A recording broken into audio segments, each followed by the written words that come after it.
Baller Black. Matumbo. Here we go. We're on. Okay. Not too Slum everybody online like no.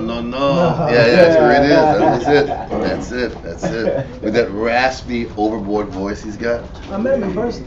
Oh yeah. Matumbo. Yeah. Oh, get out. Yeah, I remember. So he said, "Where's the downstairs?" Oh yeah. Okay. Yeah. Where's the downstairs? I met the general at IHOP years ago. The general. Man, his head. Guys, we got to. We're like literally on live television. Slum everybody. Okay, when you said the general, like the cartoon general, this guy's talking about. You mean the admiral? Oh, my bad. There you go. Okay, I was like, the general. That's that dude on television. Oh, that's Yeah, you're right. That's the insurance kid. That's what I'm saying. Yeah. That talks to Shaq all the time. Admiral, man. Okay. Hope everybody's doing well on in Israel. The water for tuning in. For those of y'all who are about to or who are, the water. Shabbat Shalom. And today we're going to go into. We're not going to do the conventional Genesis chapters like we've been doing for five consecutive times. We're going to kind of change it up.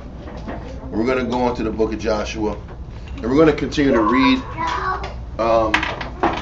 those scriptures and the Joshua, Judges, so forth and so on, until we get, as a group, have as much information about the Bible as possible. Could you close that door for me, sir? Thank you, sir. Appreciate it.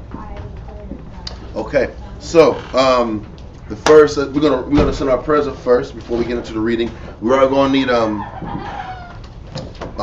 the Josephus today because we're gonna be going heavy in there today. So let's get the reading of Majim.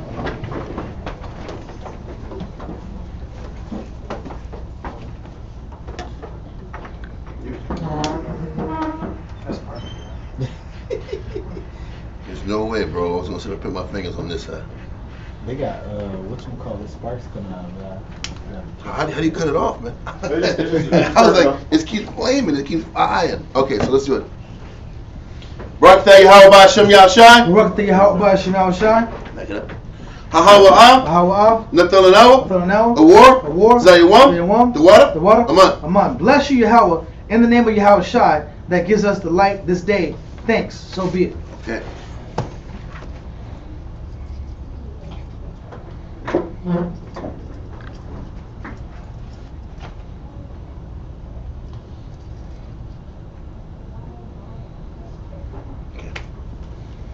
Barak Atah Yahweh B'Hashem Yahushai. Barak Atah Yahweh B'Hashem Yahushai. Hahawa'ah.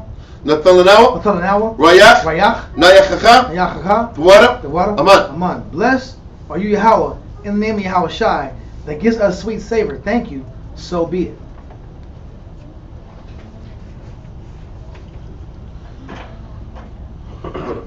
No. Yeah, it is.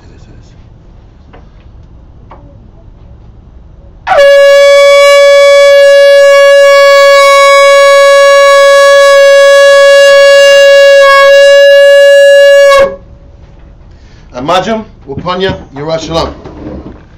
Stand and face Jerusalem.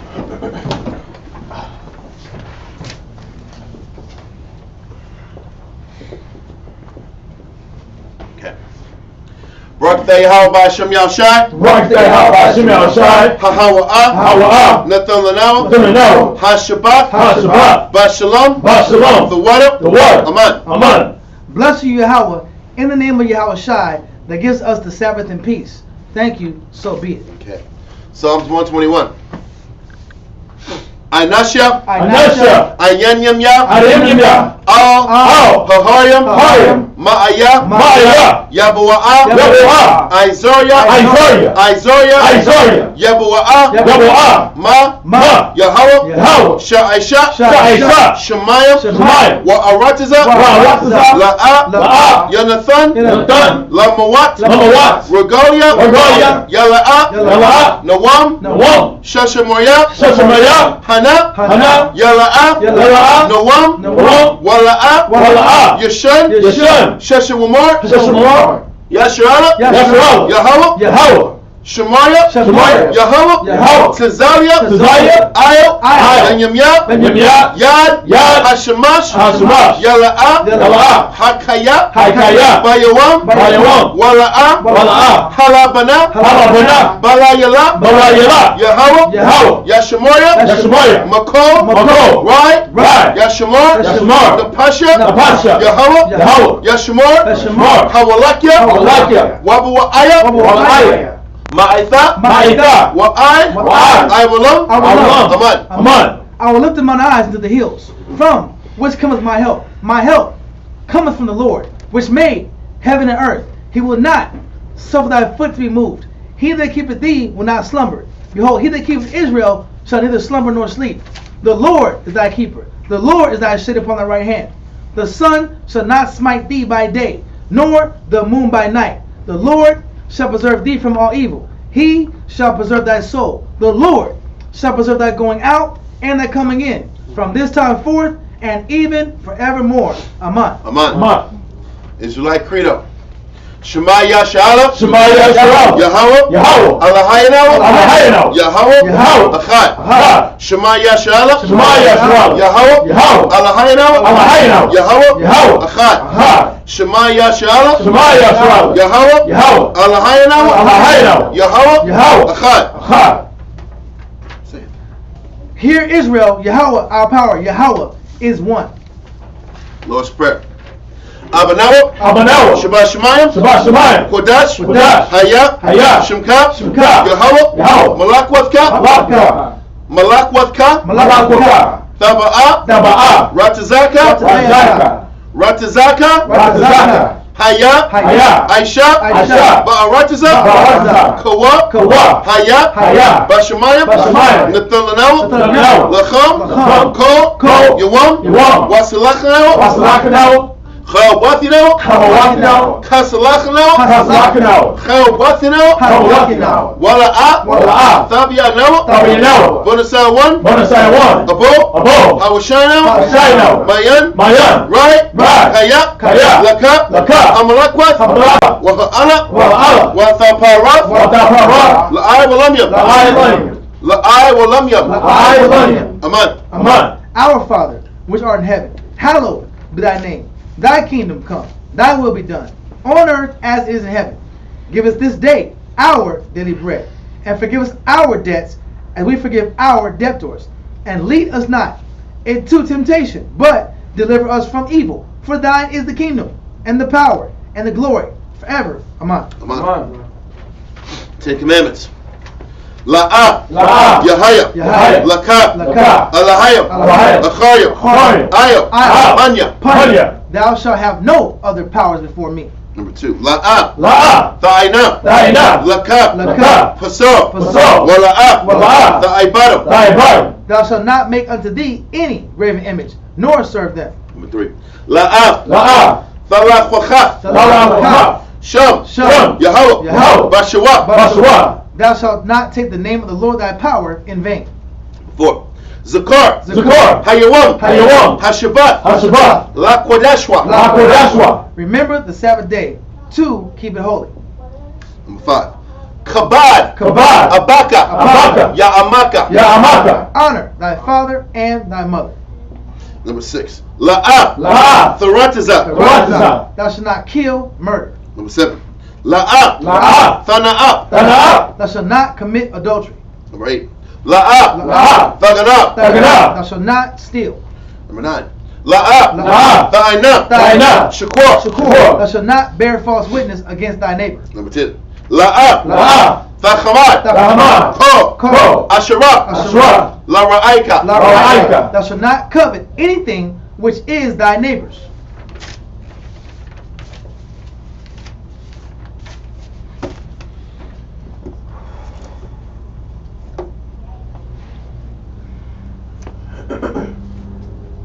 Be careful now. The mic and the camera's right before you, right behind you.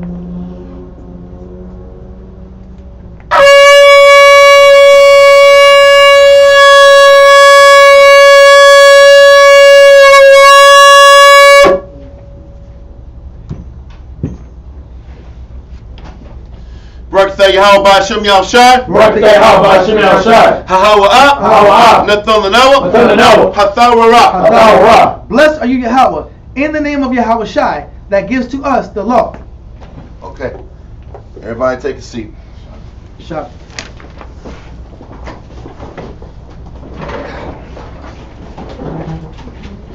Okay. You want me to go up? Yeah, you just start it off because yeah, you can start it off. Go. We're starting off yeah, we gotta get you in.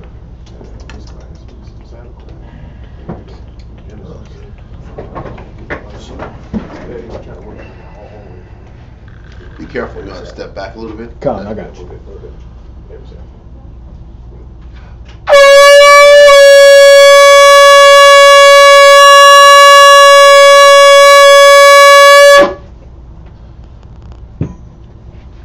Marwala Shal Shabbatah Ban Yehoda Ban Yashua. Ma'awala, Shal Shabbatah, Ban Yehoda, Ban Yashua, and much. Right? Yahweh Ba'Shem Yahushai. Yahweh Ba'Shem Yahushai Barakatah. Shabbatah. Start it off, Ma'awala. Come. So we're going to be starting off at Joshua chapter 2. And we're going to deal with the spies, the story about the spies. And we're going to go into, we're going to be bouncing a lot. We're going to start with Joshua in the scriptures. Then we're going to bounce it in the Josephus. And we go from there. Okay? So, let's start off. Joshua chapter 2, verse 1. Joshua chapter 2 verse 1 reads, And Joshua the son of Nun sent out of Shittim 2 men to spy secretly. I gotta say one thing. I don't know, we interrupted early, but it says Joshua the son of what? Nun. Now, do you notice that when you're on point, you give honor to your parents? There's a benefit to when you're actually on point and you actually follow the instructions of the scriptures. You bring automatic honor to your parents. We don't know who Nun was. We have no books about Nun. We have no accounts of the records of Nun. But from the conduct of his son, from the conduct of his child, it gives honor to his home. It gives honor to his family. This is a lost element of Israel back in the 70s and I guess early 80s and before that. People knew you by your family name. When we had communities where we lived together as a nation or as a people, and without the killing and the murdering and the death and destruction, we actually functioned properly with each other a little bit better than we do now, or a lot better than we do now. We would know those are the Browns, those are the Johnsons, those are the Jacksons, those are the Carmichaels. And part of that is based upon the fact that the young people understood that when they messed up, their actions reflected their parents. So we weren't sitting back here operating however the hell we wanted to do, rolling independent without having a consciousness that our family name was at stake when we screwed up. If we were selfish, there was a consequence to that. When we made bonehead decisions, it was a reflection on our parents. That's a good point, man. God, and it's important to understand. I know there's a lot of young Israel here. I know there's a lot of older Israel here. But the concept is, you always represent your parents. Now, whether I agree with my parents or not, or whatnot, we all have disagreements. I disagree with my parents sometimes. You know what? If the Most High gave me life through them, it's my duty to honor my parents by my conduct being on point. And same thing for us as Israelites. Our conduct, being the children of Israel, is a reflection of who? The Most High. So if I'm flipping out, acting out, tripping out, I have unchaste conversation, I don't really have a strong conduct, I'm not in order. Well, I have a reverence for this work. I have reverence for the work. I embarrass my camp. I embarrass my family. And I really embarrass myself, lastly. So you can't just consider you're independent and people don't. I can do what I want to do. You can do what you want to do and you don't represent anything. That's all I want to say about that. That was good. Start from the top. Come. Joshua chapter 2 and verse 1 reads, And Joshua, the son of Nun, sent out of Shittim 2 men to spy secretly, saying, Go view the land, even Jericho.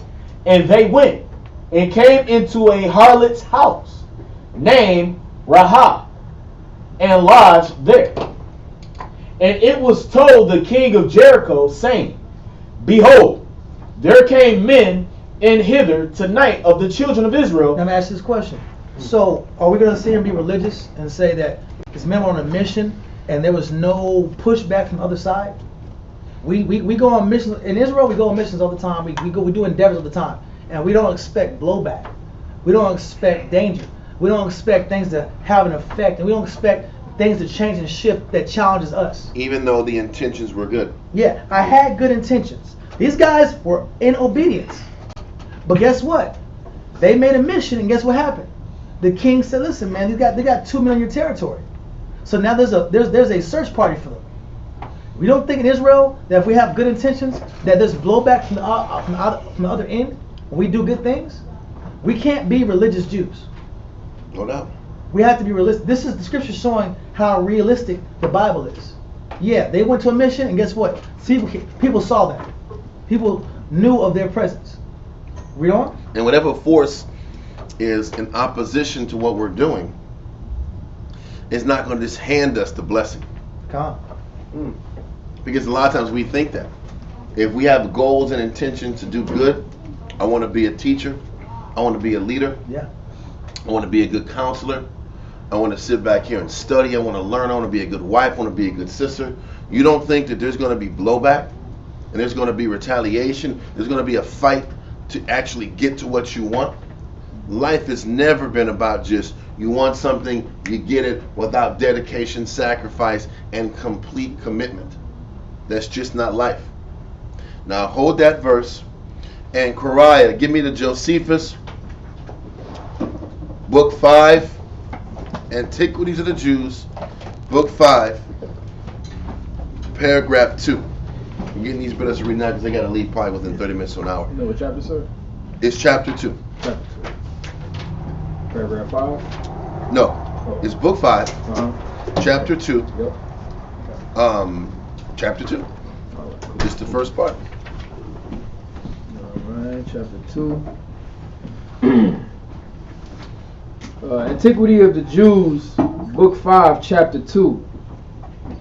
Says here, after the death of Joshua and Eleazar. No, this is book 5. Okay.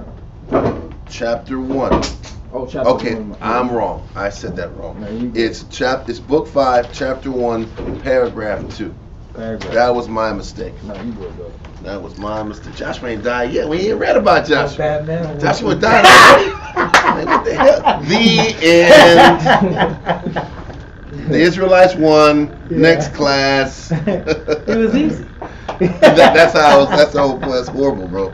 So read that, sir. Josephus, book 5, chapter 2 reads. So once again, book 5, chapter 1, paragraph 2. Says, now when he had pitched his camp, the spies came to him immediately, well acquainted with the whole state of the Canaanites. For at first, before they were at all discovered, they took a full view of the city of Jericho without disturbance, and saw which parts of the wall were strong, and which parts were otherwise, and indeed insecure, and which of the gates were so weak as might afford an entrance to their army. Now, what does this line say about the process of getting blessed in your life?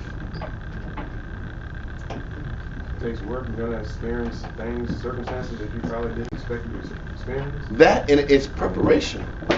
People think the Most High is just, I want to teach, I want to do good. Bless me, Father. Bless me from the heavens. Good things are going to happen to me. No, I want to do good. Let's be blessed. Bless me. Send me blessed rain from heaven. Everything is happy. Yeah. I win. You lose. We have Yahweh on our side. Yeah. Well, listen, I'm saying it in a very simple, sarcastic mindset, but a lot of times people think that victory just comes just because you try. Reconnaissance, because that's what we're reading in paragraph 2.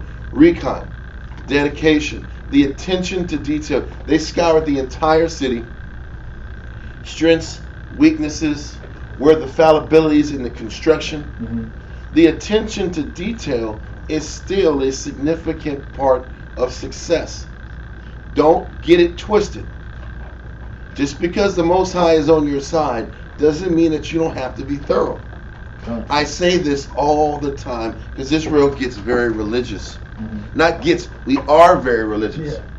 We want to sing, dance, and eat barbecue and expect, maybe not in that order. Yeah.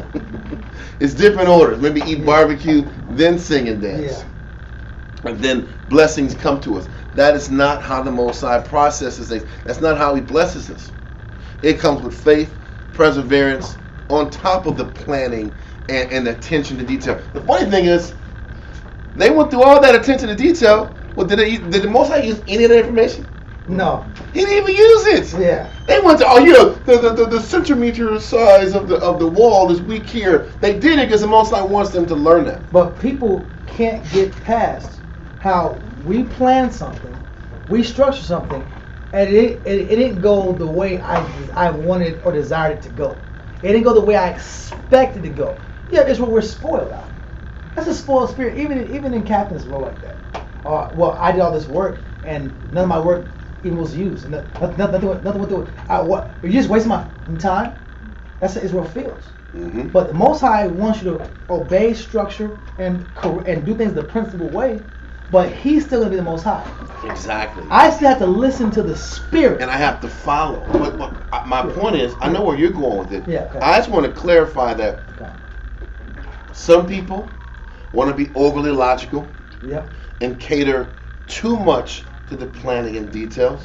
True. And other people want to be just full of the Spirit and just want to follow the Spirit and the energy wherever it goes. What the scriptures are saying, what time and history has told us, you have to have both. You have to pay attention to detail, be thorough, be meticulous, be detailed, and then have faith and trust. Yes. It also says in the scriptures, faith without works Is dead. But the works has to do with the detail and the asking, seeking, knocking process. Mm-hmm. Listen, and that's where Israel falters at the most. We don't want to sit back here and do things the right way. We don't want to sit back here and counsel about the best strategy to handle situations, but we expect maximum, optimal results because we say Yahweh Hashem Yahushua Barakatah, and I have fringes on today. Am I knocking fringes? Am I knocking a salute? No. We're supposed to have those things, and we're supposed to be diligent, pay attention to detail, do things the right way. We get blessed when every aspect is encompassed and covered. That's the point I'm bringing out.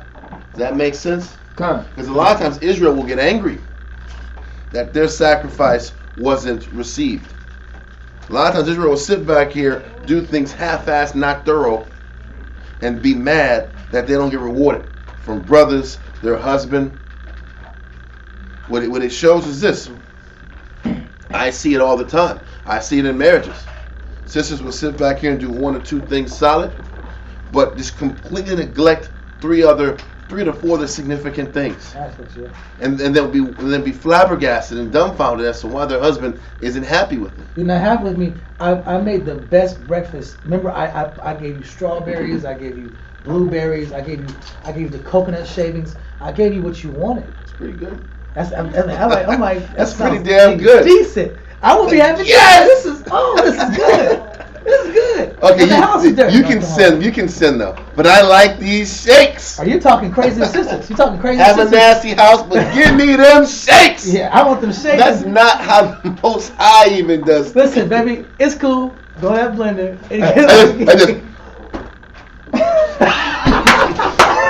You'll forgive Keep it it. dirty. You gotta put the pinky finger on this. Forgive it. Fancy. Just try tomorrow. It's okay. We'll all fall. We'll all fall short. Get out of here, man. But you know, I'm saying that and I'm being silly. But we have this expectation that we're not supposed to pay attention to detail, be thorough, work on the little things, and we expect to get blessed by not doing that. It's both. It's the details. It's the consistency. Then it's the faith. Does that make sense? Okay, that's all I want to bring out. No, that's beautiful. But can I pull this right here? Yeah. What you're saying? That's beautiful. Because you know what? It makes the scripture make more sense. Okay. Because I've read this before, but it makes more sense now. Proverbs 21 and 22.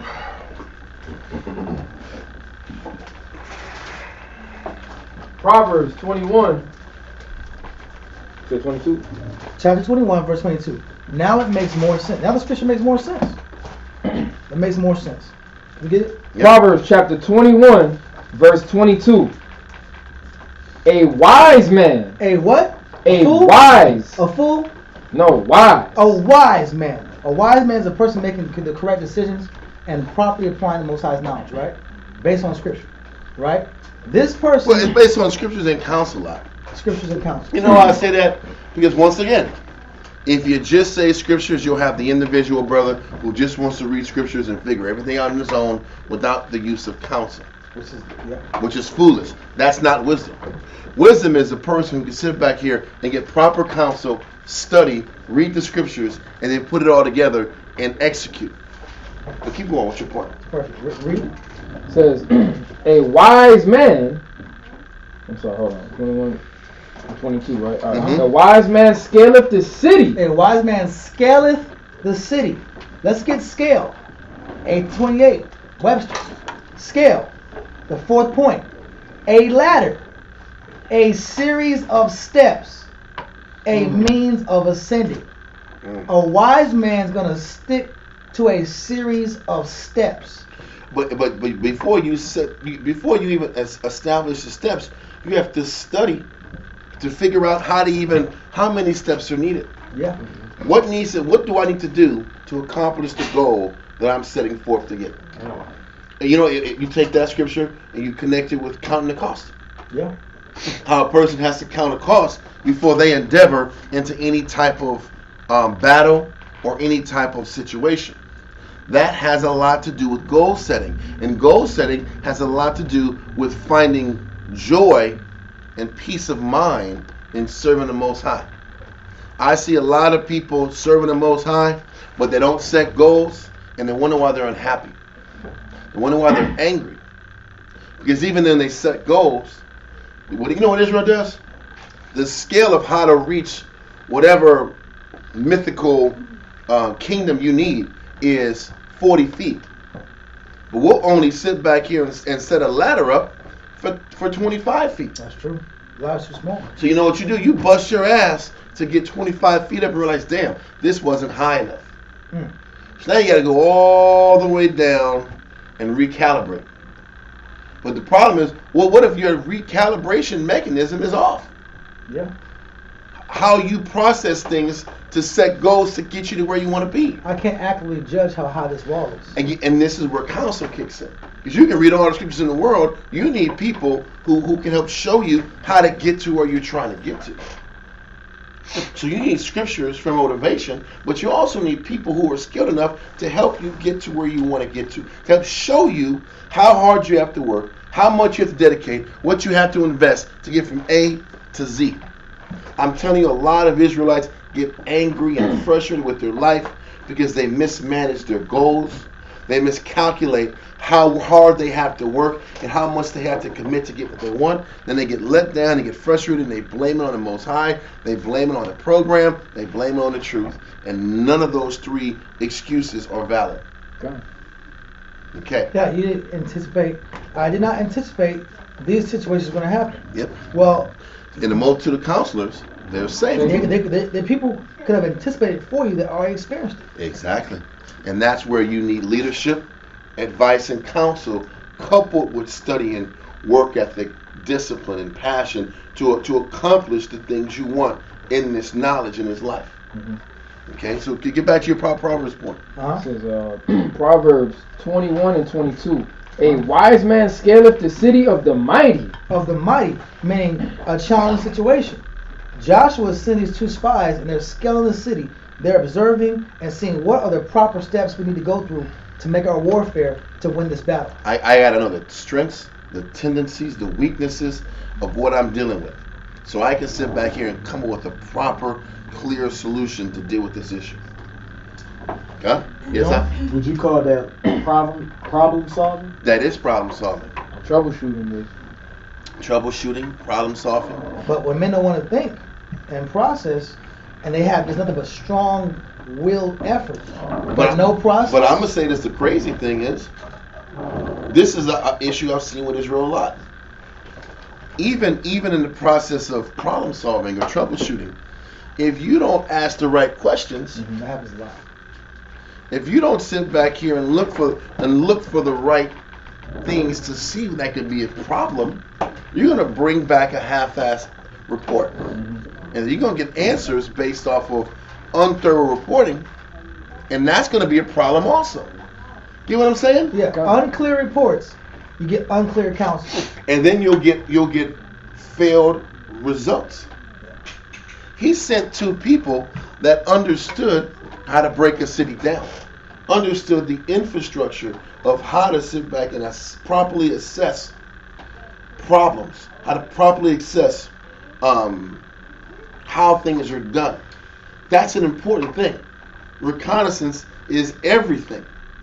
When you're sitting back here trying to overcome things even in yourself. So the Most High is a man of war, like the Bible says, right? God. So we're sitting here using war principles to get things accomplished, because the Most High is a man of war. He's not going to change. There we go. I think, do we have that point? Come. Okay, let's go. It says, and casteth down the strength of the confidence thereof. All it means they get the goal accomplished and they break the spirit. What we call breaking the spirit, this means simply you're giving the sufficient effort and the sufficient focus for that one issue. You're breaking past it, and now it's on to the next issue. People think once you break an issue, I'm done. We won the battle. I came here. I showed up. I won. No, battles are a succession of events. They're a succession of situations. Listen, they're little wars end up winning the battle. I'm sorry, I gotta see this. There's small issues or multiple issues you have to deal with to solve a problem. Problem is just one big issue. You should say it. You've said it before. When he's done, say the point out, because that's the right way to say it. That is exactly the level of thoroughness I'm trying to explain. So when he finishes, you say it. Yeah, when you deal with a problem might have 2 or 3 smaller sub-issues. Yeah. People just say, I'm just trying to deal with my pride. Well, you might deal with pride, you might have a little lust in that. Yeah. You might have a little you don't talk about your problems, so now we can't really see how to help you with your issues. Because when we're dealing with battles, ain't nobody out here fighting wars out here in the world. So we're really trying to sit back here and be thorough with checking and investigating what's inside of us to get to the solution we're trying to get. Because you can't find happiness in your life and the truth until you can bring it out, because this is exactly the type of concept we need explained more thoroughly. Well, it's what you're saying. It's good communication. It's good confession. It's good reporting. Mm-hmm. You said if it's not that good report, if you don't have that, then you're missing the details you need to be able to assess the problem the proper way. But on that, we're going to go back and forth on this. But good communication starts off with what? The spirit of what?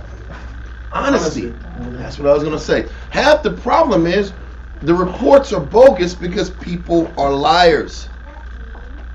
If I'm giving phony baloney reports about how I'm feeling, phony baloney reports about how my mind is, phony baloney reports about what's going on in my spirit, then you're going to get lackluster, and you're giving out lackluster information, so you're going to get lackluster counsel back.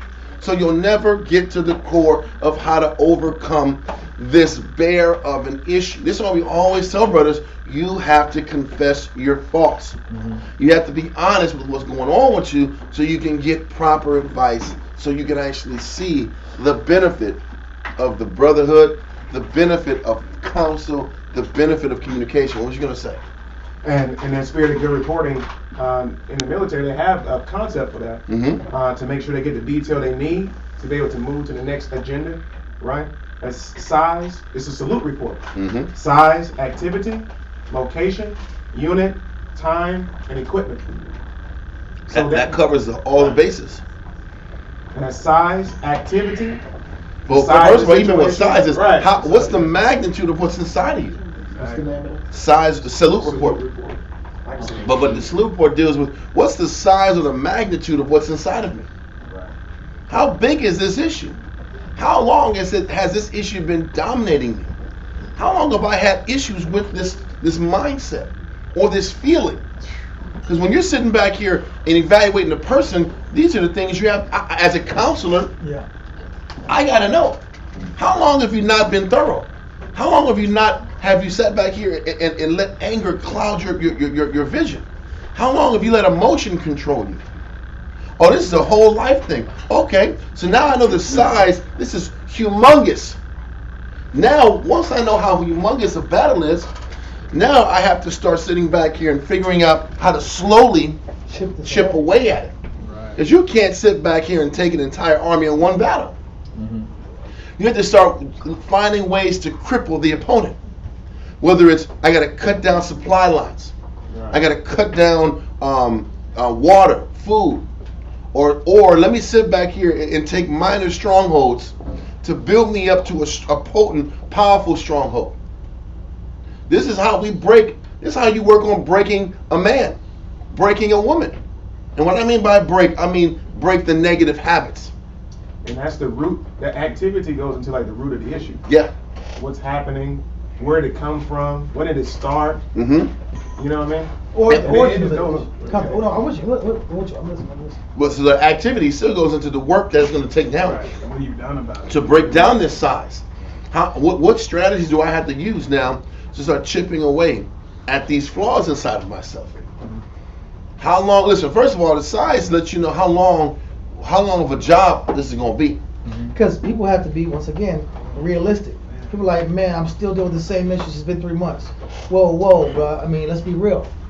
This is a life problem. You have to fight for 10 that's years. the problem. Listen, when they was fighting in Vietnam, he said, we're going to be here for a while. Because we sit back here, there's no noticeable place we can attack. So these guys are living underground, coming out and just giving us hell. So we got to sit back and take these ambushes. We can sit back here and starve them out all damn day long. It's hard to beat people that live in the jungle and survive all the jungle unless you just want to burn all the damn jungle up. It's hard to do. It's hard to do. Point is this. So the size lets you know how long of a battle you're going to have to actually get leverage on what's inside of you. Then the activity deals with how do I methodically break down these issues inside of me? And in investigating this issue, there are other smaller offshoots that branch off this significant issue. Yeah, it's not just, people just get this blind idea. I used to be that way. I think all I gotta do is just one thing, and that's it. It's one thing, charge, and then you fight, and then you don't get the results you want. You're like, I put so much in, I'm and telling the Most you. High is uneven now. Now the Most High is uneven. Now the Most High is uneven. Now you're But fighting against the I Most gave High. it everything. You gave it everything, but you missed 2 or 3 questions in the text. I know. Because you didn't take the time to think of the scope of it. Time. Listen. You didn't let somebody help you with this whole Because a issue. person can say, listen, I have confidence issues, self-esteem issues. Now I can sit back here and we can start talking about self-esteem. I can sit back here and cheer you up. I can tell you things that make you feel good, but that's not proper activity. I got to sit back and find out, why are you unhappy? Why do you have a self-loathing issue? Maybe it's about you don't know how to sit back here and put the necessary work into see good in yourself. For people who have self-esteem issues, a lot of times they're habitual quitters. They don't know how to finish something. So if I got a person who has self-esteem, I got to the activity is to build the desire to start and finish something. Because Israel is the kings and queens of starting things, and when things get hard, they quit. When things get hard, they say, forget it. But then they'll be upset that they don't finish the things or accomplish anything in their life. That's the challenge. That's an aspect of activity.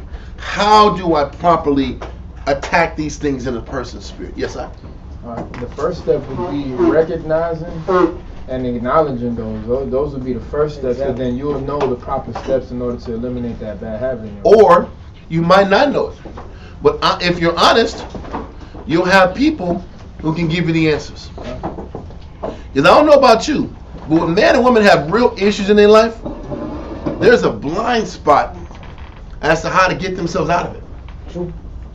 For real issues, for real demons, Significant issues. you don't really have. You can sit back here and talk about it.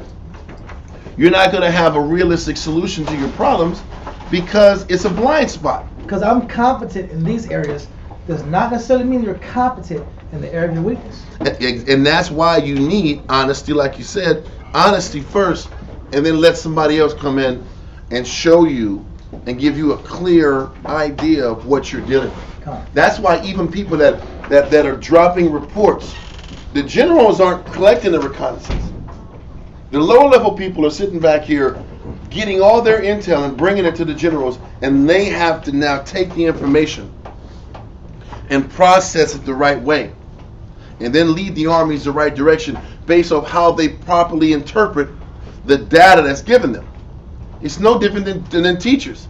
They have to receive the proper data, honest, true data, then they can sit back here and now give proper solutions based off their judgment and their experience. Okay, so you have size, activity, then you have location, right? Can I hit this point real quick? Yes. Mm-hmm. When you're dealing with location, location denotes what idea? The where. All right?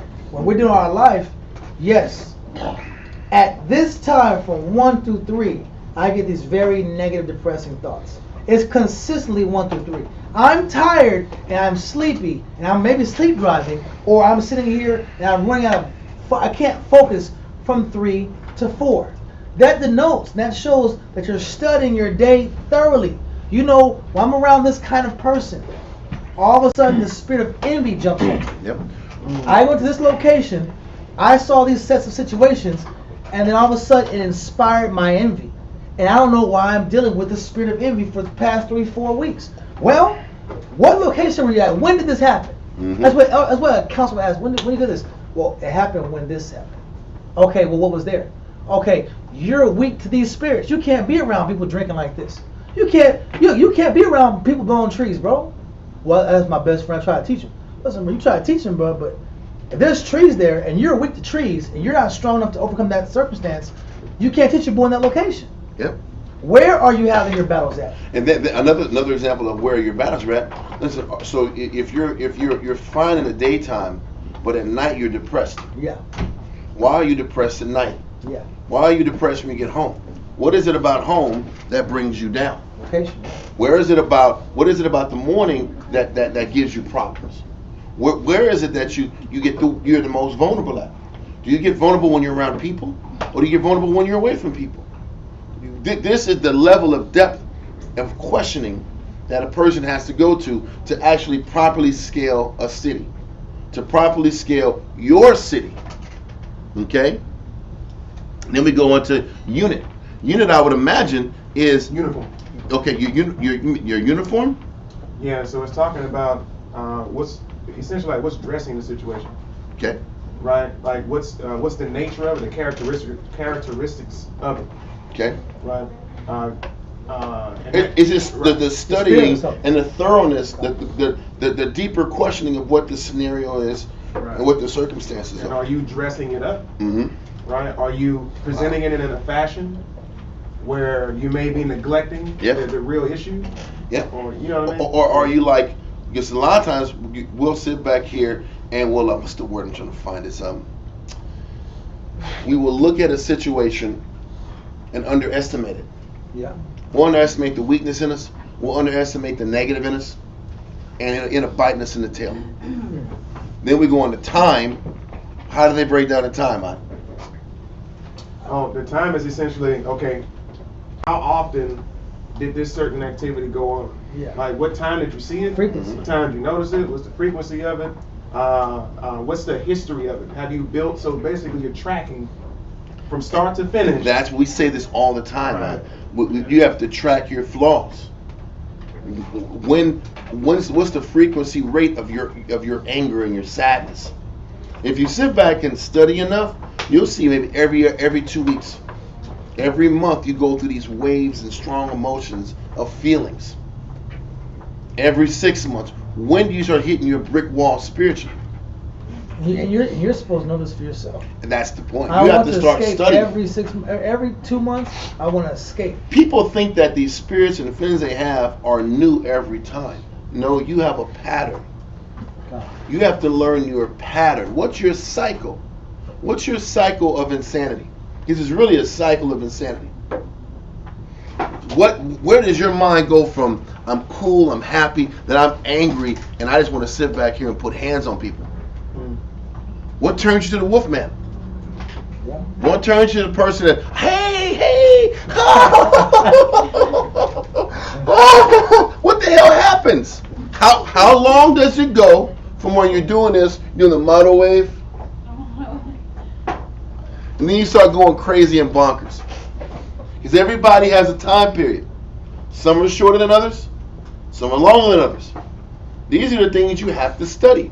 You have to, this is, studying your patterns and your issues is no different than what these spies were doing when they were studying the walls, the weaknesses, the strengths, the system. How do they run their system? How do they sit back here and run their guards? When do they start switching the guards out? Every 4 hours? Every 6 hours? Right. That's part of the weaknesses of the wall. They're looking at the time of their military shifts. What shift in the night or the day is the weakest? Which one's the strongest? That's how you break down yourself. And when we said the walls, we're talking about the resistance. Exactly. What's stopping you? What's the resistance? Like for me, right? My past 2 weeks, last Sabbath, I was like, man, I gained the weight back. I felt so ashamed. I lost all this COVID weight. And I gained the weight back. Water weight, man. Right? Well, no, it was 10 pounds. It was water weight. It was 10 pounds. And then maybe it was a screwy scale. No, it was real. It was Sure. real. Sometimes scales go out of whack. It was real. I'm gonna buy my own scale. I'm just saying sometimes the scales go out of whack. Listen, But keep going on. These are the things you got to dig into. I got disciplined. Okay. After I blew myself up, and I went back I went from like this, and I went back down. Right. I said, okay, cool. This COVID was I'm gone, good. man. I'm good. I lost. Celebrate. And then you know what happened? I stopped preparing up. Mm-hmm. I stopped going through like routines. I looked up. And it's late at night. I had no food. I gotta get something. I can't control this. Gotta go get something. You can't control it. I looked up, and here it goes again. It's like creeping up. Now I'm getting back tired again. I'm like, Chucky man's coming. Oh, I'm so tired. I'm so tired. I know. I'm like, listen, bro. You have to. What I'm trying to say is, I have to look at my problems and analyze my problem every day. How well did I stay on top of this? Listen, I hope you're not looking at it. This is just us talking nonsense, because it's not. It's just us being fake tough guys talking about, you got to sit back and study everything about yourself. If you want to get on top of your spirit, if you want to see results in your spirit, that makes you see the value of serving the Most High. Because a person can sit back here and listen to us talking the Bible all the damn time. We're pulling verses like a mug. Yeah. We pulling new verses, Zach. But what's the purpose of pulling these new verses if you don't see the value and see the change in yourself? Exactly. People be leaving. It don't matter how many breakdowns you get and listen to. You'll die out if you don't find ways to practice improving yourself. Exactly. Are y'all going to scale the walls in your spirit? Yes, sir. You were right earlier. It's going to be a unit or a uniform. Yeah, because I thought about it in unit size. How much of a unit size I have? Right. How much do I have in me to take down this size of army? How many people do I have? Will determine strategy. Right. What's the size? If we're smaller in number, then I got to go at you different. Right. And half the time, when you know what a weakness in yourself, that weakness outweighs you. And it's stronger than you. It's a bigger bullet than you. And what do? You got to sit back here and take small things out at a time. I got to take this leg out first. I got to keep banging this little pinky toe until I annihilate this pinky toe inside of me, this negative on a smaller level, until I can start building confidence in breaking what's inside of me. I got a full switch right here. Yeah. Proverbs 15:28. Proverbs 15 and verse 28. The heart of the righteous studieth to answer. The heart of a correct man is always meditating and studying and monitoring the answers, or how to answer and solve. Or to be specific, the righteous person, I want y'all, everybody listen to this, the righteous person is always looking for ways to improve themselves. The problem with a lot of our people here, when we get corrected, when we're being shown that we're off, what's the first thing that we tell ourselves and we tell the person that's pushing us? You're making me feel bad. You're tearing down my confidence. You're making me feel low. Stop talking down to me. Am I right or wrong? Am I making this up or what? Half the time we're upset that somebody brings out a flaw in us. But the heart of the righteous studies to answer how to overcome what's inside of them. That means they've already accepted that I have flaws to overcome in myself. So whatever information is coming to me or coming to my attention, I should be glad, because it's more fuel to overcome these things inside of me. It's more information and fuels, and it's clarity, so I can overcome these walls in my spirit, so I can scale my city properly, so I can get the victory. And the second part of the scripture goes into what we're talking about. You got it? Okay. Second part? Yes, sir.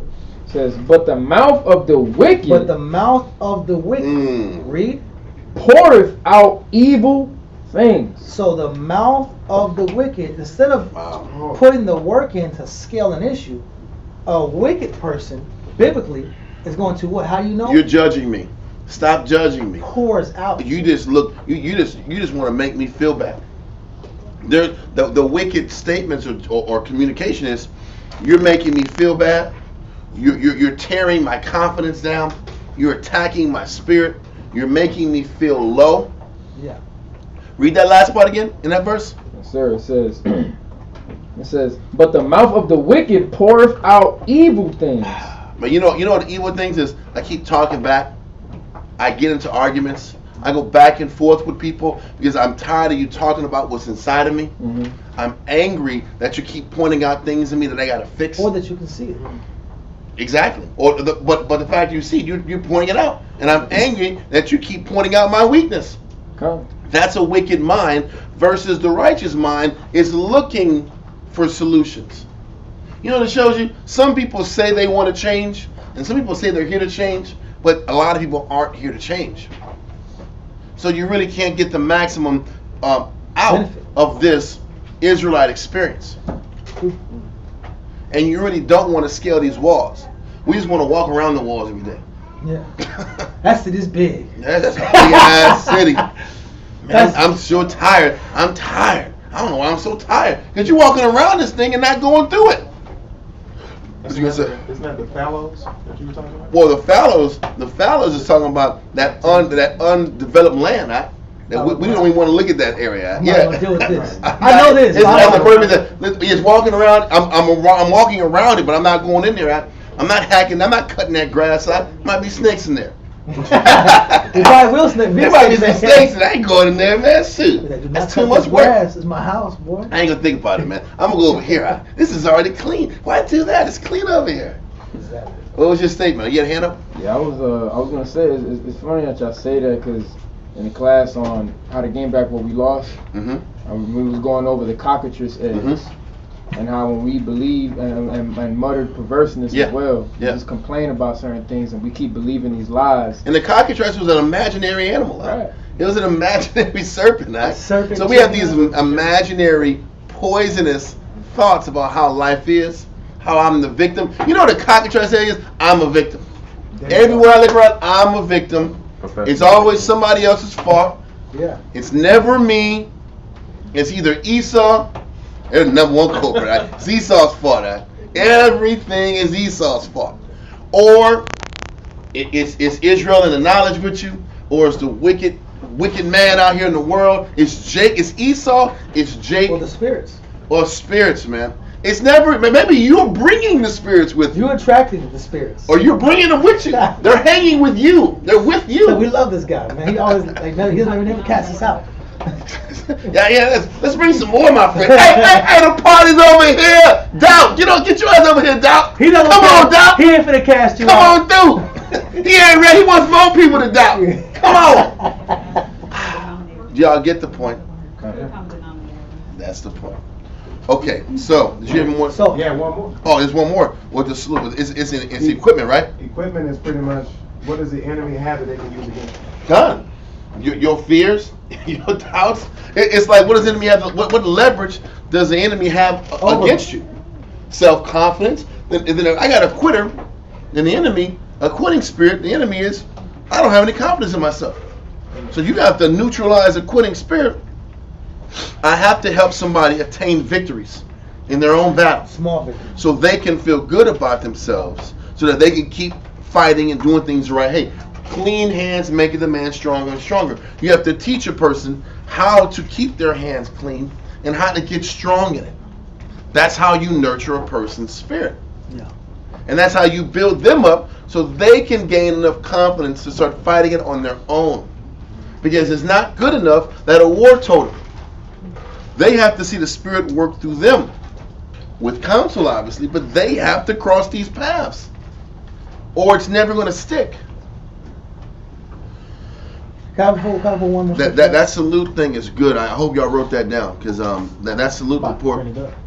This guy's the king of print upside. Print it up, salute reports for your spirit. What you going to say now, yeah? Put one more point in that scripture. What in verse 27? Verse 27. Yeah. Proverbs 15 and verse 27. Uh-huh. He that is greedy of gain troubleth his own house. This person wants, I have a strong desire to get what I want, but I'm not doing the work it takes to fix it.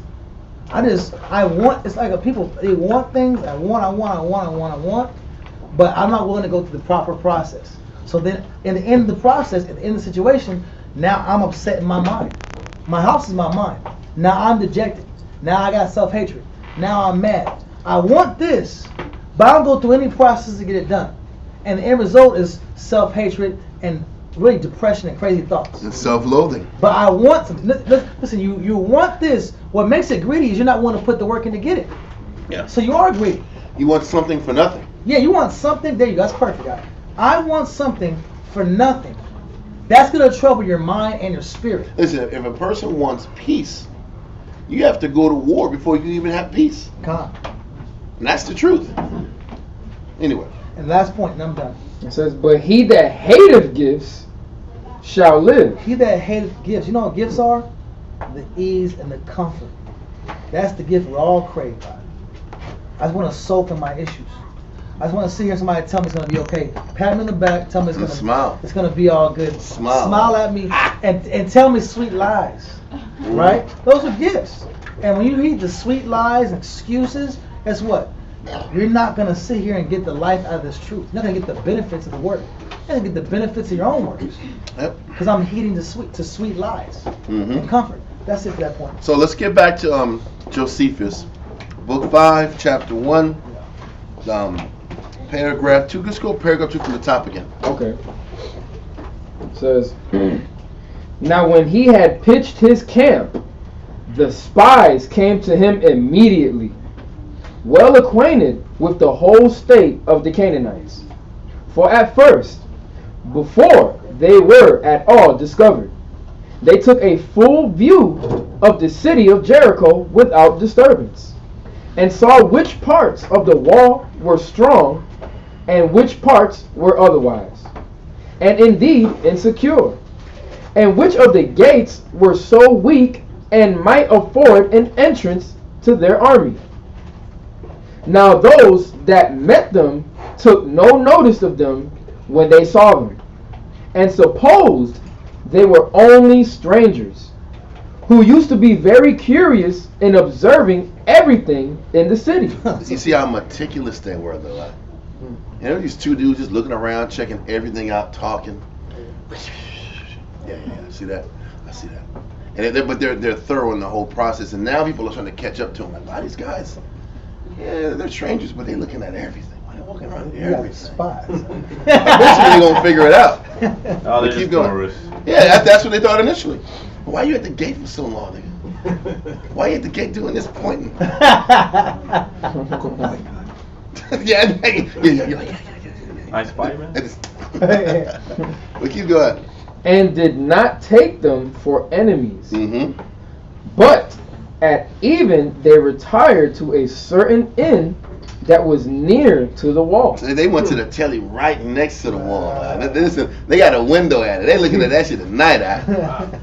They taking deep looks at it. They want to see what it they want to see what it do. Read on.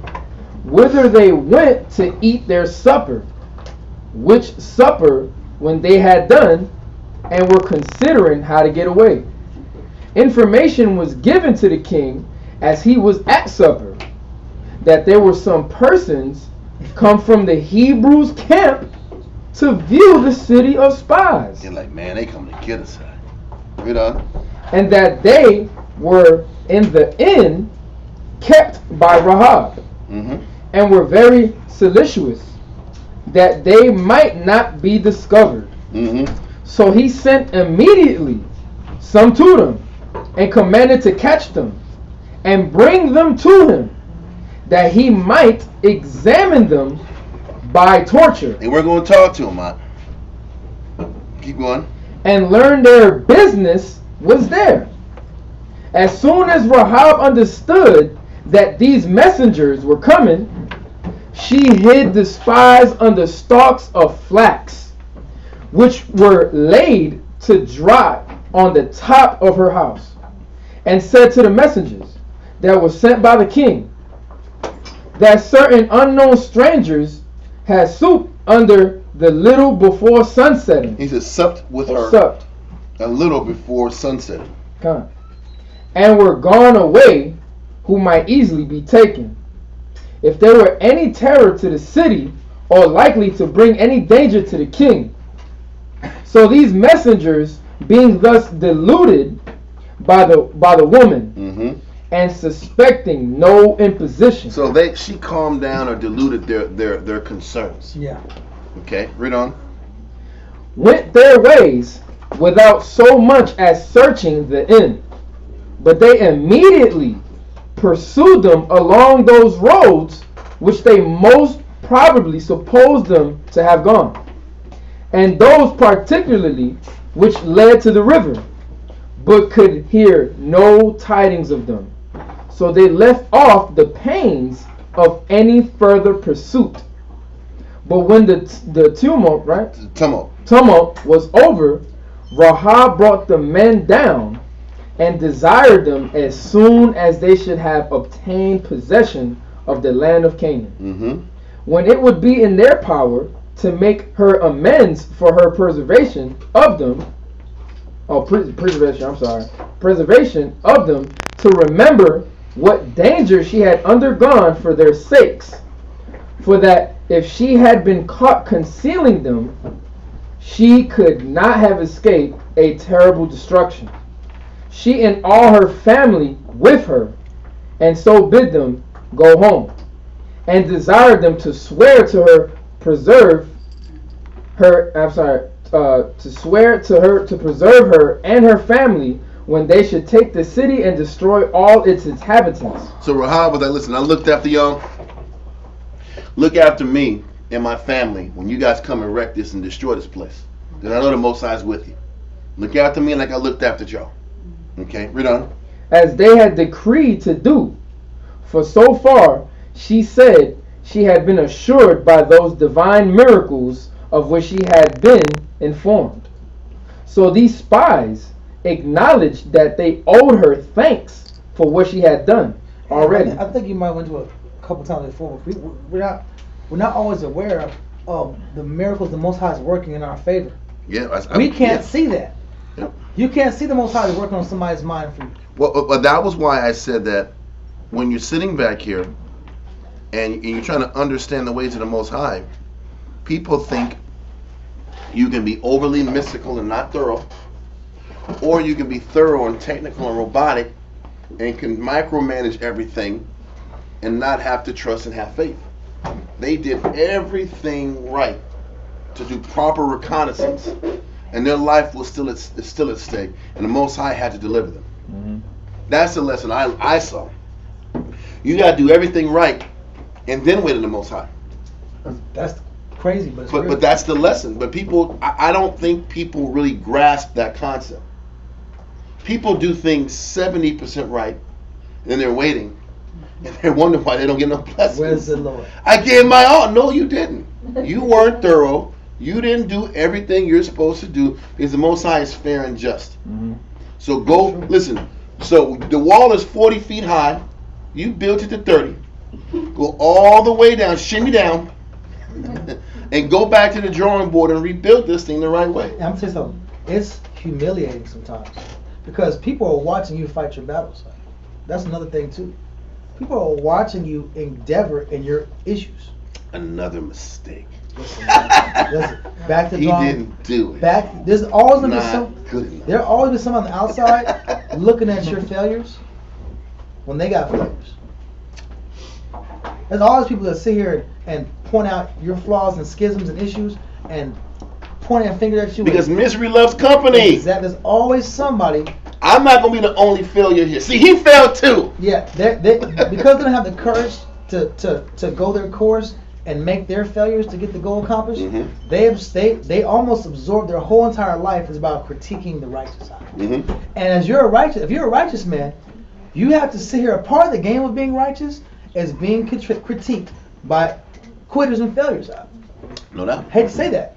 Part of the game is being critiqued unfairly and unduly by people that don't have the best intentions. If I'm gonna critique you, I ain't gonna lie. I'm critiquing you for the benefit of helping you.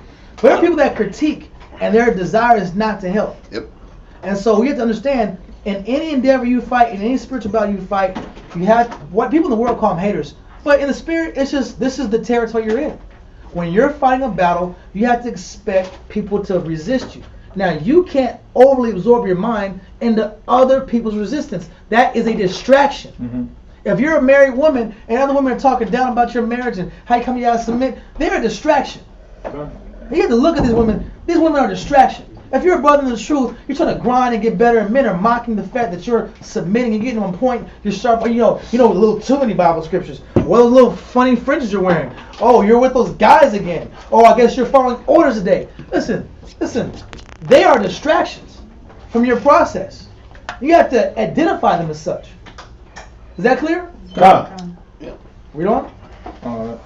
It says, and withal swore to requite her kindness not only in words, but in deeds.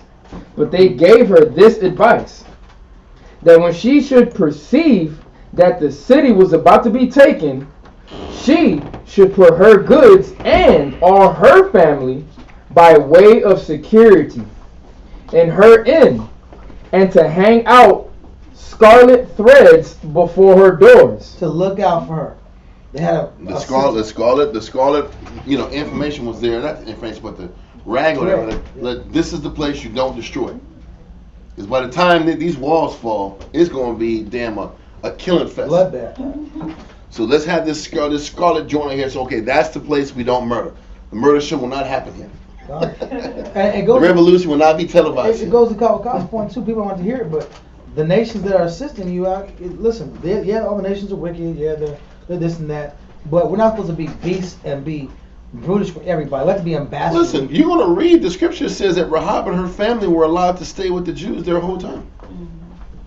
Their whole family was able to raise their generations in the land. And be servants to Israel. Yeah. But Israel wants to have this one-sided view of things because they have this Esau. Because it's easier. It's easier to function that way. I don't have to sit here and adjust for people. I just want to be like, we had Passover go and some people were being rude to the help. To the help were Elam. We had some Elam. He had some Indian people that were serving outside.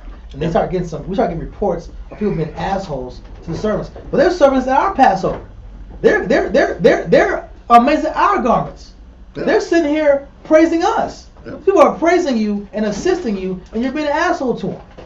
That's that one-sided, unrealistic mindset that Israel carries, where, well, I'm a Jew and that's it. Well, Because you know why? Just like when the Jews left Egypt, they didn't know how to sit back here and function with class. God.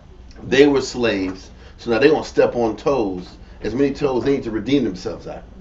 That's how Israel gets. I'm just going to sit back and be disrespectful because I thought I was being done wrong when I was a slave. So now I can treat people equally the same way. And that's why men deal with other men in Israel based on the classification in the rank structure. Yeah. Oh, I'm above you, right? Yeah. Nobody did that to you. Men weren't talking like the police to you. Talking like the police. like people aren't talking like they're like some strong authority figure to you. Yeah. Men weren't going there unless you were rebelling. When you were rebelling, then men raised up on you. No, you can't raise up on your men. They're listening and they're following, and you're still raising up on them. Now you're power tripping. Yeah. That goes to beat out of line in that what? Own house. In our own house. My rib's not out of order. Kids doing their thing. I don't need to beat the men's service in my house. I don't need to hear and attack the people around me if they're in order. What's the purpose of me flexing to flex? Makes people feel good. Makes Jake feel good. It makes us feel good, and that's a sign of insecurity in us. Yeah, and weakness. So if I have insecurity and weakness, then I'm gonna take it out on the weaker spirits. Mm-hmm. That's unfair. That's bullying. The Most High is against that. Let's keep going. Done. Let's keep going, sir. It says that hold that and let's read the scriptures now. My wallet. God. No, we're good. We have plenty of time. I mean, we have plenty of information. Everything is okay. We gotta stop here. No, we're good. That's why I read further down in case I got in the trick bag like that. Okay. I just didn't want to go there. What's that? I keep going, my wallet. God. Yeah. Verse 2 reads, and it was told the king of Jericho, saying, behold, there came men in hither tonight of the children of Israel to search out the country. We went so far into Josephus because there was a lot of it that wasn't talked about here. Right? So keep going. And the king of Jericho sent unto Rahab, saying, bring forth the men that are come to thee, which are entered into thine house, for they be come to search out all the country. And the woman took the two men and hid them, and said thus, there came men unto me, but I wist not whence they were. I don't know where they are. Read on. And it came to pass about the time of shutting of the gate. When the city is shutting down for the night. Read on. When it was dark, that the men went out. Whither the men went, I wot not. Pursue after them quickly, for ye shall overtake them. I don't know where they went, but they left. Read on. But she had brought them up to the roof of the house, and hid them with the stalks of flax, which she had laid in order upon the roof. You know, I still just see this. You got to do everything the right way and still have faith. And I think we have to really accept that concept. Can you pursue to be perfect in your endeavors and then learn to wait and trust for the Most High to come through and rescue you? Read on. Verse 7. And the men pursued after them to the way to Jordan unto the fords. And as soon as they which pursued after them were gone out, they shut the gate. Mm-hmm. And before they were laid down, she came up unto them upon the roof. And she said unto the men, I know that the Lord hath given you the land, and that your terror is fallen upon us, and that all the inhabitants of the land faint because of you. They are afraid. Yes, sir. So they had to do all of that for a land that the Most High already gave them. Yep. That's the point. But you know what's the crazy thing is this. Listen, the Most High already gave us a school. But you know what? We gotta go through all this crazy malarkey to actually execute it and finish it out. It's the same concept. The Most High got us a school. We're already saved right now.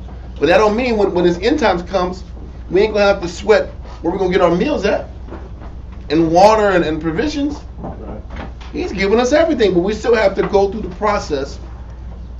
Because going through the process forces us to trust Him.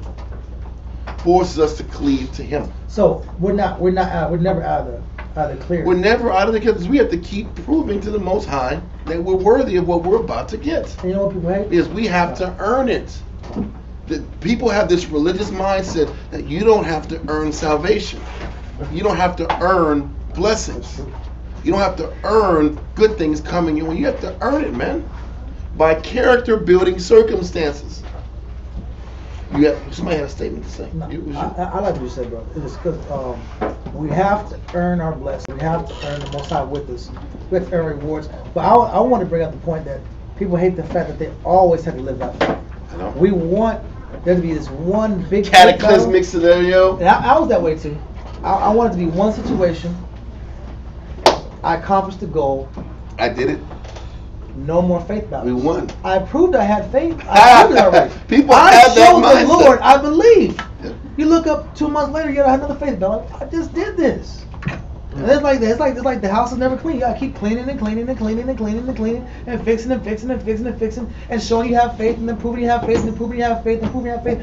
After a while, you just say, this is a lifestyle of faith practice. This is a lifestyle of cleaning. This is a lifestyle of forgiveness. Forgiveness is a lifestyle. It's a lifestyle of preparation. It's not I prepare 1 or 2 times, then I don't do it no more. We have this I'm done spirit about us, and guess what? It's just not realistic. I know. That's all true. Because so Israel, what it shows you also is that Israel can build up for the big events, but after the big events are done, we fall back into bad habits. We can sit back here and get our mind ready to get through the water, cross through the water in Egypt, Red Sea. Okay, we can all come together. We're afraid, but let's come together and fight. Let's sacrifice. Okay, we'll do it. We're going to sit back here and cross Jordan. We're all afraid, but let's go. This Most High is going to come through for us. But every day to work on yourself and not deteriorate, can't do that. So let's keep going. Joshua chapter 2 and verse 10. And since the answer to your question was we're still in paragraph 2, but we're not going to read any more paragraph 2 because when we get back to it, we're going to paragraph 3. So let's keep going. Joshua chapter 2 and verse 10 reads, For we have heard how the Lord dried up the water of the Red Sea for you, when ye came out of Egypt, and what ye did unto the 2 kings of the Amorites that were on the other side of Jordan, Sihon and Og, whom ye utterly destroyed. So the nations know that, I'm not going to go into that chapter today because we'll have time to do that. But there's a chapter that talks about how the nations know when we're on point. When Israel is living right, nobody can stop us. And the only way to destroy or defeat Israel is when we're corrupted. It is a universally known concept by the nations, which is why Esau tries so desperately to run his society the way he does it. Because more of our people that are giving themselves to not following the Sabbath, being disconnected to laws, statutes, and commandments of the Most High, the more they know Israel can't defeat them. It is a very simple concept that nations know. If their power is on their side, we will lose. But as long as we're sitting back here chasing our vices, chasing our passions, they will never overcome our adversaries. Let's continue. Verse 11. And as soon as we had heard these things, our hearts did melt. Neither did there remain any more courage in any man, because of you. For the Lord your power, he is the Most High in heaven above, and in earth beneath. The scriptures even know that said that the devils know and believe. Yeah. These people who know and serve all these other gods, they know the Heavenly Father is the omnipotent power. They know it. But they also know that that omnipotent power was not for them. So the other nations have to resort to tapping into lower level gods to gain some similitude of power and control.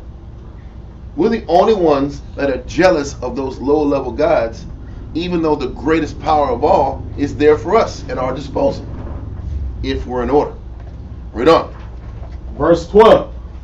Now therefore, I pray you, swear unto me by the Lord, since I have showed you kindness, that ye will also show kindness unto my father's house, and give me a true token, and that ye will save alive my father, and my mother, and my brethren, and my sisters, and all that they have, and deliver our lives from death.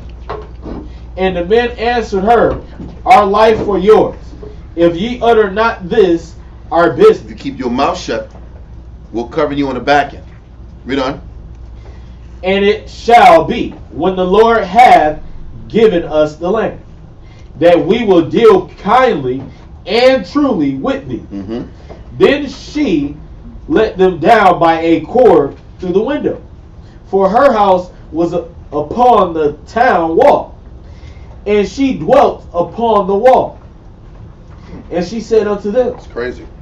So the house wasn't on the outskirts of the wall; it was inside the wall, but on the window of the wall. So the town was a part of the wall. Yes. It was, I guess the way it was, she lived, it was a hotel, so I guess it was on the outskirts of the interiors of the city. But there was a window that she could latch them down and get them out, because the whole Jericho was closed up at night. Right. So they shimmied them down from outside to get them out of the area. like this window right here, right? Yeah, something like this, probably the third story though. Well, it ain't gonna be that easy. And they shimmied them down and got them out from the window, and nobody could see, nobody saw them. Yeah. Continue. Okay, verse 16. And she said unto them, Get you to the mountain, lest the pursuers meet you, and hide yourselves there 3 days, until the pursuers be returned. And afterward may ye go your way. And the men said unto her, We will be blameless of this thine oath which thou hast made us swear. I mean, we're gonna honor what we're saying. Read on. Behold, when we come into the land, thou shalt bind this line of scarlet thread in the window which thou didst let us down by. And thou shalt bring thy father and thy mother and thy brethren and all thy father's household home unto thee. And it shall be that whosoever shall go out of the doors of thy house into the street, his blood shall be upon his head, and we will be guiltless. Don't be out in these streets. It's like Stay in the house. What's that? Yep. It's like Passover. It's very similar to Passover. A lot of the story that has Israel crossing Jordan is damn near identical to us leaving the Red Sea and leaving Egypt. It's damn near identical. Continue. Come. And we will be guiltless. And whosoever shall be with thee in the house, his blood shall be on our head, if any hand be upon him. Yeah. And if thou utter this our business, then we will be quit. We will be quit of thine oath which thou hast made us to swear. If you snitching, then you know we're gonna kill everybody. Snitches. Don't dry snitch. Don't snitches do get stitches. It's exactly. No dry snitching. Son. They have health insurance. Listen, shit, ain't wasn't no such thing as a health insurance back in the day, bro. If you was done, you better have some herbs or something on you. And herbs can't sit back here and fix no knives through your body. Got his pine needles. Nah, B. Pine needles. Exactly. Let's keep going. Verse 21 reads, And she said, According unto your words, so be it. And she sent them away, and they departed. And she bound the scarlet line in the window. And they went and came unto the mountain, and abode there 3 days, until the pursuers were returned. And the pursuers sought them throughout all the way, but found them not. So the two men returned and descended from the mountain and passed over and came to Joshua the son of Nun and told him all things that befell them. And they said unto Joshua, Truly the Lord hath delivered into our hands all the land. They descended from a mountain. Like, this wasn't like just some easy. It was stroll. 3 days. This was- Listen, I can never. Listen, I couldn't get past Moses climbing Sinai so many times. You know how hard they said in Josephus, it was a difficult climb. Right, that's what It I'm was saying. sharp edges. It wasn't like it was some like. They were, You going like this, bro? You climbing, They were peeling out of windows from 3 stories up without any gear. And all they had was a rope. They just. The question is, who the hell was holding the rope on the back end? But you That'd tie be it some off. strong, huh? You can tie it off, I but guess. These some strong, put together cats, and these cats have like 1 meal in 3 days. It wasn't like they were sitting back here eating 3 squares a day either. It was out here. They was on another level physically. Mountains for 3 days. And Israel out here was complaining about laying on the damn tents with no pillow, with no mattresses. How many of y'all slept in the tent with no mattress? Listen, that's 2. Listen, I did it last year, and I said, you know what? I'm not doing that this year. Listen, I was the fake tough guy. I do this, be the tents, and I was like, I didn't realize the ground was uneven, and there were rocks that were poking at my back. I'm like, is this how Israel did things in the streets? For 40, huh? You sure they didn't have nothing in there? I was rock, bro. When I knew, it felt like 100% FDA grade A rock. It wasn't no anthole either. No, it was rock. It was like this. It was all nothing. They had like ridges, multiple. I was like, damn, I felt every ridge roll on my back. Anyway, the point is, I said, you know what? I'm going to blow some mattresses up, and I'm not dealing with this BS again.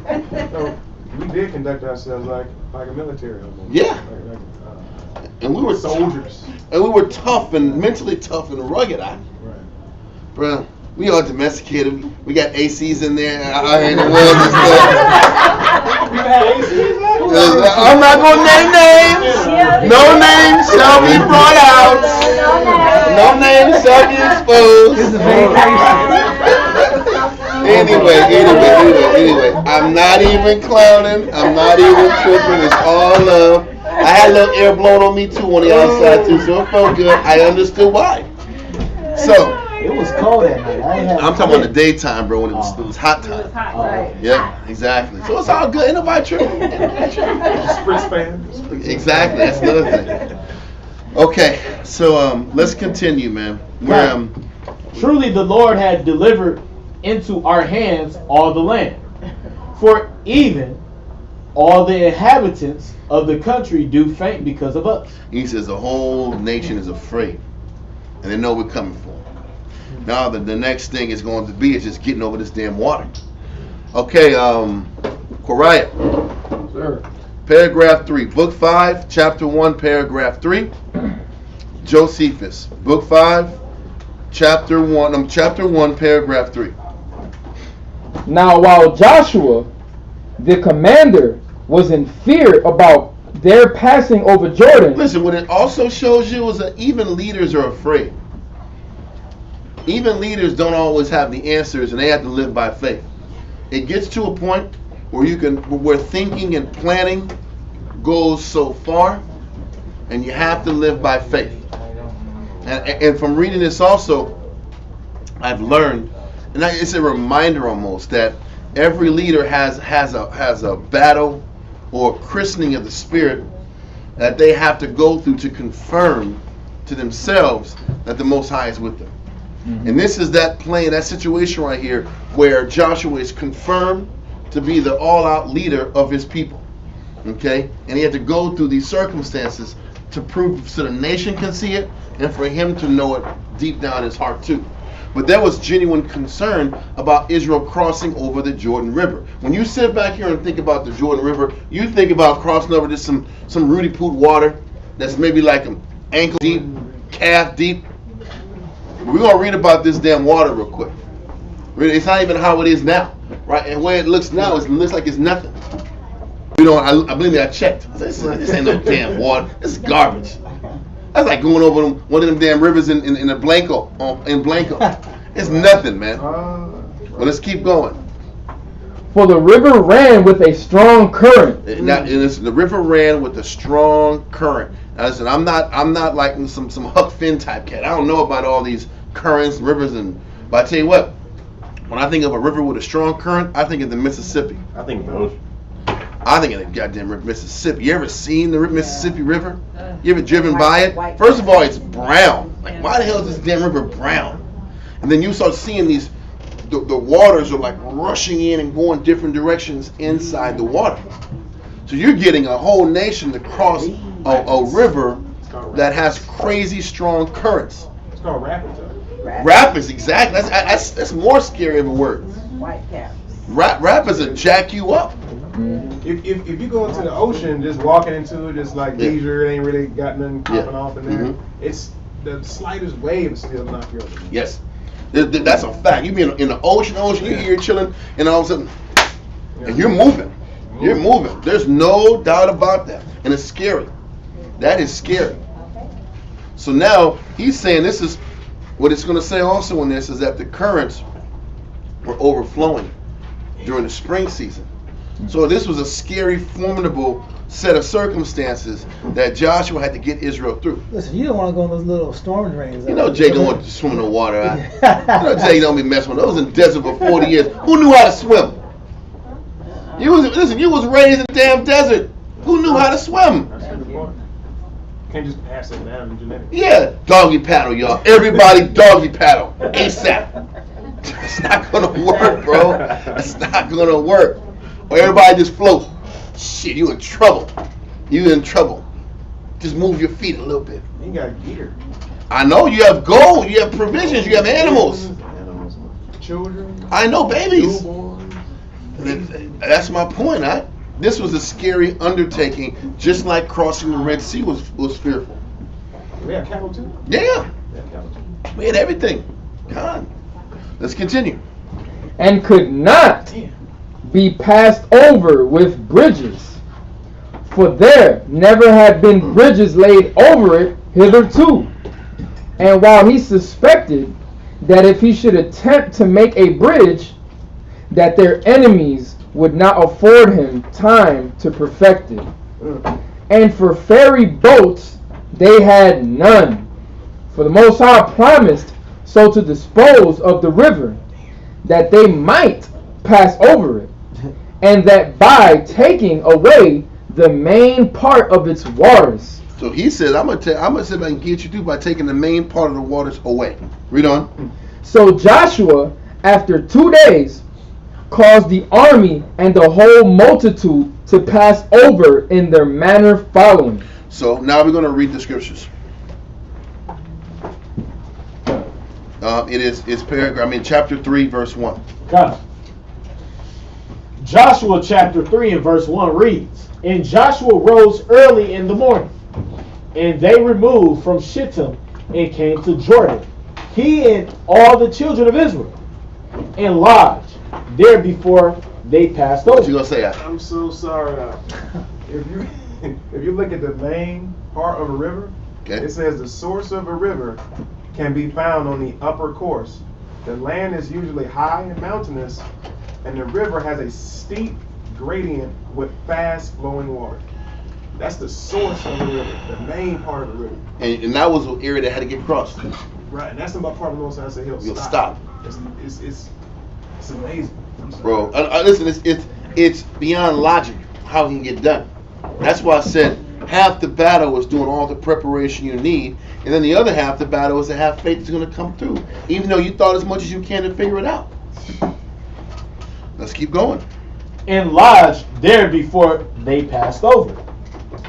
And it came to pass, after 3 days, that the officers went through the host, and they commanded the people, saying, When ye see the ark of the covenant of the Lord, your power, and the priests, the Levites, bearing it, then ye shall remove from your places, from your place, and go after it. Yet there shall be a space between you and it, about 2,000 cubits by measure. So what it's saying is, first of all, Joshua had a good idea. He said, I don't know how we're going to get through this, but to protect us, we're going to have the priest carry the Ark of the Covenant through this water first. He's like, listen, the only thing he can think of is, most I ain't going to destroy the Ark out in this water. So let this Ark go first. It took him 2 days to think this out. He's like, how am I going to do this shit, man? We're going to go through. So we listen, you still didn't have the answer all the way. He just said, bring the Ark out there. Most I ain't going to destroy the Ark. Most I ain't going to destroy it. So he just says, follow the Ark, and then stay away from the Ark and cross it. And the priests are going to stay right in the middle of the river, holding the Ark till everybody crosses over. That takes strength too. You can't sit back and put it down in this water. Exactly. Let's keep going. What's that? In the river, Yeah. the rock, it's not flat. Yeah. Ever. That's what it It's is. like rocks all over the place. And then there's like slime on it or whatever it is. Yeah. So it's Algae, never, moss. it's never even, yeah, it's something that if you could walk, you could, with shoes, without shoes, you could try and go, even go low, like a little bit of water, it's still Slippery. And it says very it's steep. slippery, very unstable. Yeah, we used to go to rivers all the Like time. You're you're inclined. declining. It's like it's. Yeah, decline. Yeah, because that's crazy, man. Or you're Then you got an climbing incline. up. You ain't got an Then you incline, got man. yeah. But you know what? The Lord did it. That's amazing. Let's keep going. Got it. And about 2,000 cubits by measure. Come not near unto it, that ye may know the way which ye must go. For ye have not passed this way heretofore. So it also shows you that in order to grow, you have to go through arenas you've never passed before. That's In order to grow, you have to go through endeavors you've never overcome before in your life. And that notion is scary as hell. People talk about growth. People talk about, I want to go to this level and I want to challenge myself. Then are you prepared to keep going in endeavors that you have no idea how to get through? Not familiar with. You're not familiar with? You have no control over? There's significant fear that's presented in front of you because of the unknown. If you're going to grow, you have to face the unknown. That's a real thing that Israel doesn't really want to do. They say they do. They won't. Everybody wants to grow, but we're intimidated about what it takes to change and what it takes to overcome to see the change. Let's continue. Verse 5.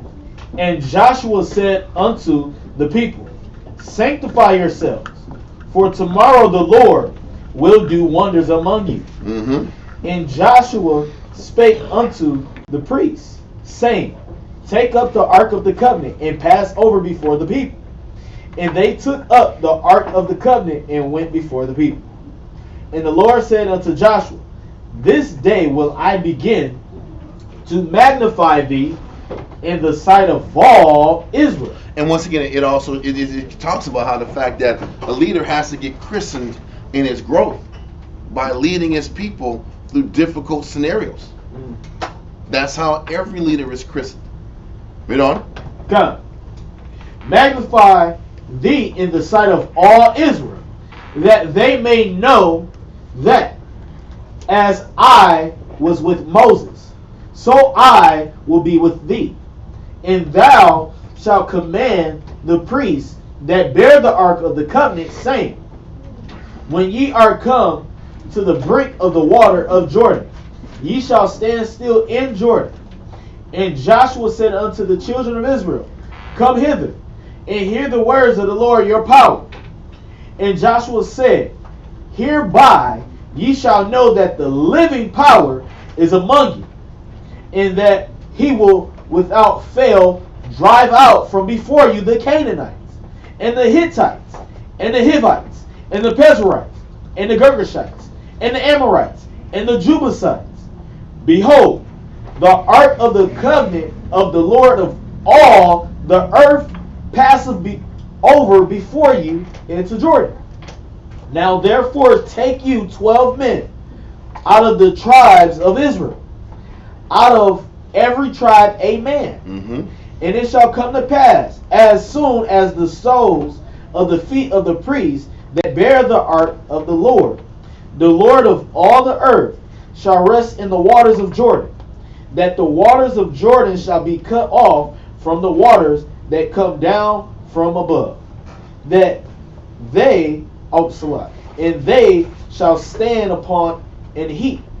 And it came to pass, when the people removed from their tents to pass over Jordan, and the priests bearing the ark of the covenant before the people, as they that bear the ark were come unto Jordan, and the feet of the priests that bear the ark were dipped in the brim of the water. For Jordan overfloweth all his banks all the time of harvest. During the time of the harvest, the rivers overflow every year annually. So it says, "In the feet of the priests that bear the ark were dipped in the brim of the water." So pretty much they had to touch this water and step into the water before the waters receded. They had to feel it. You have to sit back and actually deal with faith. Because if the waters would have just poured out before they stepped in, where was the faith? But the idea that we're all immersed in this water and it ain't turned over yet, what's that feeling? Fear? Is the Most High going to really come through for me? Is the Most High going to look after me? It's showing us an example of the battles that we face. Are we going to sit back here and make faith moves? And in the process of making those faith moves, sometimes when you're making a move, you don't immediately get the response you're looking for to confirm the decision or the direction that you're going. And it seemed like that's what Joshua did different from what happened when they crossed the Red Sea. Because the people were crying unto Moses, saying, "What are we going to do? The Egyptians are coming after us. Yeah. How are we going to do this?" And in verse 15 in Exodus 14 it said, "And the Lord said unto Moses, Wherefore criest thou unto me? Speak unto the children of Israel that they go forward." Yep. So just go. But that's easier said than done. Right, but it seems like that was a difference. Well- Meaning they had to require more faith on this side. Well, I guess it just depends on the Okay. story. No. What you're saying is right. But I've done a little reading on Israel crossing the Red Sea, and I'm not even go there because you can't prove it. But there were different sayings that said that the first people that entered into the water in the Red Sea, the water didn't open up for them either. It eventually opened up as they kept going. But that's just hearsay. That's no proof. So I can't really say for a fact. But I've read writings that talk about how when they crossed over that water, the water started opening up after they went in. And The tabletop, right? The tabletop. yeah, the tabletop where it said they stepped in, and when the water started getting to their neck is when the water Yeah, started. whatever you're talking about. But I can't prove it. It's not in the scriptures, so I can't say it for sure. But in this one, for sure, it says they going into this water, and the water hadn't receded yet. But that battle is a lot what we face. We'll make faith moves, we'll make decisions, and in the midst of going through it, it doesn't initially feel like it's going to work out. See, and I guess that was my question. It's like, damn. It's like you get so worried about making the wrong decision sometimes. And Done. if it's a move I should make, and it's just like most times, like, okay, move. Well, I guess as long as you're in the right mindset or spirit, I'll bless it. I'll bless you when you're resolute in your decision. Calm. You have to be resolute in your decision, man. Okay. That's what it's. Listen, once their feet in the water, they in. You already made a decision. You already made the choice, man. You can't do this and then pull back. Church calls that drawing back into perdition. Yeah, exactly. You said you told the Most High, I'm gonna commit to this. Yep. And you committed. You gave yourself the process. And you said, Nah, Retreat, never mind. retreat. Most High's like, listen, man. Can you imagine if one of the guys told, "I can't go no more. I can't go no more. That spirit is correct. I can't do it. Go back. Go back. Go back." That is the whole time it was. I know. So you don't necessarily know it's going to be the right decision. You said resolute. Yep. It's almost like this. When you're facing a new battle that's in front of you, all you got to comfort you in making the decision is the thought and the counsel that you took into account to make the decision. And then 2, scenarios in the past when the Most High was with you, when you had to have faith also. It's both. And those scenarios is what you're using to get you to the next battle. And that's where your resoluteness is. I'm holding on to when I sat back here and I trusted the Most High here, He got me through it. Okay. On top of the counsels and the communications and the studying that I've been having to give me a firm confidence moving forward. It was no different than Joshua waited 2 days before they sat back and make this move. He had to think about this counsel, pray on it. Then it was all moving forward. Like, listen, Joshua, listen, the Most High wants us to cross. I can't ferry it. I can't build a bridge. There's no other way.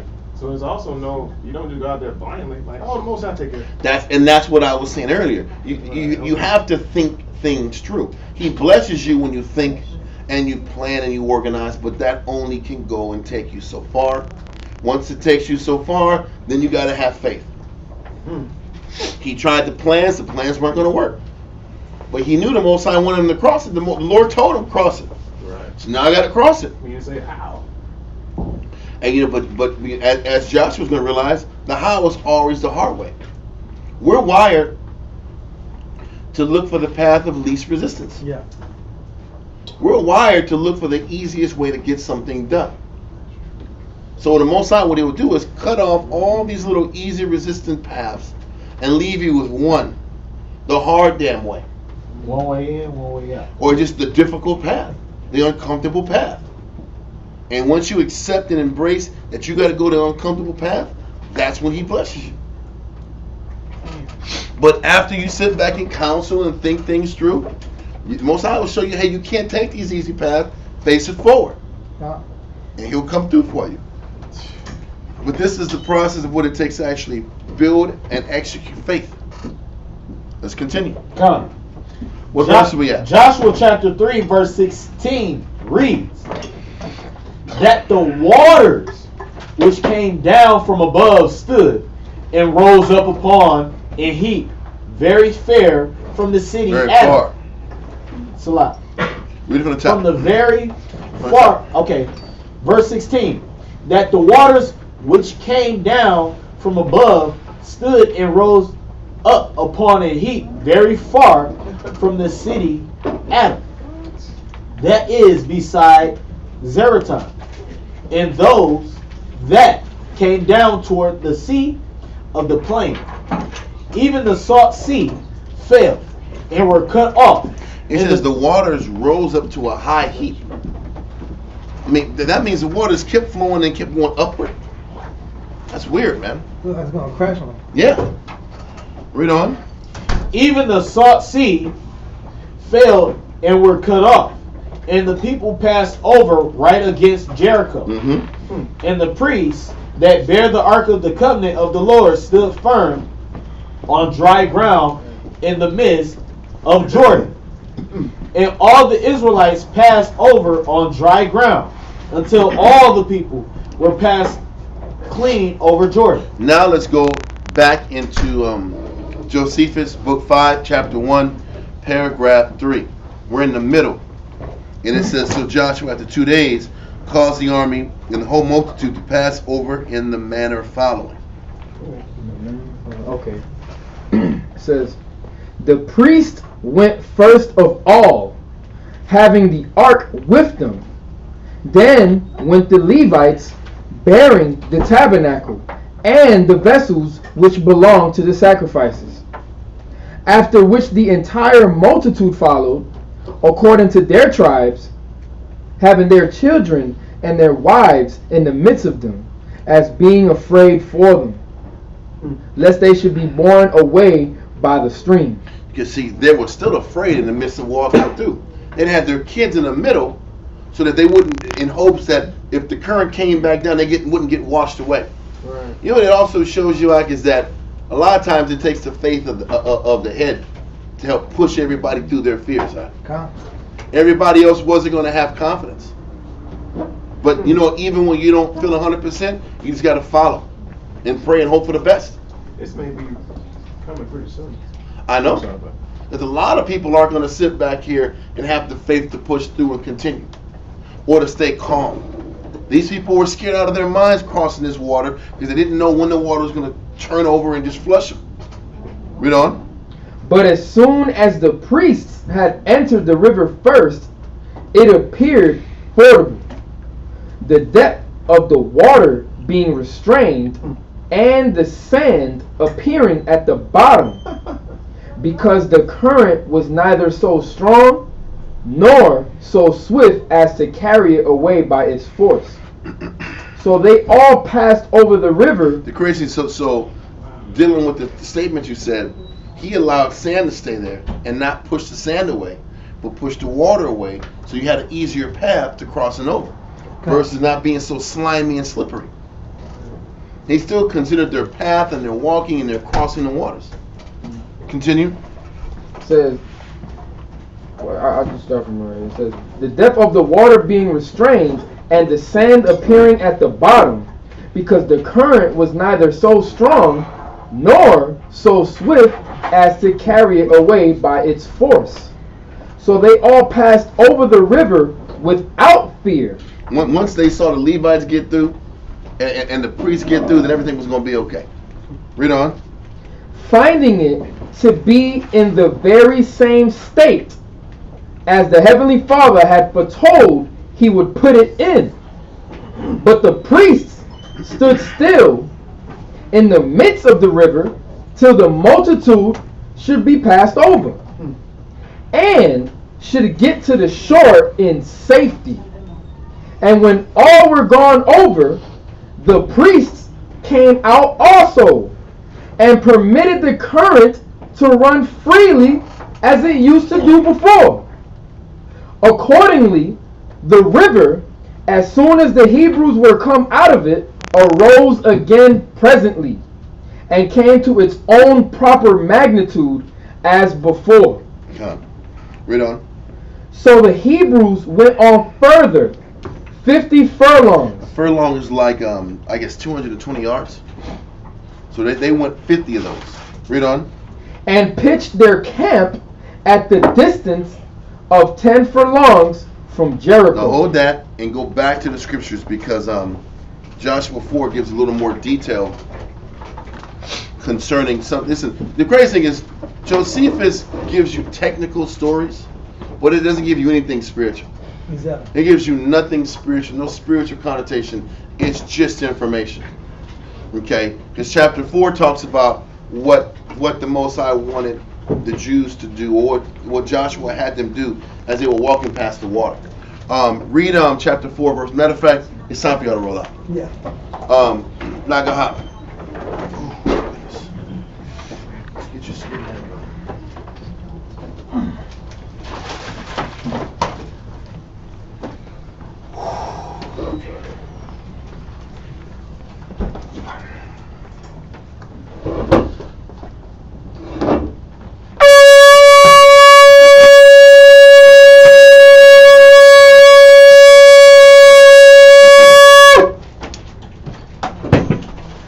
Magaha, Shah Shabbatah, Ban Shemaywan, Ban Yasharallah.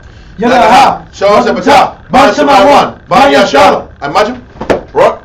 Yahweh Shema Shabbatah. Yahweh Hashem Yahweh Shah Brakatam. All right.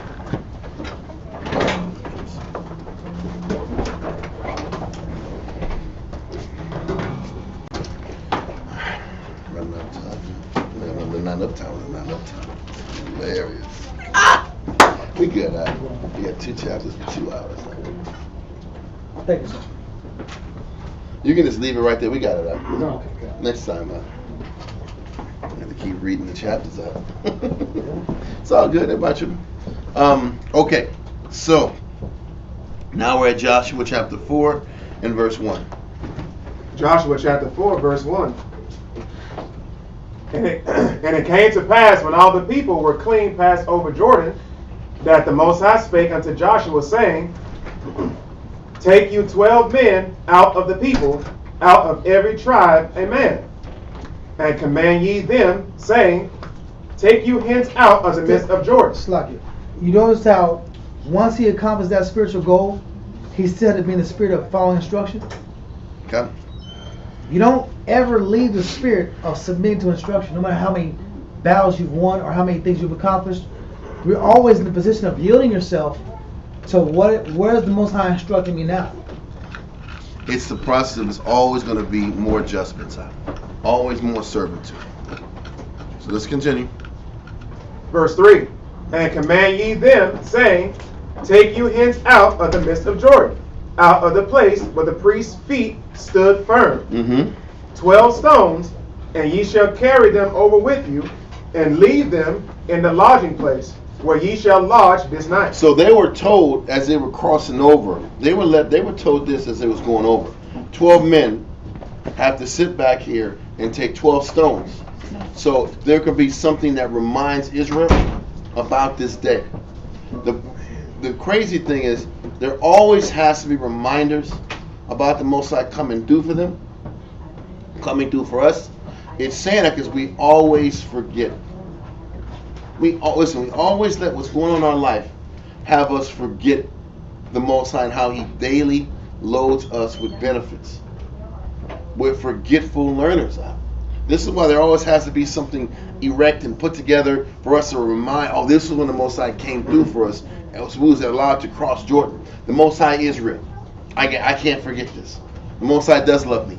I can't forget this. And just like we have monuments that we put together not to forget the Most High, we have to have our own spiritual monuments that we hold on to and use to confirm the Most High comes through and blesses us. Do we have that for ourselves? Do we have our own personal stories when we had to have faith and follow and trust the Most High came through for us? And later on in the scriptures, the Bible calls it a testimony. Yeah. What are your testimonies that you know for a fact, without a shadow of a doubt, that serving the Most High is the right thing to do and being in this truth is where I'm supposed to be? In the midst of me doing this work, I have to continue looking for testimonies to justify my existence in this work.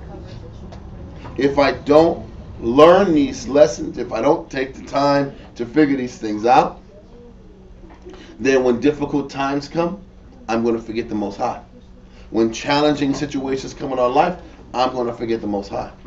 This is why these monuments were erected and they were put for a perpetual reminder forever in our generations. This is why even the idea of doing the Sabbath classes are important and valuable, because how many of us on our own are going to reread these chapters in our life? And I'm going to say, listen, the main reason we're going over Joshua now is, if it ain't going to be on a Sabbath class, who's reading the scriptures? If it ain't going to be talked about in Sabbath, you know damn well people ain't reading Ruth. People ain't going to be reading Nehemiah and Ezra. They're like, nah, if it ain't being taught on class, I ain't going to it. These are the facts. That's why Israel will sit back here and go from Genesis to damn Deuteronomy until Christ comes back. There's nothing wrong with it. But Israel don't want to read the whole Bible. We still need to read the scriptures in its entirety to get a greater grasp and get more confirmations as to why we need to keep serving the Heavenly Father. And it said, he didn't just take rocks from any place. Yeah, it was right in the midst where the priests were, because that had meaning. This was the epicenter of where the Most High was there for us. But these are all reminders, and we have to have our own reminders as to why the Most High is real and why we have to lean on Him. Okay, let's continue. Verse 4. Then Joshua called the 12 men, whom he had prepared of the children of Israel, out of every tribe a man. And Joshua said unto them, pass over before the ark of the Most High your power into the midst of Jordan, and take you up every man of you a stone upon his shoulder. So just because it's chapter 4 and chapter 3 talked about us crossing, chapter 4 is still dealing with as we were crossing over. It wasn't like after we crossed, now these guys are going to double back and get the damn rocks. It wasn't that. It was they were told beforehand to when we cross over, snatch you a rock. Y'all 12 men for each tribe. That makes sense? Come. Okay, let's keep going. A stone upon his shoulder, according unto the number of his tribes of the children of Israel, that this may be a sign among you, that when your children ask their fathers in time to come, saying, what mean ye by these stones? Then ye shall answer them, that the waters of Jordan were cut off before the ark of the covenant of the Most High, when it passed over Jordan. The waters of Jordan were cut off, and these stones shall be for a memorial unto the children of Israel forever. It's a reminder. It's a reminder that the Most High is real, and He advocates for His people. And a lot of times we cannot forget that concept. And He does miracles for us if we're faithful. Read on. Verse 8.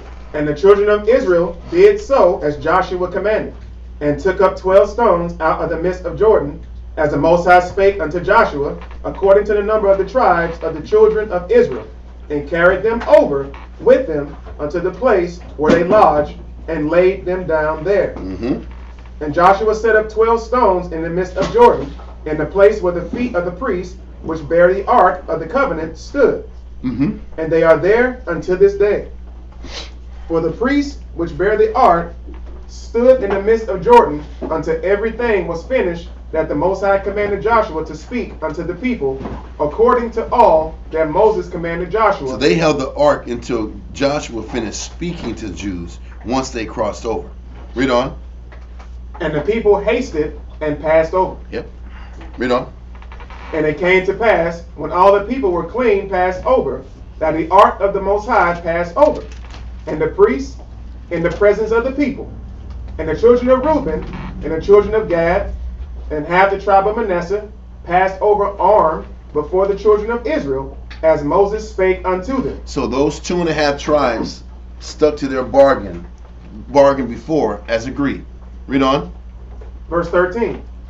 About 40,000 prepared for war passed over before the Most High unto battle to the plains of Jericho. That's a lot of people crossing the river and the waters being suspended to get 40,000 people. That was just 40,000 people ready for war.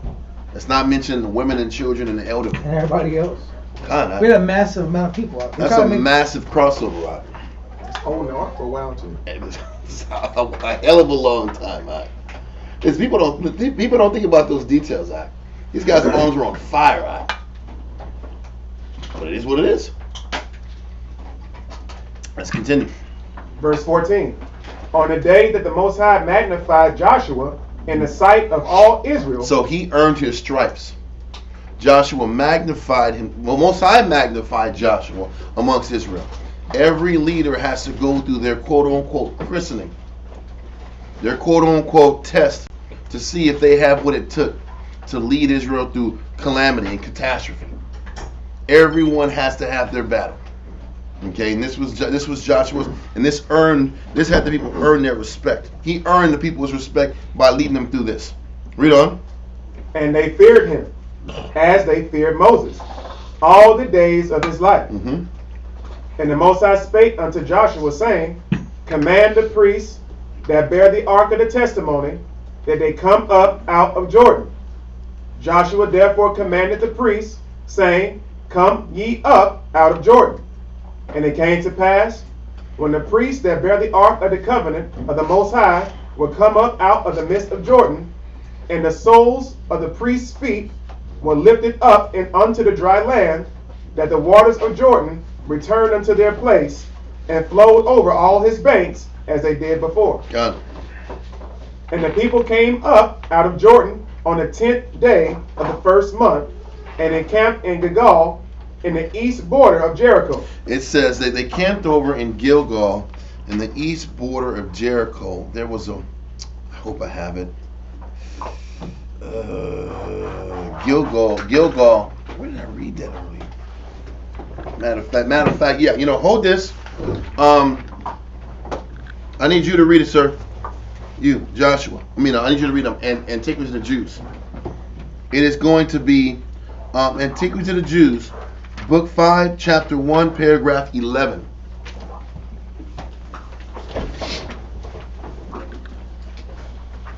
Book 5, Chapter 1, Paragraph 11.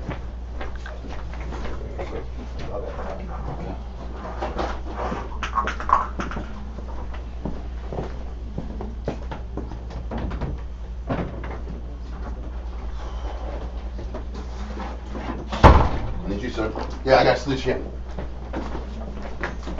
You're my Josephus guy now, sir. Okay, Governor. Right.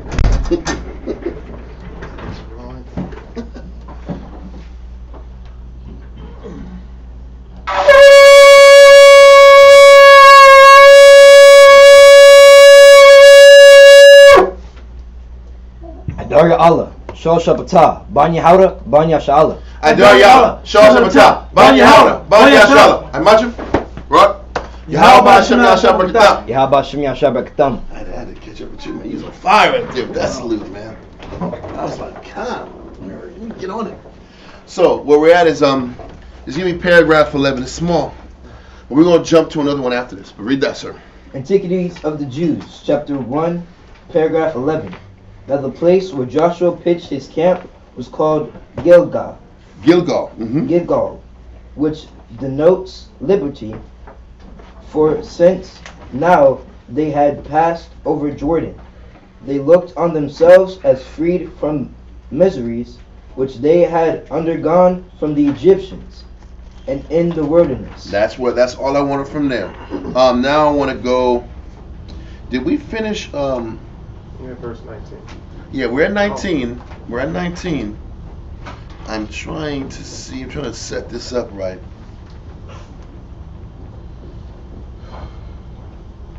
We'll hold off when I call you again. We're going back to paragraph 4. Okay. Let's go to Joshua chapter 4 and verse 19. You said this is gonna be 19 again. Joshua chapter 4, verse 19. And the people came up out of Jordan on the 10th day of the first month and encamped in Gilgal. Gilgal means liberty, and also it's 4 days before the Passover. It was the 10th day of the first month. So the Passover, just like when Israel crossed over the Red Sea, it was the Passover time. Same thing here. We crossed over in the spring around Passover time also. First month, 10th day. It shows a lot of nationhood too, because once we cross that bow as a nation, we cross that barrier as a nation, then we honor the Most High, then we would have had liberty from the nations. And the Most High is heavy into symbolism. Yeah. He's really heavy about symbolism and history, repeating itself. Our deliverance from Egypt is mirrored with our about to be deliverance from Canaanites and crossing over from that Egyptian hellhole we was in the wilderness. Okay, so let's continue. Verse 20. And those 12 stones which they took out of Jordan did Joshua pitch in Gilgal. And he spake unto the children of Israel, saying, when your children shall ask their fathers in time to come, saying, what mean these stones?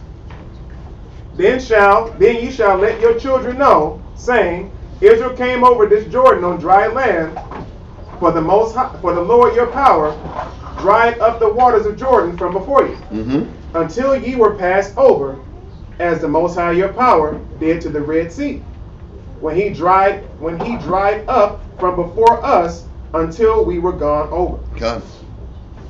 That all the people of the earth might know that the hand of the Most High that is mighty, that ye might fear the Most High your power forever. God. Let's continue. Chapter 5, verse 1.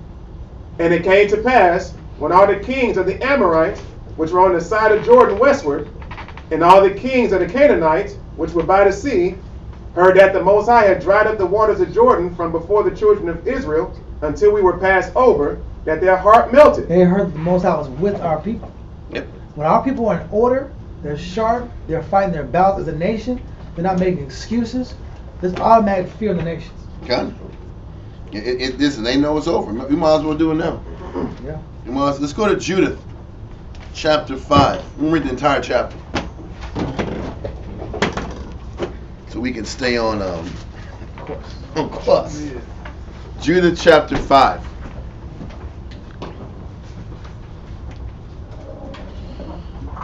Judith chapter 5. 1 second, sir.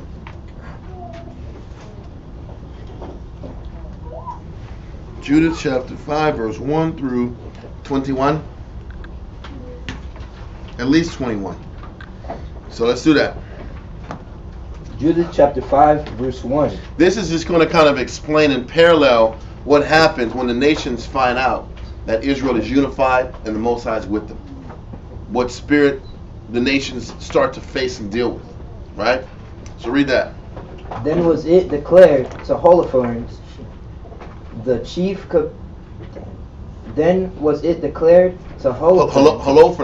Holofernes, the chief captain of the army of Assur, which is the Assyrians. Read on. That the children of Israel had prepared for war and had shut up the passages of the hill country and had fortified all the tops of the high hills and had laid impediments in the Champagne countries. In the Champagne country. They was popping bottles back then, man. It wasn't just regular wine too. They was doing champagne. Read on. Wherewith he was very angry and called all the princes of Moab. The reason he was angry was because most of the nations were just cowering down to the Assyrians coming through. Normally when the Assyrians were coming through, everybody would give up and they would just be put on tribute and they could live their life. Okay? So now they're like this, the Jews weren't relenting, Israelites were not giving in, and he was pissed off. So now he's asking Moab. Why was he asking Moab? Because Moab had a greater understanding of the Israelites and their culture.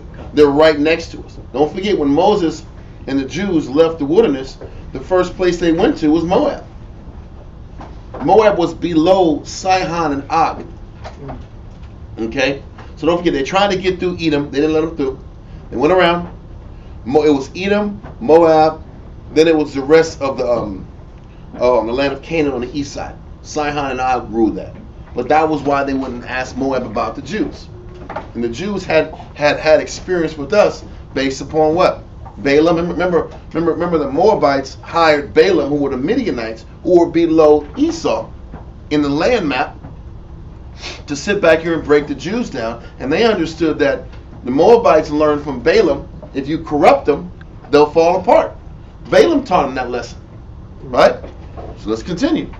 And the captains of Ammon, and all the governors of the sea coast. Shalom, Arya. We'll keep going. And he said unto them, Tell me now, ye sons of Canaan, who this people is that dwelleth in the hill country, and what are the cities that they inhabit, and what is the multitude of their army, and wherein is their power and strength, Recon.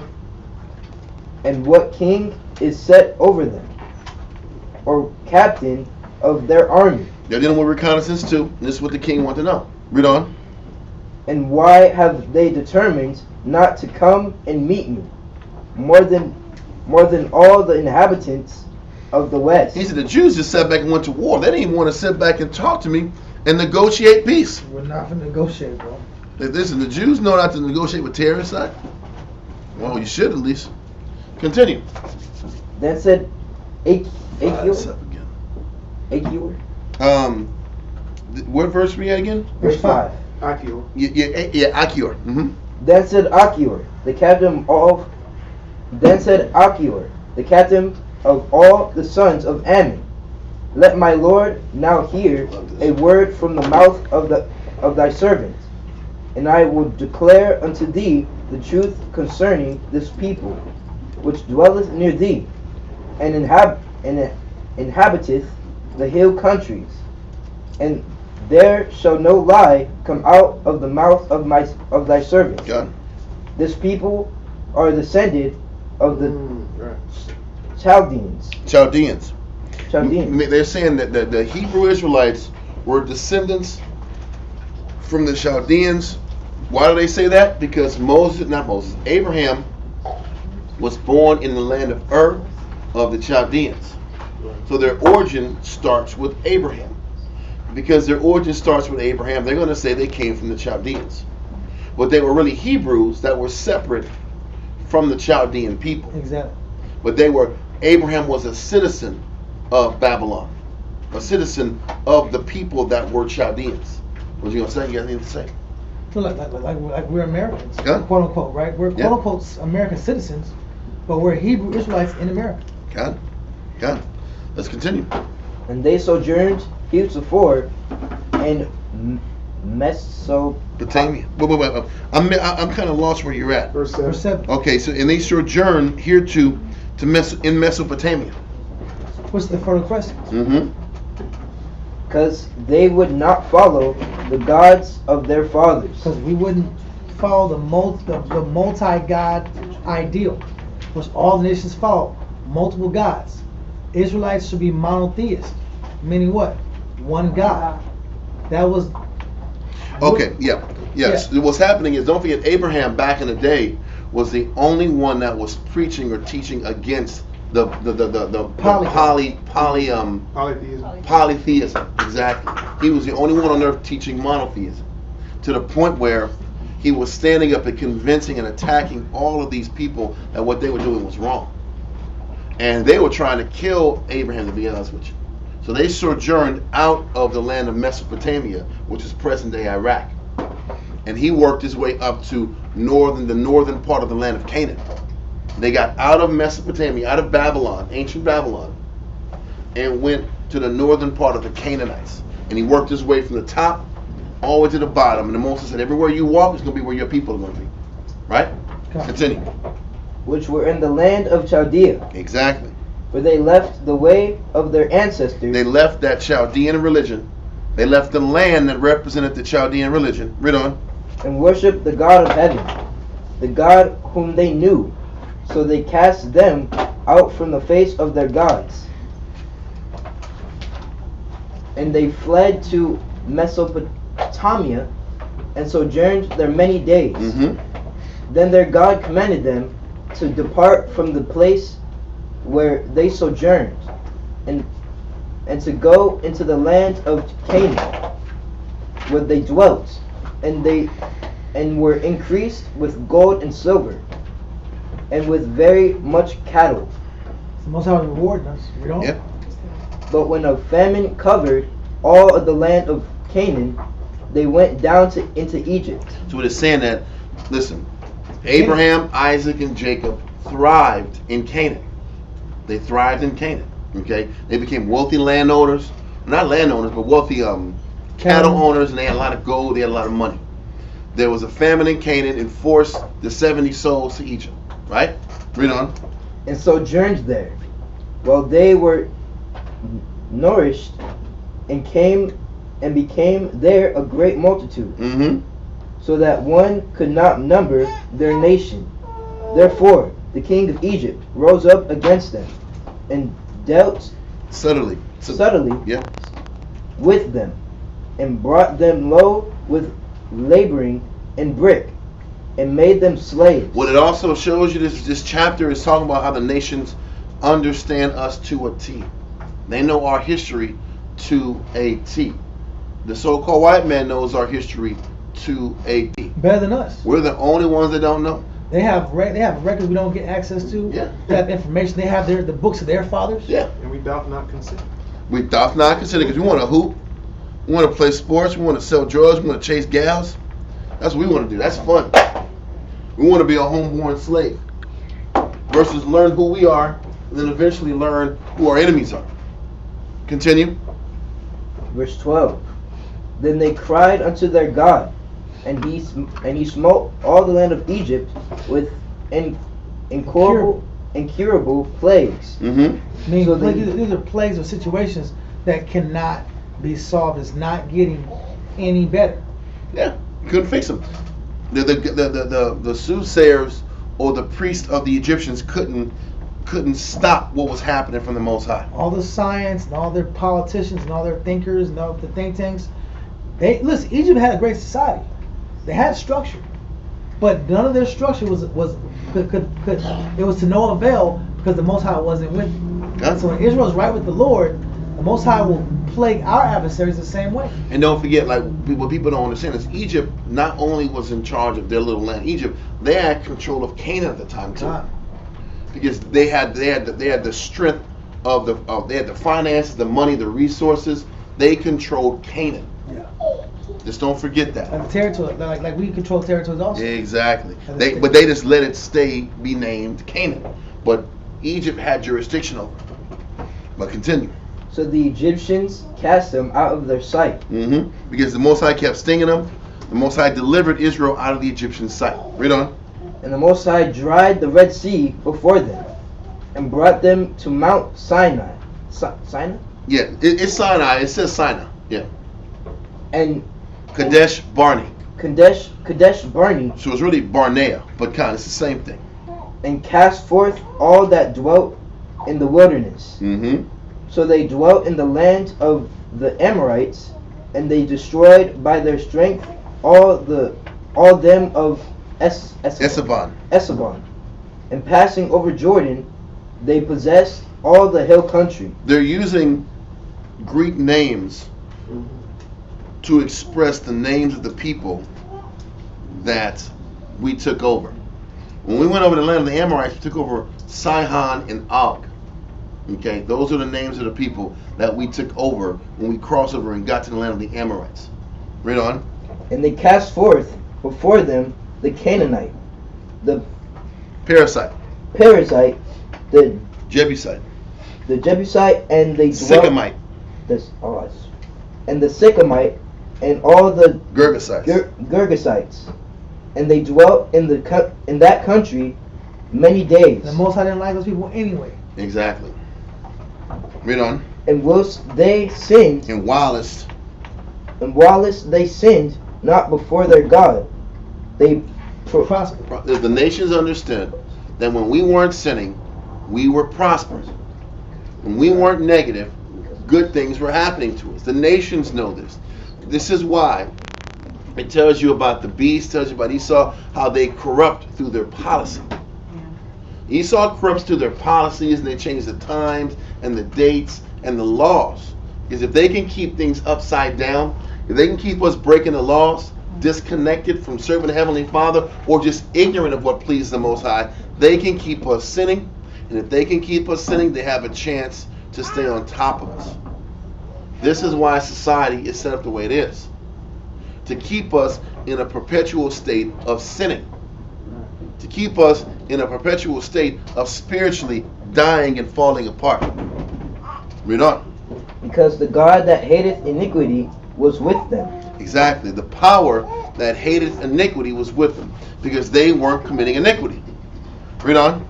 But when they departed from the way which he appointed them, they were destroyed in many battles, very sore. That's the story of our people. Yes. This simple premise is the story of our people and our households and our personal life. Yeah. When you're on point, you might go through some challenges here and there, but you always overcome.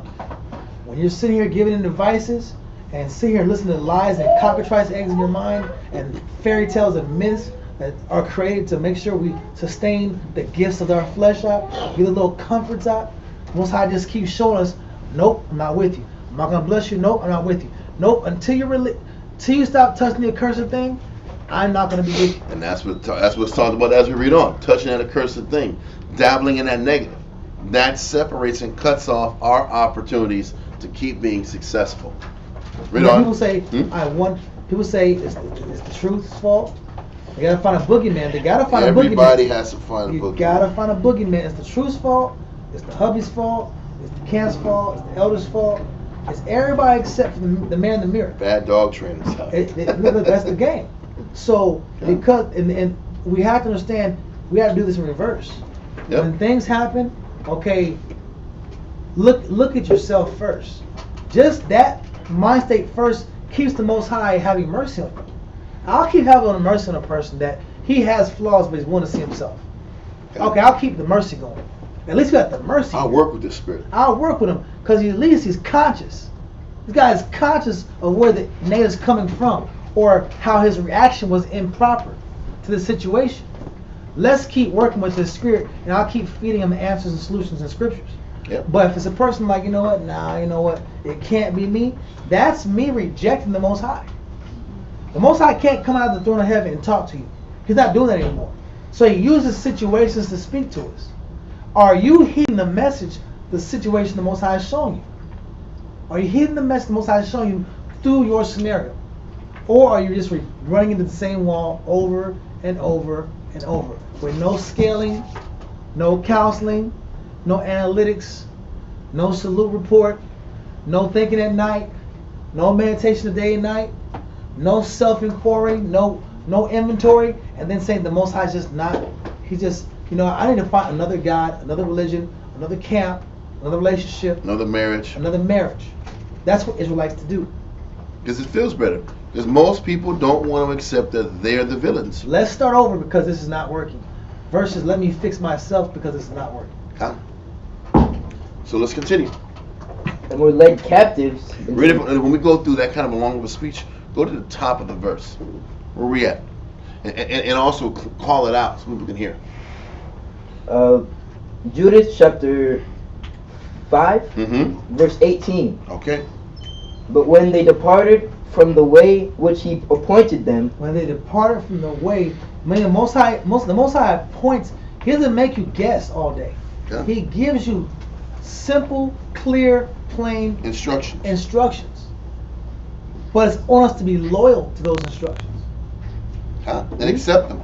Well, that's the most important part. Read. They were destroyed in many battles, very sore. Brother, so you know what? He reminds us that it's not about the strength of our hands. It's not about our skill if you don't have humility and servitude behind it. It's the combination of skill, desire, effort, and servitude. Okay? Because you're going to read later on that we wiped out damn, I'm not even going to. We'll teach it, but let's keep going. And we led captives into a land that was not theirs. So hell, the Assyrians were one of the ones who took us out and put us in a new land. Listen, when we're in the book of Judith, I don't know the exact time period, but it's obvious when the Assyrians were in power. And when the 9.5 tribes already got smoked. Okay? Read on. And the temple of the Most High was cast to the ground. And this is even to the point where it's even dealing with not just the Assyrians taking us over, but Babylon taking us over. Yeah. They understood that when we're off, we're easily to be taken. Okay? Read on. And their cities were taken by the enemies. But now are they returned to the Most High. And it takes all these losses and tragedies just to get to come back to the Father. Why does it take so many extreme events and occurrences to get us just to come back and humble down? We could do the same level of humility without the temple falling.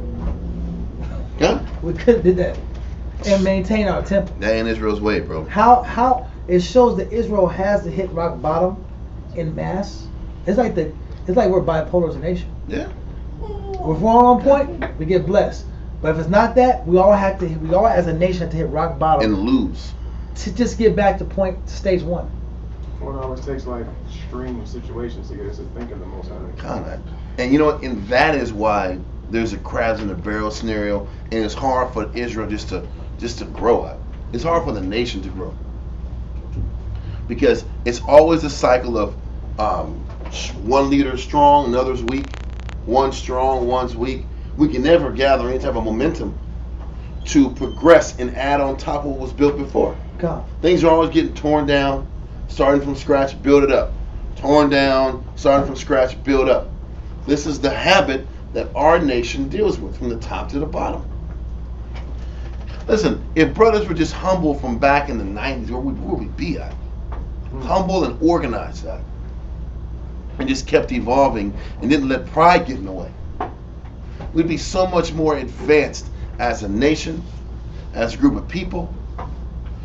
But here's what it is. But the Most High puts us in position to see, are you going to now you still need me. The next level. Because look, we've accomplished battle. We've accomplished a lot. The pride's hard to defeat because when you do accomplish things. It's hard to defeat the pride when you do accomplish things. But Prophet says this. Kanye said this, right? It's hard to be humble. Yeah, it's hard to be humble. Stunning on a jumbotron. Or you're stunning on a jumbotron. I've accomplished things. I've done things. Now I can't be told anything. But really, the goal is to accomplish things and continue to keep accomplishing things. So how much further can I push you? How much closer can I get to the Most High? Good. Not to find where I want to stop and rest at. To find where the Most High want me to rest at. The Most High had to tell Moses, hey, check it out. We're done now. Done. I love you. We had a good run, and now I'm gonna go take you out. That's how we should be. I'm gonna push to the Father says we need to retire. Like King David. King David was like he's fighting battles until he's like 80 years old. He's fighting his old man, and they're like, listen, stop this, man. David, you've done enough wars. The people pulled him back. That was the Most High's hand saying, take your foot off the gas. The Most High will let you know when it's time to take your foot off the gas. But you can't do it on your own. We self-determine. Keep going on. We self-determine when I'm going to stop, because we get happy with our mediocre expectations get met. I have a rib. That's enough. It's enough to stop fighting. I got a little financial blessing. Okay, I'm good now. I'm comfortable. That's enough to stop fighting. my health's a little bit better. Okay, I'm comfortable. It's enough to stop fighting. We have really subpar goals, and we attend to subpar goals. We get comfortable. We have to make sure the subpar goal is just a small facet of the bigger picture, the bigger goal. We have to look at this as a legacy situation. Such one to the class on legacy. This is a long-term life scenario. Listen, I'm doing this till I die. I have to have long vision in this. If we have 1 year, 2 year vision in this, then once we accomplish the goals of 1 or 2 years, we're going back to our filth. It's natural. Why keep striving and fighting and exercising myself and being under duress and being uncomfortable? But if you look at it, I'm building for another 10 years. I'm building for another 20 years. I'm looking at this.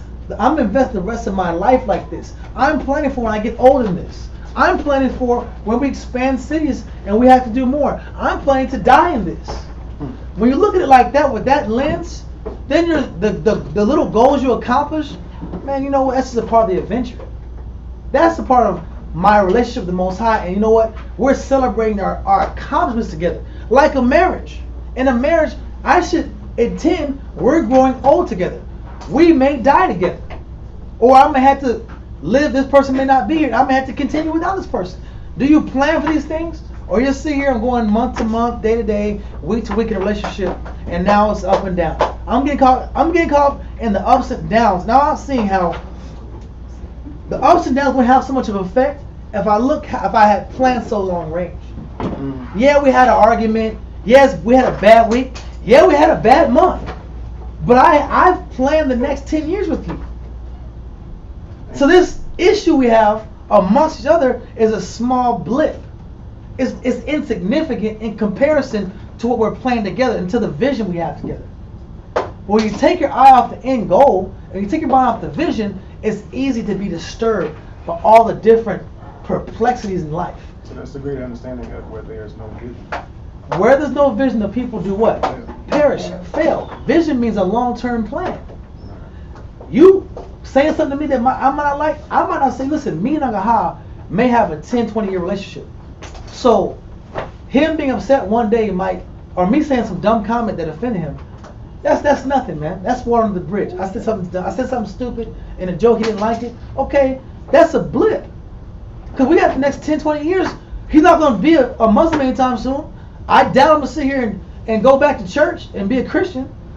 We're going to see each other every day unless something is in the end of the world. Then the little offense that happened, it's water under the bridge because we planned 10, 20 years together. So when we're in marriages, when we're in brotherly relationships, when we're in camp building, when we're dealing with even our own personal issues, are you looking long range so where your issues that happen today don't affect you that much? Or are you so absorbed in the now? Are you so absorbed in how you feel? Are you so absorbed into the condition you're in right now that a small issue is extreme? It's called over-exaggeration. We over-exaggerate arguments. We over-exaggerate differences. And we take our mind off the big picture of this is a long-range goal. If Israel starts to get past, that's a part of being blind. It's called far-sighted and nearsighted. Yes, ma'am. And it's also what you said is like even your example with you and Nagaha and that example you're bringing on. You guys believe the same thing. You're on the same page, so you're willing to walk together regardless of all of the issues. Y'all have the same vision. Y'all believe. Because we have personality differences. So my belief has to oversee, or I made that word up. My belief has to supersede our personal, we're just different people. Yes. He's from the boot, I'm from Texas. We live from Mexico. If you ask it, this is Mexico to me. This is Isbhpk. I'm really a black Isbhpk, right? We're from different places. We're from different cultures. When I went to Georgia, I was around pure Judah. I'm like, wow, this is what it's like to be around. I didn't feel like I was too aggressive. I felt like I was just another black person. Nobody's looking at me in the grocery store to steal nothing. You know what I'm saying? I'm over here. I'm not an oddball, but people can feel your presence when you walk in the room. So we're coming from two different scenarios. So we may have a difference in phases of conversation. We may have a difference in interpretation. But it's nothing in comparison to our long-term belief and where we're going as brothers. Do we look and process our life when we're offended like that? We don't process like that. We get caught up in the small, itsy-bitsy details. And you miss the big picture. Even dealing with parents. Parents say this, say that. Parents have imperfections. And you know what? It's cool until you don't have them no more. It's cool till you don't have your parents no more. Your parents are gone, they're gone. They ain't coming back. And whatever insignificant issues we had, they may be significant, but it's nothing in comparison to no longer having that person in your life anymore. It's like that with parents, and it's like that with people you love. So we really have to start learning the ability to weigh the depth of our relationships and bonds, and compare them in the long-term bond we're building versus the short-term issue we have. Esau knows that with economics. He knows, oh, this is just a small correction in the stock market. But the big trend is going towards this direction. Yes, ma'am? And is that also like with relationships too, like picking your battles? Picking battles is very true. Picking battles and choosing points of emphasis. Things have to be addressed. But I can't be perturbed and annihilated by the events. I'm trying to tell you how to stay moderate and in the middle and not let the events in your life make you bipolar spiritually. That's what I'm trying to say. We get overthrown by the waves of discussions. You didn't say hi today. That's the issue. But is it worth divorcing? What we naturally do that's a part of the flesh. The flesh is over sensual. I always call it hypersensual. Right. Hypersensual means every scenario in my life that affects me, I over engross it, I over embellish it. Then you put in your mind, you plant a seed in your mind, and you water it, and you nourish it. And that's the overreaction. It's the overreaction, and now it becomes a demon. Now it's a major issue in the house. Now it creates long periods of unhappiness in brotherly relationships and in sisterly relationships. It's over sensuality. But that is a practice from what? Not regulating and seeing the big long-term vision. If you're not long-term vision minded, you're going to be overthrown by small arguments, small facial expressions, small issues, small disagreements, small things, events that happen in your day. You're going to take work home. You're going to take your parents' problems home. You're going to take your fellow workers that have problems with their life to your house, and those spirits will jump like frogs. Those are scenarios that come where you don't practice. It's a practice. You must have healthy spiritual practices, which means maintain long-term vision. What is the long-term goal? What have we accomplished in our past together, and where are we heading long-term? If you're not practicing that, every scenario will throw you off. Is that clear? That's how I learned how to drive. I used to be driving like this, and I would drive in S's. And I'm like, you know what? Let me look long-term and see where I'm going. Where the hell am I going? When I learned to look downrange when I was driving, then the S's stopped. I stopped S'ing in my driving. Oh, this is how you. I would look at every little dot. Okay, make sure I'm not out. I'm focusing so much in the immediate lane I'm in that I was doing this, overcorrecting. But when I start looking downrange, I'm going this direction.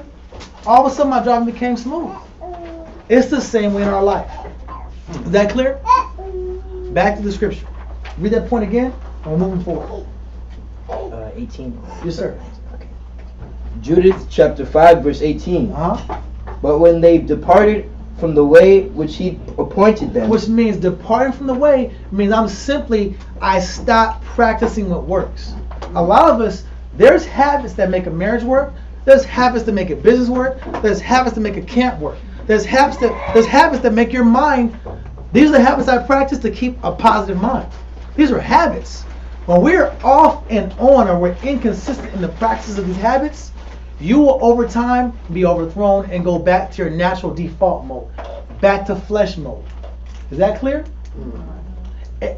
We might not like it, but you have to do these practices every single day. You need daily reminders and daily practices to continue with stability. Read on. They were They were destroyed in many battles, And they very were sore. destroyed in many battles. Meaning, Satan or life, whatever it is going to keep bringing challenges to you. And if you don't practice these daily habits, these challenges will overthrow you in any scenario. Business, family, marriage, health, whatever it is. Dietary, it doesn't matter. It's a principle of life. We think, oh, it's just the truth. It's just the truth. It's the truth. No, this is life. The Bible says much every way. That be the principles, which be the oracles of what? The Most High. What advantage hath the Jew? The Most High give us the cheat codes. This is chiefly. The Bible is the cheat codes of life. Every man got to deal with problems. Everyone got to deal with issues. Everybody has cycles. Everybody has a little insanity. Everybody has a flesh vice or vices. Everybody has the threat of loss. These are universal things that we all deal with. The question is, will you submit to the word of the Most High to solve those issues? Your decision to submit or not submit will determine your next 10 years, your next 5 years, the duration of your marriage, The peace of your life. the peace in your life, the amount of brotherhood, the ability to solve and overthrow slight malfunctions in relationship with brothers and sisters. Mm-hmm. It determines the peace of mind you have as a man. And when you have this erratic mind and this lack of peace and these dejections within, and you carry a bunch of negativity that you don't speak about, it just shows that you're short-sighted. Doesn't solving it the Most High's way require more faith? Because it's not a way that you're used to. Well, true. It requires faith. When I say faith, I mean it requires us to accept the unfamiliar. Right. For me, I'm naturally a disorganized guy. I don't like to organize crap. I've gotten blasted countless times about that. But you know what? I eventually come to a point where my life's not going to get any better until I do something that's not my nature. I'm not natural at this. Can I submit? Submit means I'm submitting to what? Something that's not natural for me. And I'm going to give it a chance. That too is an act of faith. But giving it a chance is seeing the good in it. Yes. Huh. It's giving your mind to, this is good. Let me stop saying this isn't me, this isn't meant for me, I don't have, why has it got to be this way? Yeah. That's where the submission kicks, that's where the rebellion kicks in, and you have to break that rebellion. I can't do it, it's too much, I can't handle it. I was talking to a brother yesterday, and I said, if you notice, whenever you push a person out of their comfort level, what's the first thing that happens? You push a person to growth, you push a person to change, and they start doing it. Resistance. No. I'm talking about once you get them to start trying. Okay. You know what they do? Now they trade the small change they do and add some flesh to it. Yeah. Because it's about now, I have to balance all this extra good that I'm doing with something in the flesh. Because the idea that a person has to keep changing and denying themselves and taking things away from their whole life, that is aggravating and sad and scary at the same time. So let me sit back here, for whatever good thing I do, let me add some more flesh to it to balance it out. We do it all the time. Is that a coping mechanism? It is a coping mechanism because honestly, it goes back to that word we talked about last week, and it was a fret. The feeling that there is an unevenness in my life. We all feel that our life is uneven, unfair. All these things I have to give up and change. My life is uneven. So I have to balance this unevenness out with what? The flesh. Supplement. Because I feel uneven. I feel like it's all give and no get back. And we see, we do it all the time. We look at people that get high, and we're like, "No, this is." They're wicked, evil people. You're just a drug addict, you know. You're just a drug addict. You're a smoker. Listen, you don't realize that them being sober is a spiritual battle. Yes. Huh? And it's just their vice. What about your vice? Yes. You want to binge eat. You want to sit back here and just be rebellious. You don't want to organize your house. That's your rebellion. You can't sit back here and say that's a wicked rebellion, but my rebellion, you gotta understand what I'm going through. I'm not a drug addict. You don't understand. I don't smoke crack cocaine. I just stay at my house and I distance myself from everybody. Binge on it. How am I hurting somebody there? You're still not feeding your spirit with what it needs to fight your battle. That's the point. I can't sit back and pick and choose whose release or whose vent is more wicked than another person's been. I don't do what he does. I don't not. And that's the I don't hypocritical do. person. I don't do his negative. My negative is a little. No, my negative is understandable. My wickedness. My wickedness is better than yours. My evil is better. It's not as bad than yours. We went over a class about that a few months ago. Yeah. My negative is just, it's there. It's there, but I'm trying. That person, Jesus, this is negative. El Diablo over there. Or Los Diablos is multiple devils. It's evil. But that's how we look at things. And we do that to make ourselves feel better. It balances out that unevenness we feel about ourselves, because when you start to serve the Most High, you start to feel an unevenness in your life. When that flesh starts to pull on you, I feel like I'm giving more than I'm getting back. I feel like I'm considering and serving more than I'm getting reciprocated back. Now I'm angry. Now I'm going to step on as many toes or do as many violations as I need to feel even in my situation.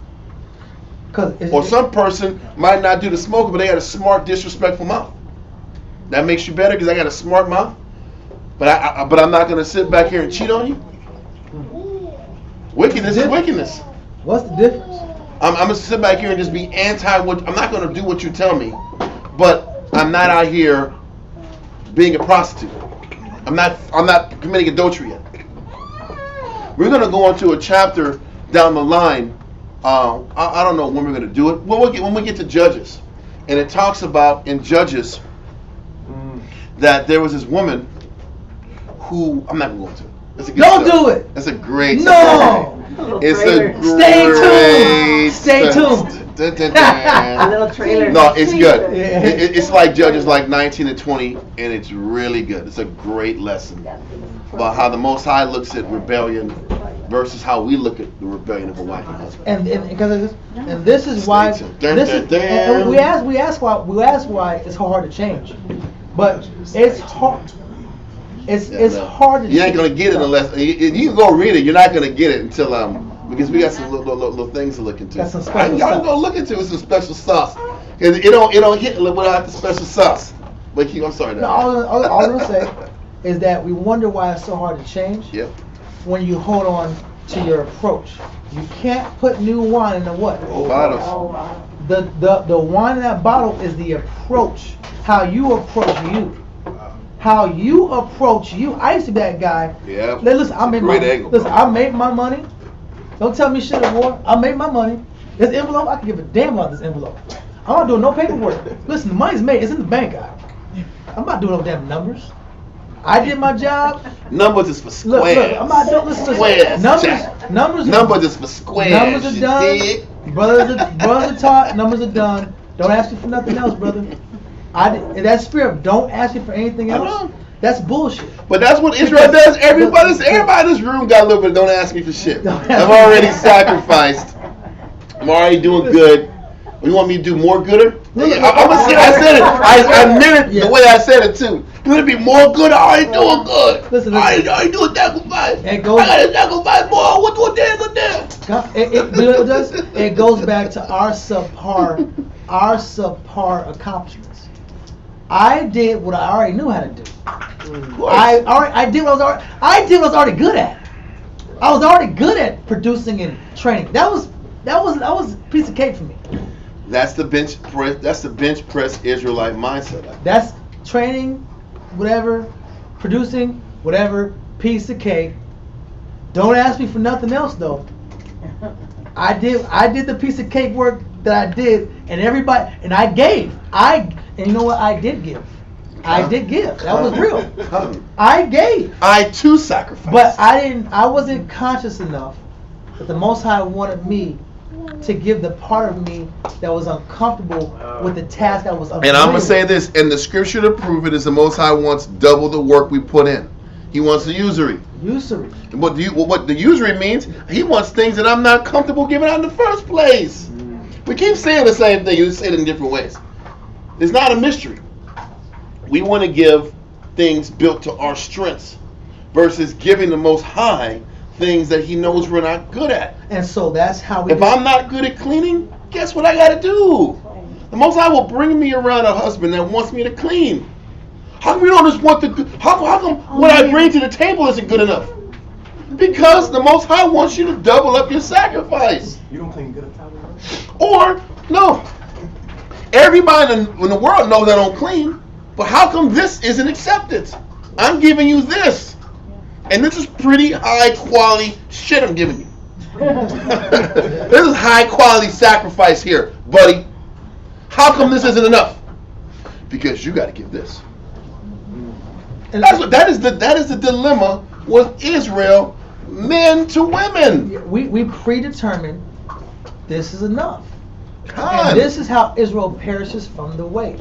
You perish from the way when you're just, okay, I've done this point, and now I'm going to, over time, keep receiving that. It's like the pyramids. The winds messed those pyramids up. They don't look like ball like they used to in the beginning. You can see over time it's worn down. It was a long time, though. But it got worn down over time. So when you give the same sacrifice for years and years and years, you're not conscious that over time, even though you're giving the right sacrifice, the environment is wearing down. Your life is wearing you down. You're aging. You're aging, or you're still sitting here going through new experiences, and it's wearing down the caliber of your sacrifice. It's depreciating. Your car depreciates. Your house I love my house, man. I look up this wood is rotting, man. Like, what the? I gotta find a way. I'm not a handyman. And I gotta find this. That's a lot of money. You gotta learn some handyman shit. It's more shit. money, and now I gotta figure out how did this? Because it rained. That's why. Because it rained.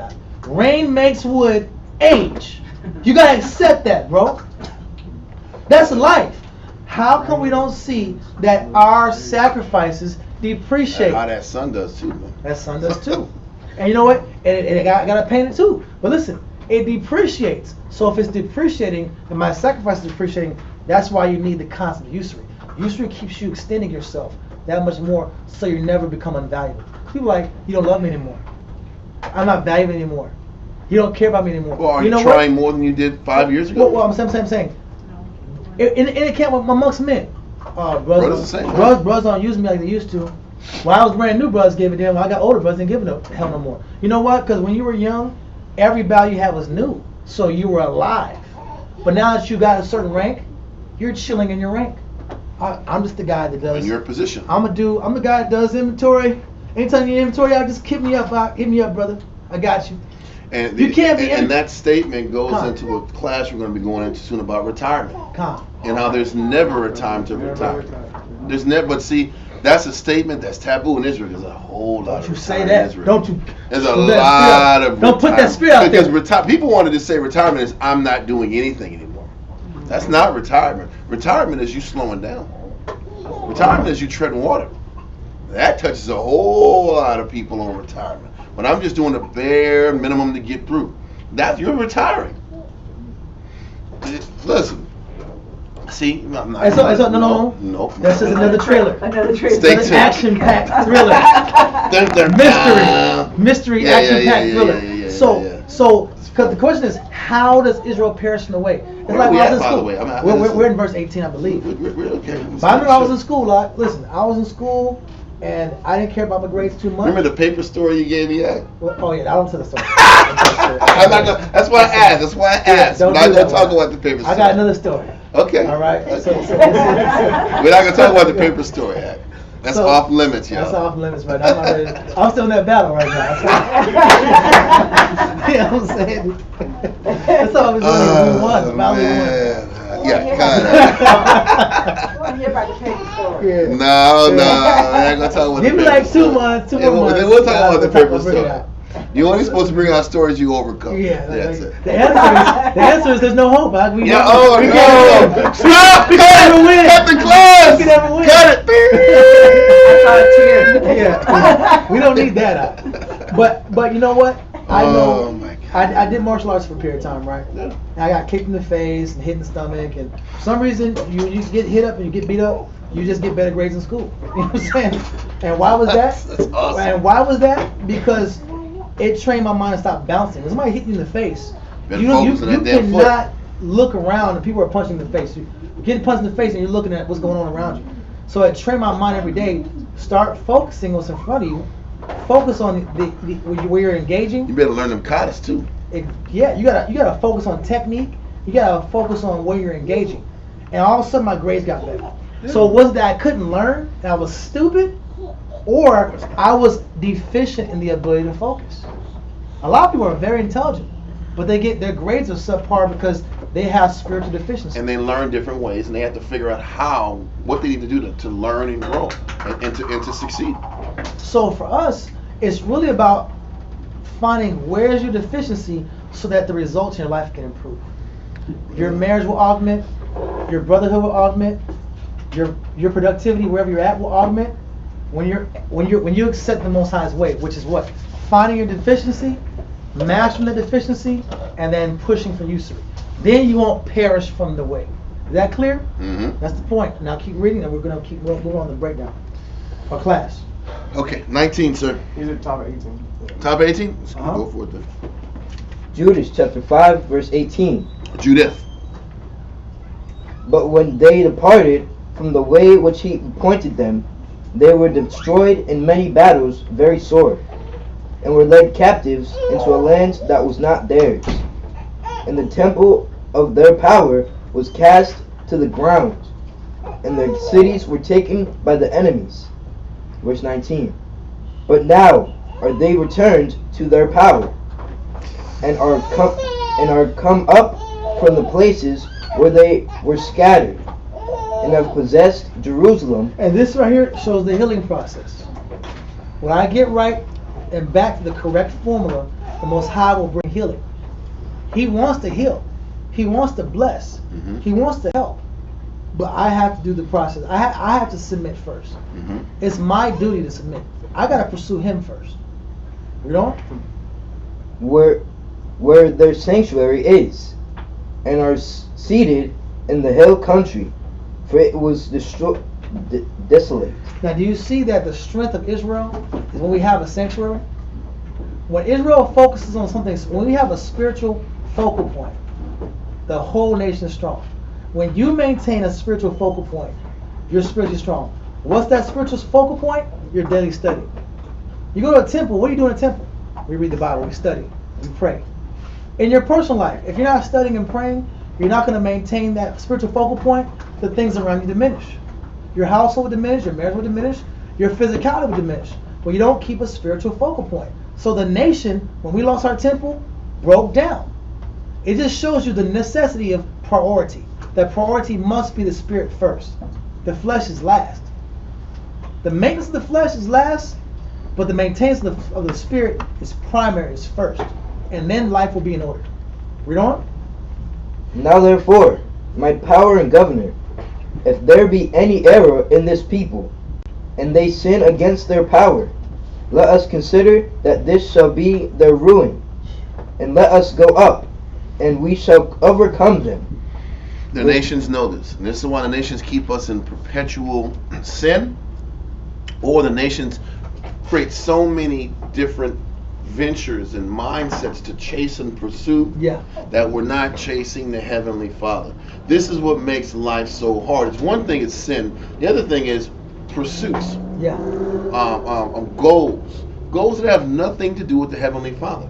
These are the things that steer and disconnect you from the Father and the pursuance of Him. They're unspiritual agendas. If you have an unspiritual agenda, then you chase an empty life. That's the facts. My life is empty. Why? Because I have surface unspiritual agendas. I'm just chasing aesthetics. I'm just chasing trinkets. I'm just chasing chains and jewelry. A feeling. I'm chasing a feeling. I'm chasing a feeling. I just want to feel a certain way. Or I want people to perceive me a certain way. These things have no substance and no basis. So what happens is when you chase things that have no substance and no basis, you lose the spirit of the Father being with you in exchange for a temporary egotistical joy. It's joy to the ego, but it's not joy to the spirit. Mm-hmm. It feeds the flesh and pride, but it don't feed your relationship with the Most High in your future with the Father. So the question, we're always choosing life and death. We're always choosing the ego versus the spirit.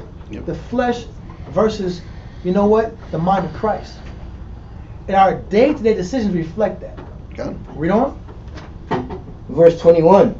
But if there be no iniquity in their nation, let my power now pass by. This one's lowercase Lord, so as you just say my Lord. Okay. Read that part. Let my what? But if there be no iniquity in their nation, let my Lord now pass by, lest their power defend them, and their power be for them, and we become a reproach before all the world. You want to be the Egyptians? You want to be Canaan?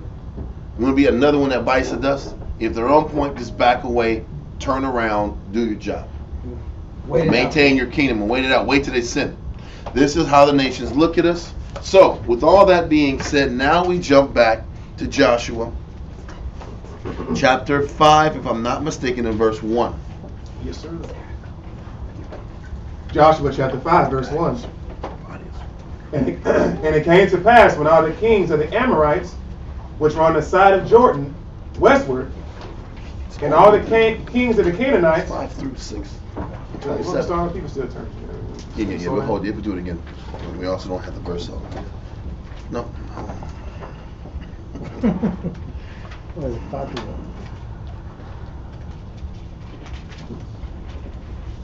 1. Okay. All right, now we're good. Let's go. Joshua chapter 5, verse 1. Mm-hmm. And it came to pass when all the kings of the Amorites, which were on the side of Jordan westward, and all the kings of the Canaanites, which were by the sea, heard that the Most High had dried up the waters of Jordan from before the children of Israel until we were passed over, that their heart melted. Listen, that's a bad all of the Canaanites heard about it. The cats that was near the coastline heard. Not just the cats of Jericho, but the cats all the way down to the coast. Like, man, oh no, these dudes crossed over to Jordan. God damn, it's over. And can you imagine what they were thinking? I can just imagine being a nation at that time. And you're thinking, oh, here we're going to have some flies out. We're going to have some places of blackness, some bloody water. But just understand this, the Most High was breaking them down systematically already. They already had bad omens. They had these murder hornets killing them and cutting down populations out. They knew there was bad omens setting them up anyway. So these guys are like, man, it's over. Right? These guys crossed over. These murder hornets took out a lot of our fighters. Listen, all these giants, these bees got them, man. These big ass. It's a bad way to die. Listen, you didn't die immediately, Yeah. But anyway, let's keep going. Okay. And that their heart melted. Neither was their spirit in them anymore. Hell no. You know? Because of the children of Israel. And also because their gods didn't have the ability to defend them. I know. Their lower level powers didn't have the ability to defend them. Their technology didn't have the ability to defend them. Their planning and their methodology and their ideals and their prognostications, their astrology did not have the answer for that issue. It only works when we're sinning. Their methods work when we're sinning. When we're not sinning, nothing they can create works. Read on. Verse 2. At that time the Most High said unto Joshua, make these sharp knives, and circumcise again the children of Israel the second time. Now listen, now what's happening is Joshua, the Most High, knows they're on the ropes. But before we can commence to go in here and take the land that's ours, the Most High said, Joshua, circumcise these guys again. And it's not like you're cutting off the skin a second time. The first generation of Israel got circumcised in the wilderness. The second generation didn't get circumcised in the wilderness. So before we go and cross over and get blessings, the Most High wants to make sure we circumcise the flesh and the heart. Listen, this is another thing. A lot of Israel wants blessings. We want a lot of good to come our way. But if our ways aren't circumcised, because the whole purpose of circumcision is to get away the old way. Yes, it's the token of the covenant that was made between Abraham, Isaac, and Jacob with the Most High. But it was also a point about letting go of the negative in your spirit. We prove that by going to Jeremiah 4:4. Jeremiah chapter 4, verse 4. Sure everybody gets it before we go there. Okay. I want to make a bunch of stuff. Yeah. Jeremiah chapter 4 and verse 4. Make sure everybody gets it. Julio, you up, man? You in the scriptures? Fighting, man. You reading the Josephus. We ain't in the scriptures now. Let's get the Bible open now. Come on now. Jeremiah 4:4. Okay, let's get it. Jeremiah chapter 4, verse 4.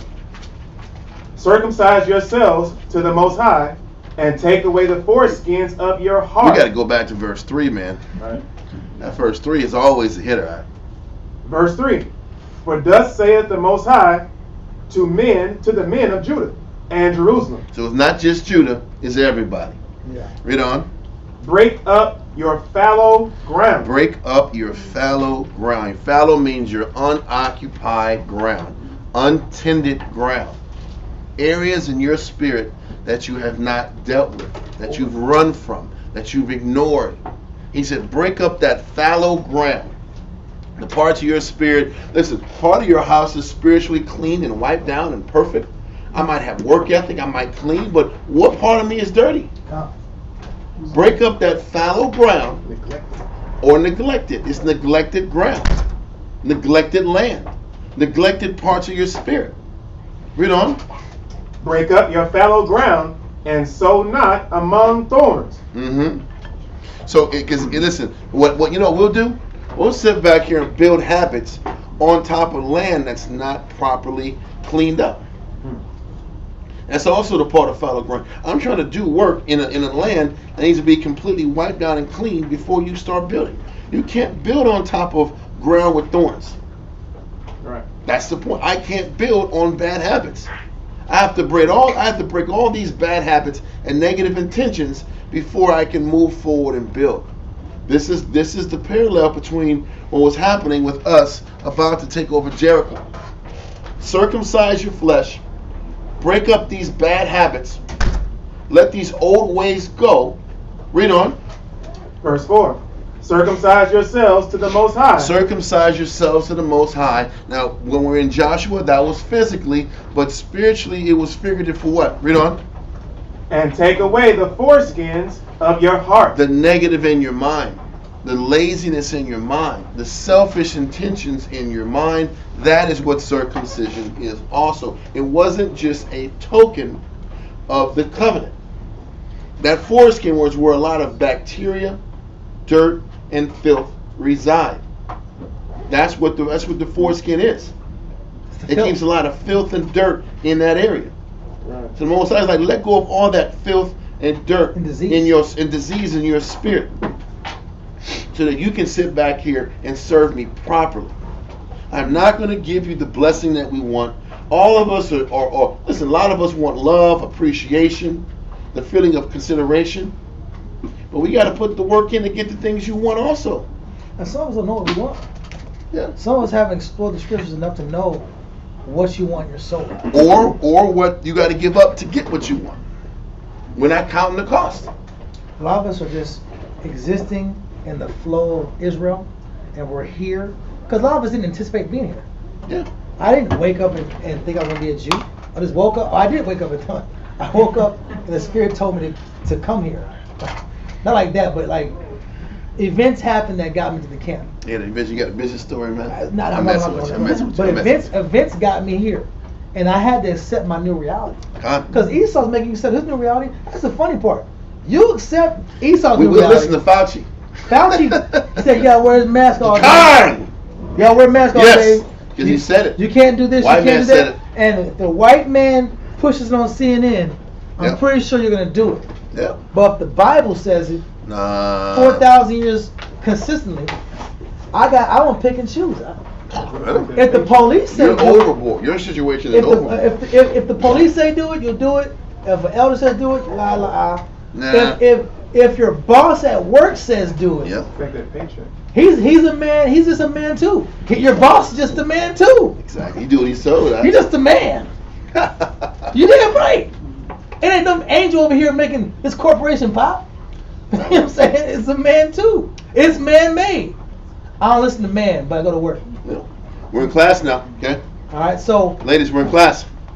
So the issue is, we have to understand is, what's going on is, you're going to obey someone. Who do you obey? Who are you showing loyalty to? If I show more loyalty to my boss and my spiritual advisors and my husband, I'm tripping. That's a problem. If I show more loyalty to my parents and more than my spiritual parents, I'm tripping. That's a denotation that I haven't accepted the spiritual reality before me. But if Fauci says it, I'll do it. Cops say it, I'll do it. CNN says If someone puts a gun Fox in my News. If someone puts a gun in my head, yeah, I'll do it. But if there's not a gun in my head, if there's no force situation, if there ain't car accidents and extreme destruction that cannot be explained and mystical events, then I don't want to worship God. That is very unrealistic on our behalf as a nation. But that's Israel. We want a sign versus serving the Most High based on knowledge. The Bible is a book of knowledge. We want spiritual signs. Let's keep going. So Jeremiah 4:4 from the top. Jeremiah chapter 4, verse 4.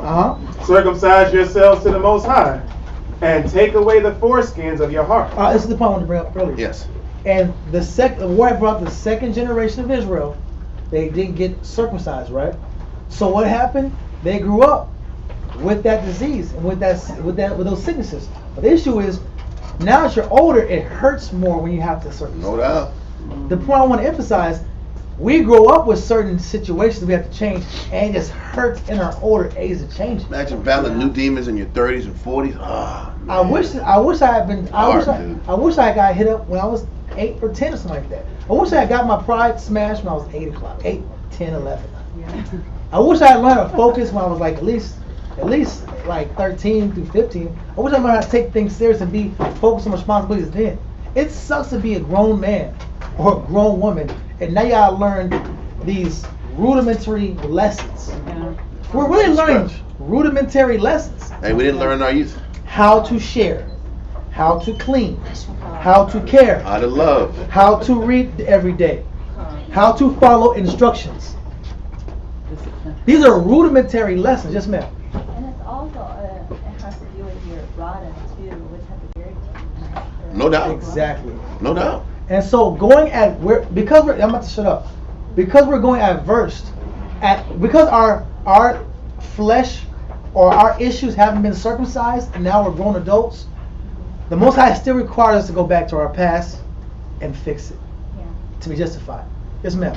And I think you said it, and Shamshwan said it in his 2-part series, and Amor said it in this past few weeks. It's really about being honest with yourself and being able to really self-examine your crap and not just give it, because we are very good at making ourselves seem like the victims. And we have it all together. But if we really were evaluating and then trying to overcome, like we've been hearing for the past few classes, is we could actually erase some of that parenting and erase some of those bad habits if we're just willing to be honest with ourselves and do the work.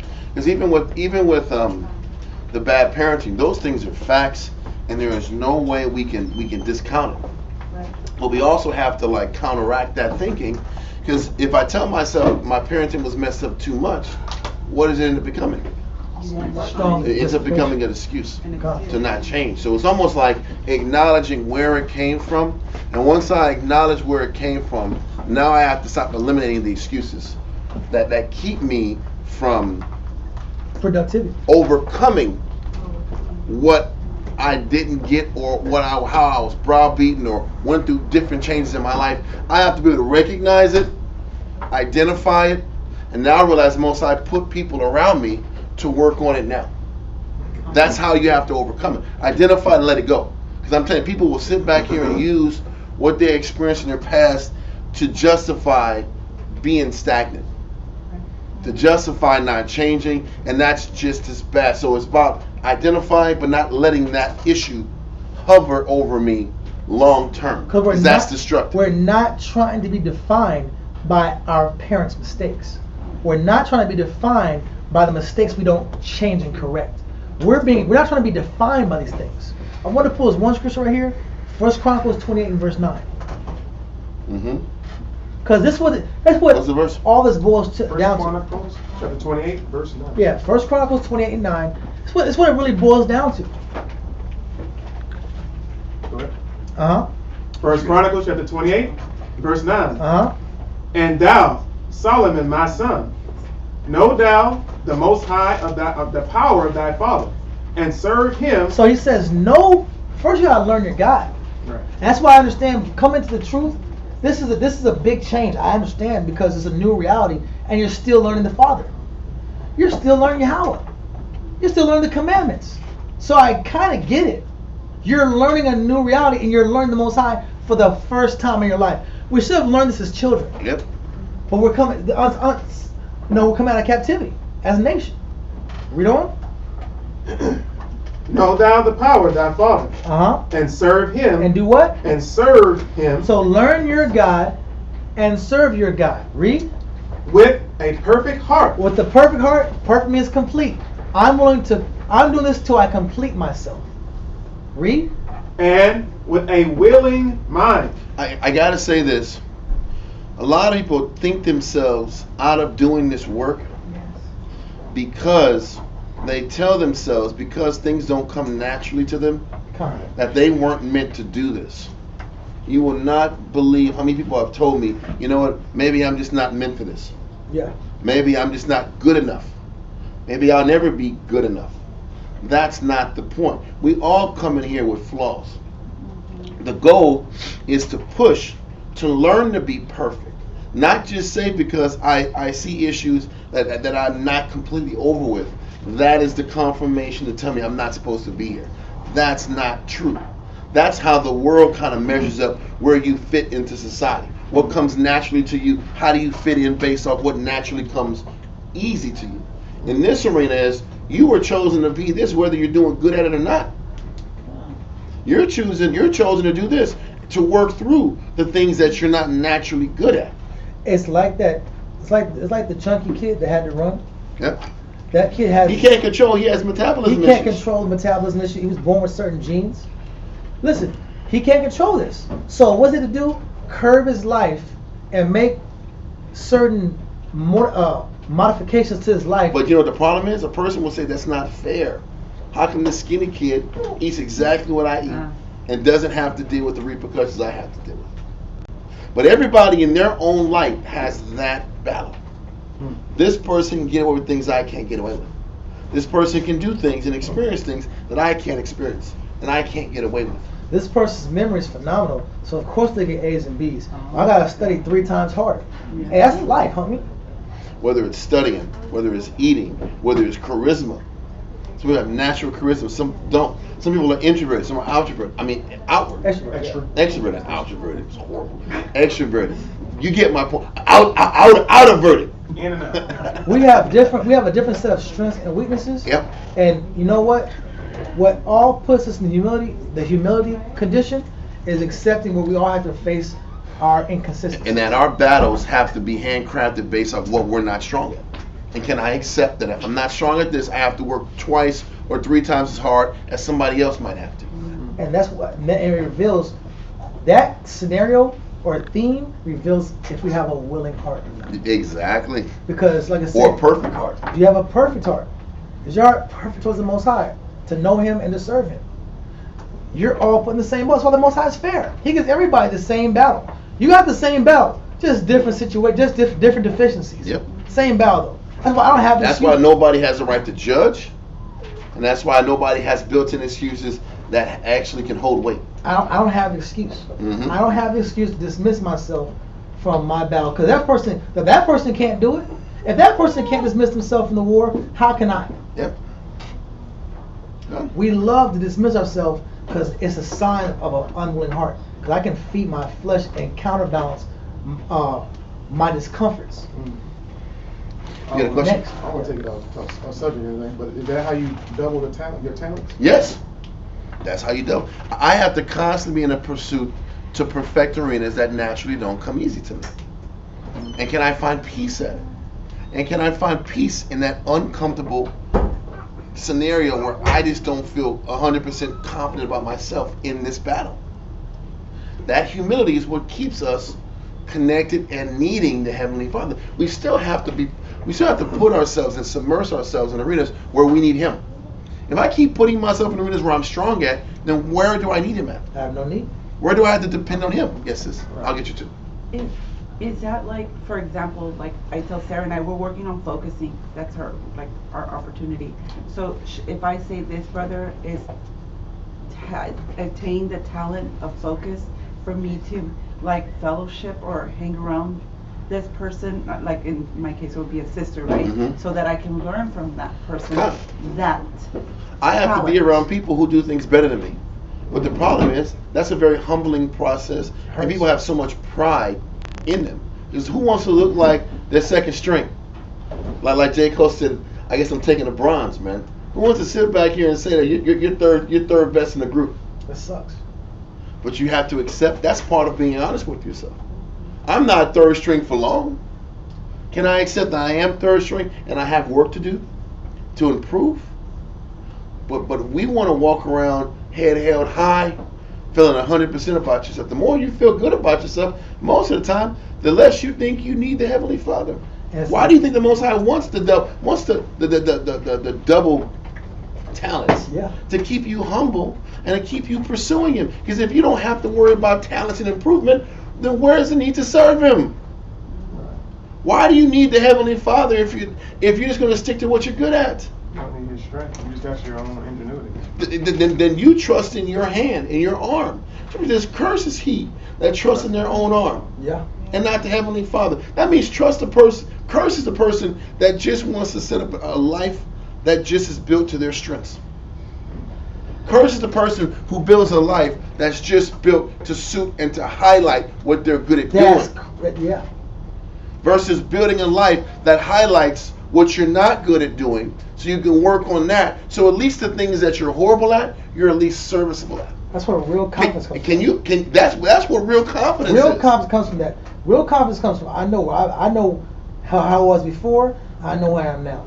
And at least I am serviceable in all these arenas. Nobody's going to be perfect in every situation, but can have a perfect outlook in every situation. And can I just be the best I can in every arena and be at peace with that?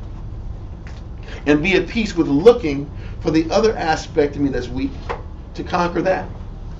And then go to the next arena that I'm not strong at. Because curse is the person who makes all his arms strength. Making flesh his arm. And this is the question. Which makes flesh his arm. And this is the thing. Are you happy with the fact that the Most High is happy? Exactly. That's the question. This whole pursuit just gets to the core of a human being. And what are your motivations? Well, we like to be surface, but the core of it is, am I happy that the Father's happy? Or am I happy doing things that I like to do and doing things that highlight my strengths? That's what has to be switched. Your MO, your mode of operation, your reason for getting up in the morning has to switch. I have to learn to love the process of finding things that I'm not good at and working on. And that is the process of circumcising your heart, so I can be prepared for the greater blessing that's waiting for us. That's circumcising your minds. The filth, looking for the filth, identifying it and letting it go. In all classes, that's what I want to say. In all classes, just disinfectant. All classes is some hydrogen peroxide, pour on the cut. Is get rid of the bacteria, so you still have a chance to keep healing. And people always ask, why the hell do we always go to Intermake? Why can't we just read the stories? You know, the reality is, because after class ends, where does your mind go? It goes back to comfort town. It really does. Listen, it's almost that time, right? We got 30 more minutes, 40 minutes. We got like 20 minutes of scriptures and then some prayers. Where we going for lunch? Yes! We getting some good food, laughing, maybe a mojito. Whatever. You get my point. I'm going to sit back and relax and not stress out about life. There's got to be a place that reminds you that you're not doing enough. Don't forget, when we're reading David in Psalm 73, when he's tripping about how Saul is getting away with murder, and how what David is going through is uneven, is unfair. The only thing that gets him right is when he starts to think about the sanctuary of the Most High. The sanctuary stabilizes him. The sanctuary reminds him that his thoughts are off. There's got to be a place that you come to consistently where you're reminded that you have to fight the things you're not comfortable with. Because every other place you look, you walk around, you're going to want to feed that part of you that wants to stay comfortable. He said, I will not slip. Exactly. He almost fell until he remembered about the sanctuary and what the sanctuary represents. Change and servitude. We're going to keep repeating the same song over and over because by nature, it's not in us to do so. The nature of us is to do what? Skin for skin. We're pushing the flesh. That's crazy. David, obviously. Yes. But David went through intense levels of stress. He was on the run. For the caliber of man he was. Yes. And see, we don't get this. Your battles are for the caliber of man or woman you are. Yep. Yeah. David had to have people come and chase him. But after he was made king, he will say, you're the king. The Most High chose you to be the king, but you're going to be on the run for some years. When you read about David on the run, it was not for like a couple months. He was on the run for some real time to where Psalm 73 will start actually having an effect on him. Well, that was a couple weeks and Saul's dead. The king is dead. I get my kingdom. It wasn't that. You're on the run every day, B. For a long time. So you almost forget where you're supposed to be king. Then you sit back. He was a young man when he was chosen to be king. He was a kid. Yeah. Anyway, let's get back into Jeremiah 4:4, if we can. Okay. Jeremiah chapter 4, verse 4. Circumcise yourselves to the Most High, and take away the foreskins of your heart. Exactly. Read on. Ye men of Judah and inhabitants of Jerusalem. So we have to find in the check or the challenge. You're going to be successful getting rid of the circumcision of the foreskins of your heart. By do you find pleasure in it? Can you find happiness in your life being about looking for the next thing to overcome? Finding joy in the fruits of the Spirit? The process of becoming that perfect person? Can you find joy in that pursuit? Or is every step of the way hell on earth? It's growth, your joy. Spiritual growth. Do you value... People think gain is godliness. It's not godliness. Gain in the flesh. Loss is godliness. In the spirit, loss is godliness. In the spirit, loss of the flesh is godliness in the spirit. That's true. Gain is godliness in the world. I'm shaving layer after layer after layer of this onion until I get to the core. Yeah. And the Most High will be pleased. Brother, it's a whole philosophy change that has to occur. And this reality pushes people away. Mm-hmm. And it polarizes people and separates. It scares people. Let's continue in Jeremiah 4:4. Circumcise yourselves to the Most High, and take away the foreskins of your heart, ye men of Judah and inhabitants of Jerusalem, lest my fury come forth like fire, and burn that none can quench it, because of the evil of your doing. Very simple. Now we let that go and go back to Joshua chapter 5. Joshua chapter 5, verse 3. And Joshua made him sharp knives, and circumcised the children of Israel at the hill of the foreskins. And this is the cause why Joshua did circumcise all the people that came out of Egypt that were males, even all the men of war, died in the wilderness by the way, after they came out of Egypt. Now all the people that came out were circumcised, but all the people that were born in the wilderness by the way, as they came forth out of Egypt, them they had not circumcised. For the children of Israel walked 40 years in the wilderness, till all the people that were men of war, which came out of Egypt, were consumed, because they obeyed not the voice of the Most High, unto whom the Most High sware that he would not show them the land. They wouldn't accept the Most High's reality. So the Most High was okay with them withering away. That is a scary notion. If you don't want to change, then you won't change and you'll stay on your same rut until you pass out. Then I'll give it to another person, give them an opportunity to grow. He built up a whole other generation in the process. Because he'll wait. And that's the one. Oh, he was so mad. He said, I'll sit back here and raise a nation of rocks if you don't want to change. But the point still remains. If you don't want to change and you've plateaued, then he'll be okay with you plateauing until you pass on and work with the next generation. That's scary. I've seen a lot of people plateau, and it's not a fun sight. Read on. Unto whom the Most High sware that he would not show them the land, which the Most High sware unto their fathers that he would give us, a land that floweth with milk and honey. And their children, whom he raised up in their stead, them Joshua circumcised, for they were uncircumcised, because they had not circumcised them by the way. So the physical circumcision was symbolic for them letting go of the foreskins of their minds, letting that negative go, those negative habits, as they're entering into this land. Because the Most High wasn't going to bless them unless their intentions and their mindset was pure. Read on. Verse 8. And it came to pass, when they had done circumcising all the people, that they abode in their places in the camp till they were whole. Until they healed. Exactly. Read on.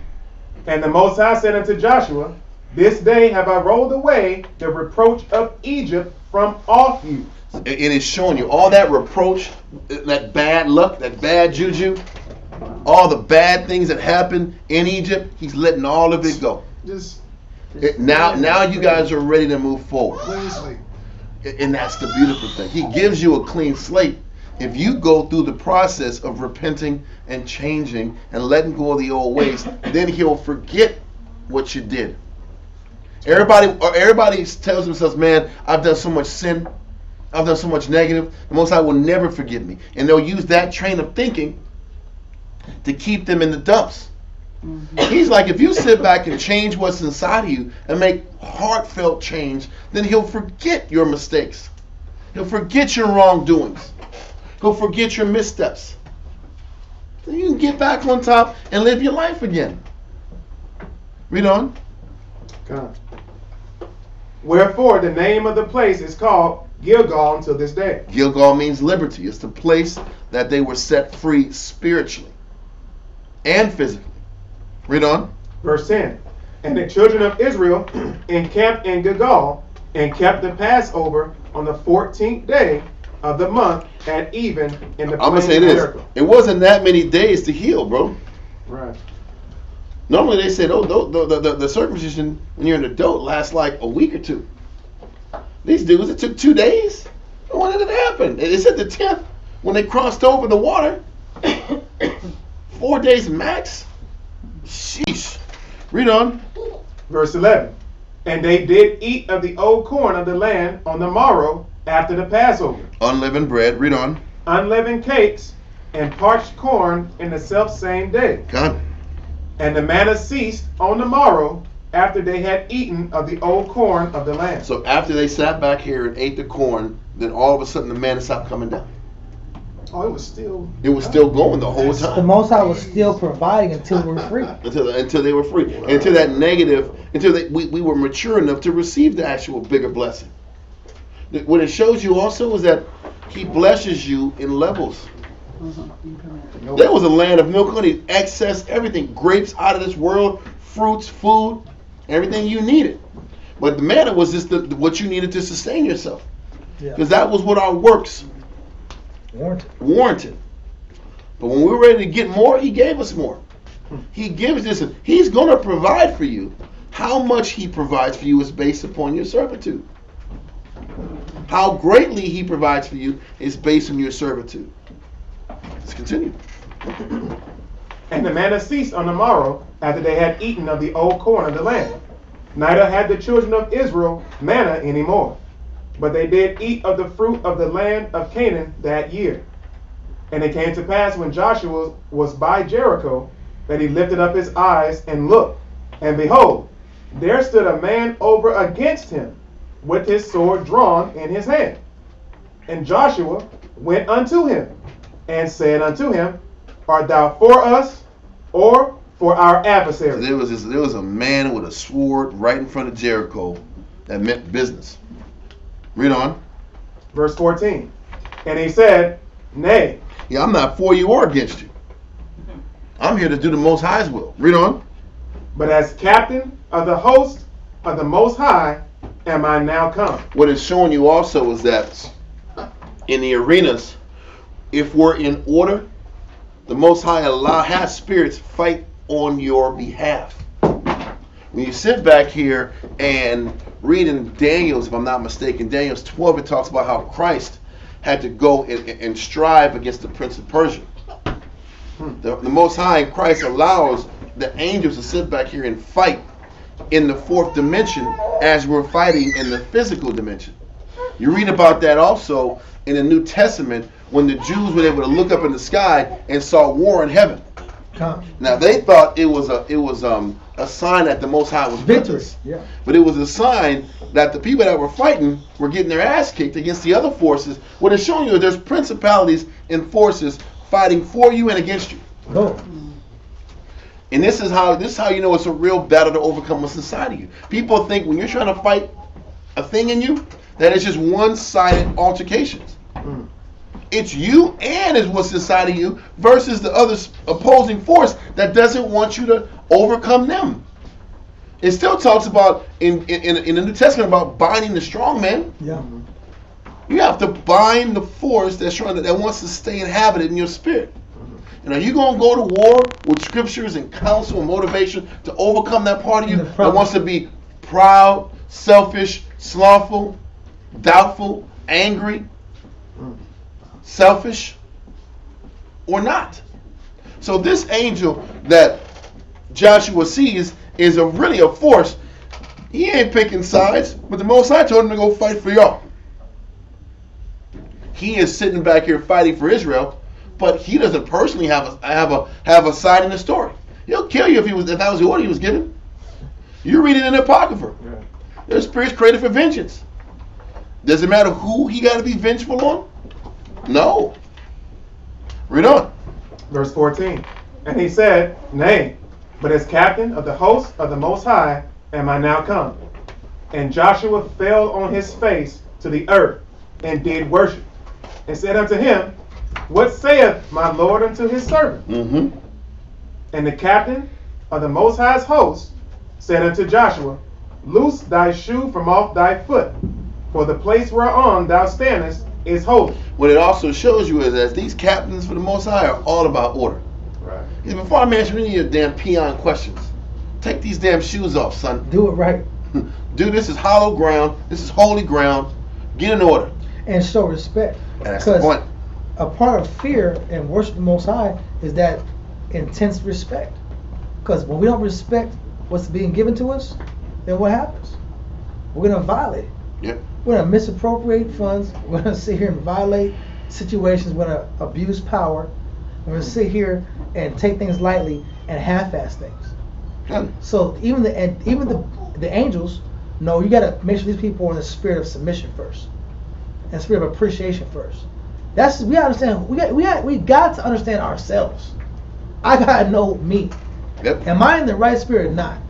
Okay, I'm starting to slip. I gotta go back. Let me step back real quick. Let me fix this real quick before I even have to get there and make extreme mistakes. Yep. I'm on the spirit of submission. I'm on the spirit of self-inventory.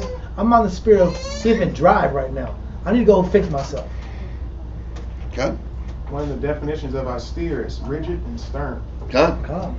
Listen, there's a sternness. Listen, the crazy thing is, the very true beginning of wisdom is the desire of discipline. If you want to overcome these obstacles in your spirit, you have to add on the spirit of sternness and discipline and seriousness if you want to see any results that are positive. That's why you have to lose more of the flesh, which requires discipline to get wisdom and spiritual results to work on your side. Okay, now let's get Joshua chapter 6 verse 1. Let's write it out, man. Let's get this thing through. Joshua chapter 6 verse 1. Now Jericho was straitly shut up because of the children of Israel. None went out and none came in. And the Most High said unto Joshua, See, I have given into thine hand Jericho, and the king thereof, and the mighty men of valor. They were scared as shit. They was on lockdown. Yeah. It's a 24/7 lockdown. Nobody goes in, nobody goes out. We have to secure the gates because they're coming. Right. Yeah. Okay. Come. That's what. No one out. None came in. Nobody. They're shutting it down. They're getting ready for war. That's a good strategic decision at that time. It's like Isbhpk Delta. Yeah. Like in today's world. Yeah. You got to lock it down. Listen, this is not a drill. This is not a damn drill. This is wartime. People got to understand, wartime, you're losing, your whole family is in shambles, bro, in war. You're losing ribs, kids, daughters. You're dead, your son's dead. It's life or death, man. Anyway, let's continue. Verse 3. And ye shall compass the city, all ye men of war, and go round about the city once. Thus shalt thou do 6 days. The funny thing was, all that recon, all that breaking down crappy walls and crappy foundations, well, all you're going to do is walk it, man. You and the priests are going to walk Jericho, the grounds of Jericho, once a day. You're going to blow the trumpet as you're walking around one time. You're going to have men in the front. Then you're going to have the priest with the ark. Then there's going to be men in the back. You're going to walk it once while you're blowing the horns. Then you're going to go back to your camp. People just like, it's like anxiety. That's stress. To the people in Yeah. They're like, what the hell's going on? They're just walking and blowing horns. But the Most High did that for multiple reasons. One, to take away pride from Israel. Because Israel wants to tell themselves that they're succeeding because of their ingenuity. Because of them. They're thinking. They're planning. It's thinking, planning, and faith. And the Most High's mercy. We read about that in Judges 2:7, when he dwindled down the forces to 300 of Israel. Yep. Mm-hmm. So they didn't think that it was their own arm. And the crazy thing is with that one, he sat back here and chose 300 of the most bobo guys. It was taught from the beginning that it was 300 of the best. No, it was 300. It was the guys that was drinking water like a lap dog. I thought it was 300 that was stood straight up. I don't know. Is he okay to go out there? Okay, just making sure. No, we'll go into that. We'll get to it. But reading it a little more over a couple times, because I felt the same way. That's what I was taught. It was 300 of the guys that were sitting back here drinking like it was with no discipline. Yes, and he did it to break their pride. I'm going to bring the goon squad here, the undisciplined guys, and I'm going to win it with them. That was the first time I read that scenario in that way. We'll go on to it. We'll go on to it again. If I'm wrong, I stand corrected, but I read it a couple times because it didn't make sense from what I thought it was. Let's continue with Joshua. Verse 4. And 7 priests shall bear before the ark 7 trumpets of rams, 7 trumpets of rams' horns. And the 7th day ye shall compass the city 7 times, and the priest shall blow with the trumpets. So the 7th day, they go and circle the city Jericho 7 times, and they blow the horns all in unison, and everything's going to crumble. Read on. And it shall come to pass that when they make a long blast with the ram's horn, and when ye hear the sound of the trumpet, all the people shall shout with a great shout. So it's the shouting and the blowing of the trumpets that broke them. Still, that's never happened before, man. That just some yelling and some horn blowing broke down an entire damn kingdom. Nothing to do with it. Exactly. Yeah, the strongest wall. They had the highest walls. They had strong walls, and some a voice box ain't gonna break it down. Exactly. Let's continue. And the wall of the city shall fall down flat.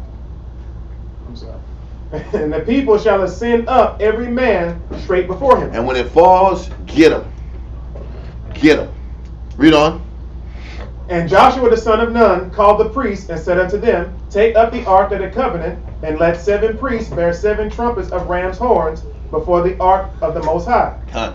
And he said unto the people, Pass on and compass the city, and let him that is armed pass on before the ark of the Most High. Done. And it came to pass, when Joshua had spoken unto the people, that the 7 priests bearing the 7 trumpets of ram's horns passed on before the Most High, and blew with the trumpets. And the ark of the covenant of the Most High followed them. Done. And the armed men went before the priests that blew with the trumpets. And the reward came after the ark. It's the reward. Oh, sorry. And it's the rearward. So you had men in the front, you had the ark and the priest, then you had somebody covering the priest's back. And you had the other group of battalion in the back to cover the rearward of the priest. Yeah, Okay? The reward. Right. And that's just your flank. Right. Read on. And the reward came after the ark, the priests going on and blowing with the trumpets. So every day the priests were blowing the trumpets, 1 time while they circled the Jericho. Okay, read on. And Joshua had commanded the people, saying, Ye shall not shout, nor make any noise with your voice, neither shall any word proceed out of your mouth until the day I bid you shout. Then shall ye shout. So this was still about listening and following instructions and orders. Quiet, yeah. Exactly.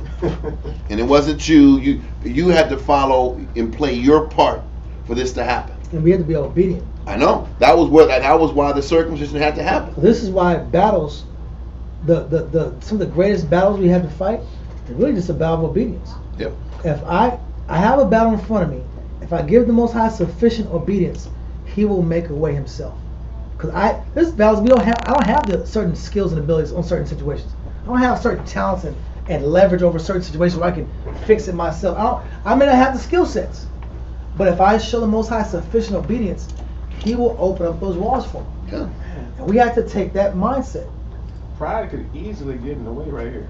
I know. Like, who's this dude telling me I can't talk? I know. I can't speak. But you know what's crazy? Israel, the funny thing is Israel, they're obedient a lot of times for the bigger scenarios, but the little ones is when they want to sit back and be proud of. Yeah. The bigger battles, they're going to be all lock in, all follow. Yeah. But then the bigger ones, the smaller ones, then they get rebellious. Because listen, chapter 7 is just horrible. But it always shows where good is, evil is present. Yeah. Verse 11. Sorry, that was me. I heard some. I know that was me. But there's good and there's evil, right? I'll never forget, in Numbers, they just consecrated the temple. The fire came down from heaven. Everybody was shouting, "Oh, the Most High is real!" And then you got Aaron's son sitting like you're burning strange incense on the damn altar. Yeah. Right after the fire of the Lord comes down from heaven. It's like whenever we do good, right afterwards, there's some crap going on. It constantly happens. But anyway, let's get this. Because we're going to do this, and we're going to go on to the crappy part next week. Okay. Verse 11. So the ark of the Most High compassed the city, going about it once, and they came into the camp and lodged in the camp. So one time a day, the ark would be there. The trumpeters or the trumpet players of the priests would blow the horns as they're walking around once with the army in the front and the back. Read on. Verse 12. And Joshua rose early in the morning, and the priests took up the ark of the Most High. And 7 priests, bearing 7 trumpets of ram's horns, before the ark of the Most High, went on continually, and blew with the trumpets, and the armed men went before them. But the reward came after the ark of the Most High. The priests going on and blowing with the trumpets. They're just repeating the point. Read on. And the second day they compassed the city once, and returned into the camp. So they did 6 days. And it came to pass on the 7th day that they rose early about the dawning of the day, and compassed the city after the same manner 7 times. Only on that day they compassed the city 7 times. So they followed instructions, and they did the circle 7 times on the 7th day. Read on. And it came to pass at the 7th time, when the priests blew with the trumpets, Joshua said unto the people, Shout, for the Most High have given you the city. And the city shall be accursed, even it and all that are therein. And this is where people didn't want to listen. He said, when you shout, the city's going to be accursed, and everything in that city is accursed. You can't touch anything in the city, because the city's going to be cursed. Right. And there was a few specified times we weren't supposed to touch nothing for ourselves. Right. Normally there's a law of war, like you read in Deuteronomy 20. There's laws of spoil, and you can take this, but you can't take that. He says, I don't want y'all taking nothing. And all the gold goes to the temple registry. The temple gets it. Come on. Right on. And the city shall be accursed, even it and all that are therein, to the Most High. Only Rahab the harlot shall live, she and all that are with her in the house, because she hid the messengers that we sent. And ye, in any wise, keep yourselves from the accursed thing. She did the right thing by the Most High, bro. Yeah, even though she was a harlot. The other, and Josephus said she just ran the inn. You know what inn it was? Yeah. It was a whole house. Yep. That was the inn it was. That's why it was in the wall. As soon as you come through, hoes to the right. That's what it was. To the left. It was to the left. It was to the left. It's hilarious. Oh my goodness. But keep going. Verse 18. And ye in any wise keep yourselves from the accursed thing. So you do your job, you take out the nations, and keep yourself from the accursed thing. Read on. Lest ye make yourselves accursed when ye take of the accursed thing, and make the camp of Israel accursed and trouble. If this ain't foreshadowing, I don't know what the hell is. Because Joshua was like, listen, don't screw the pooch and take something for yours. This whole area is cursed. Don't bring the curse on the nation. Right. Everybody like, Khan! Khan! Already, Yeah! And they go in there and they start seeing things like, man, that's fire. Some things. That's fire. You gonna read in chapter 7, Josephus tells you really how it looked, the goods that the dude took out. You know it's Judah. You just know it. Achan, you know it's Judah. What he took. Listen, you just know when you read it, you're like, oh, that was Judah. It was not some Edomite guy like that does this looking at the Wailing Wall. Nah, bro. It was black man Sinai. You gonna read Joshua 7 was black man Sinai. It just was. I'm just not partial. This is not trying to throw darts. When you see it, you know it. When you hear it, you know it. Well, let's keep going. We'll figure that out next week. Wasn't Steinberg doing that? Nah, bro. It wasn't Spielberg and those kind of guys. No. Horowitz. Yeah. But continue. Verse 19.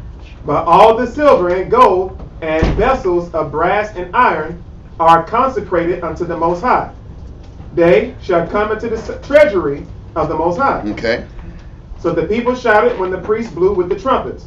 And it came to pass, when the people heard the sound of the trumpet, and the people shouted with a great shout, that the wall fell down flat. Crazy, man. So that the people went up into the city, every man straight before him, and they took the city.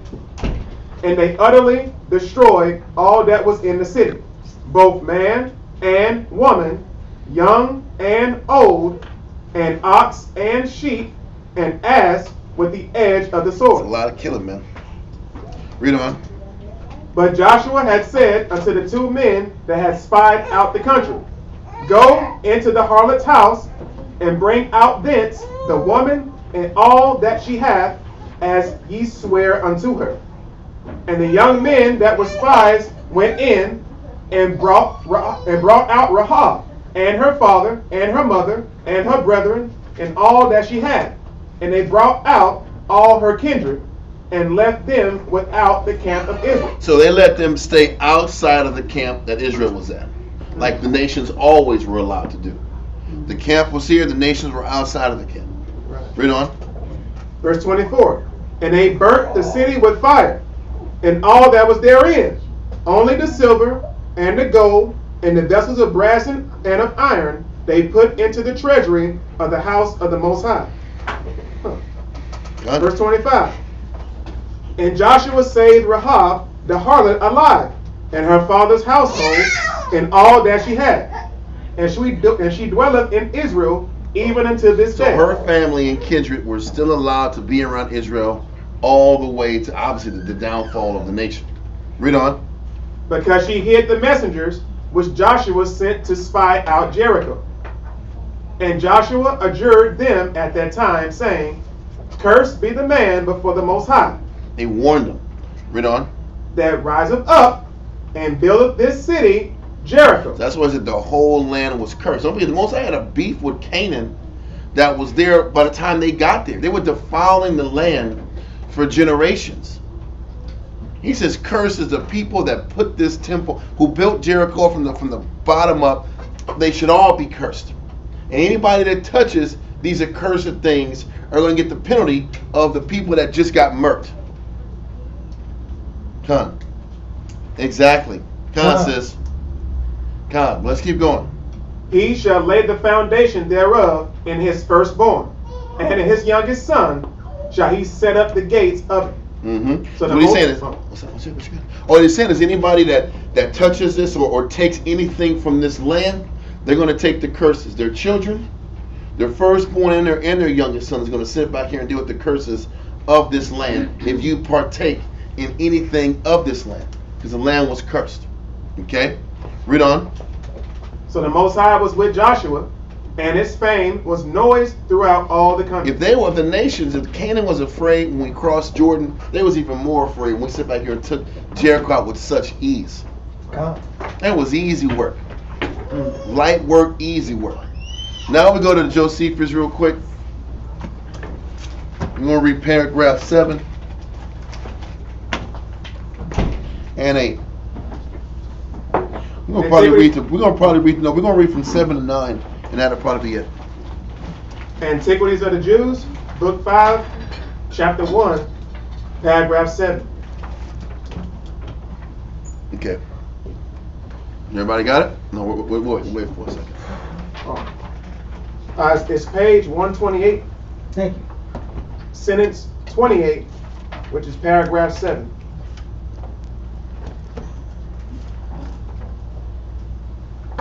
Y'all ready? Understood.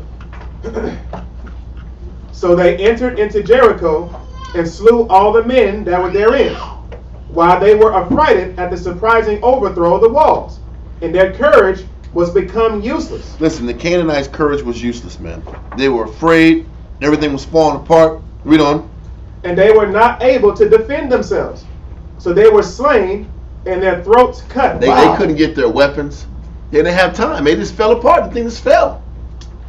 Read on. And their throats cut. Sheesh, bro. Some in the ways, and others as caught in their houses. Caught them slipping at the crib. All right, read on. Nothing afforded them assistance. Listen, this is when the Most High turns his back on you. You can't get no help. There's no protection. You're powerless. No matter what you try to do or contrive, it doesn't work out to your advantage. Read on. But they all perished, even to the women and the children. And the city was filled with dead bodies, and not one person escaped. Not one. Not one. Sheesh, man. He wiped out an entire city. Wow. Nobody escaped that one. Is there like understanding how big? I don't know, bro. I have no idea, but it's bad news, man. It was thousands. Had to be. Because the next. That? I don't know. Okay. I don't know, man. Bad day. Read on.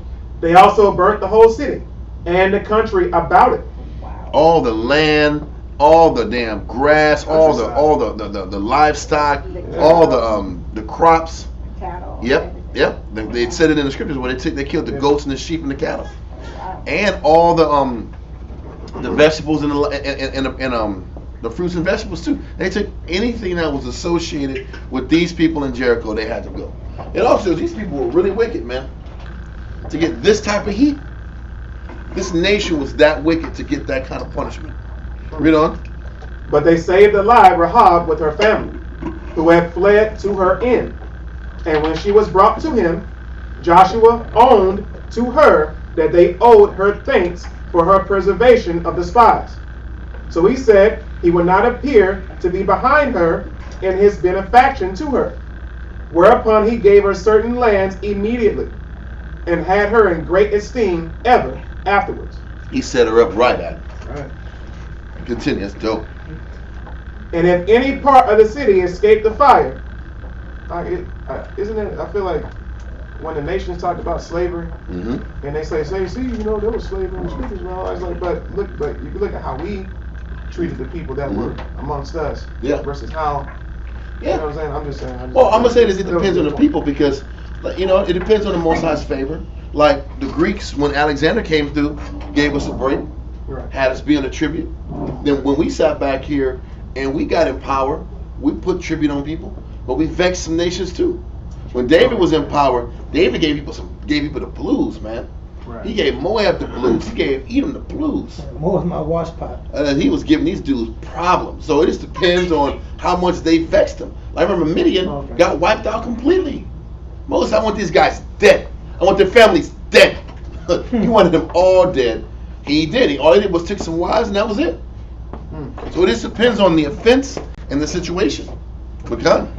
Paragraph 8. And if any part of the city escaped the fire, he overthrew it from the foundation, and he denounced a curse against its inhabitants, if any should desire to rebuild it. How? Upon his laying the foundation of the walls, he should be deprived of his eldest son. That's crazy. And upon finishing it, he should lose his youngest son. That's the curse out. If anybody wants to rebuild Jericho, he said that would have let you know not to touch anything from this place. This place was cursed and bad news. Read on. But what happened hereupon, we shall speak of hereafter. Now, there was an immense quantity of silver and gold, and besides those of brass also, that was heaped together out of the city when it was taken. No one transgressing the decree, nor purloining for their own peculiar advantage, which spoils Joshua delivered to the priests, to be laid up among their treasures, and thus did Jericho perish. And we're gonna leave the Josephus at that. This paragraph 10 starts talking about Achan and how he screwed the pooch and messed up and caused Israel to die. So are there any questions right now for class? Because we're gonna shut it down. If not, I think we've got enough for today. And we'll go into Joshua 7 to probably 12 or 15, depending on how much information is in there. And we'll just go week to week, and we're going to get this Bible done. All right? Any questions, statements, comments, complaints? All right. Let's send these prayers up real quick.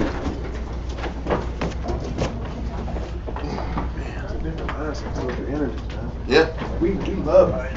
I know. Outside of the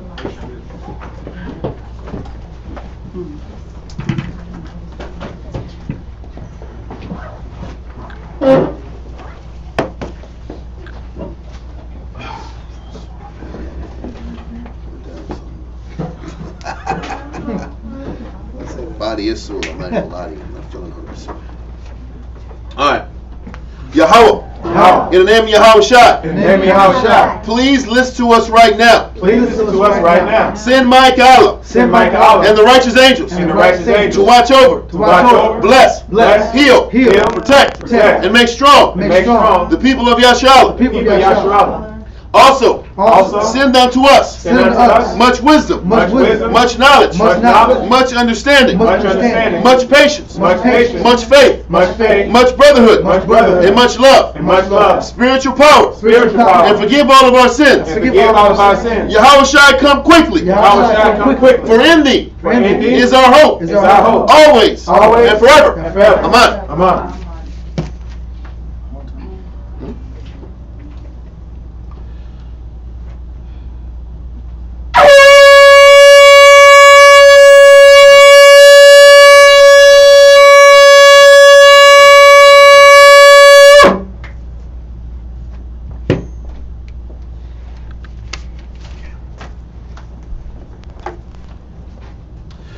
How by Shem Yashai?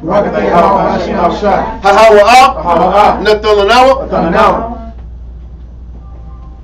Hathawara by Shem Yashai. Bless you, Yahweh, in the name of Yahweh Shai, that gives us the law.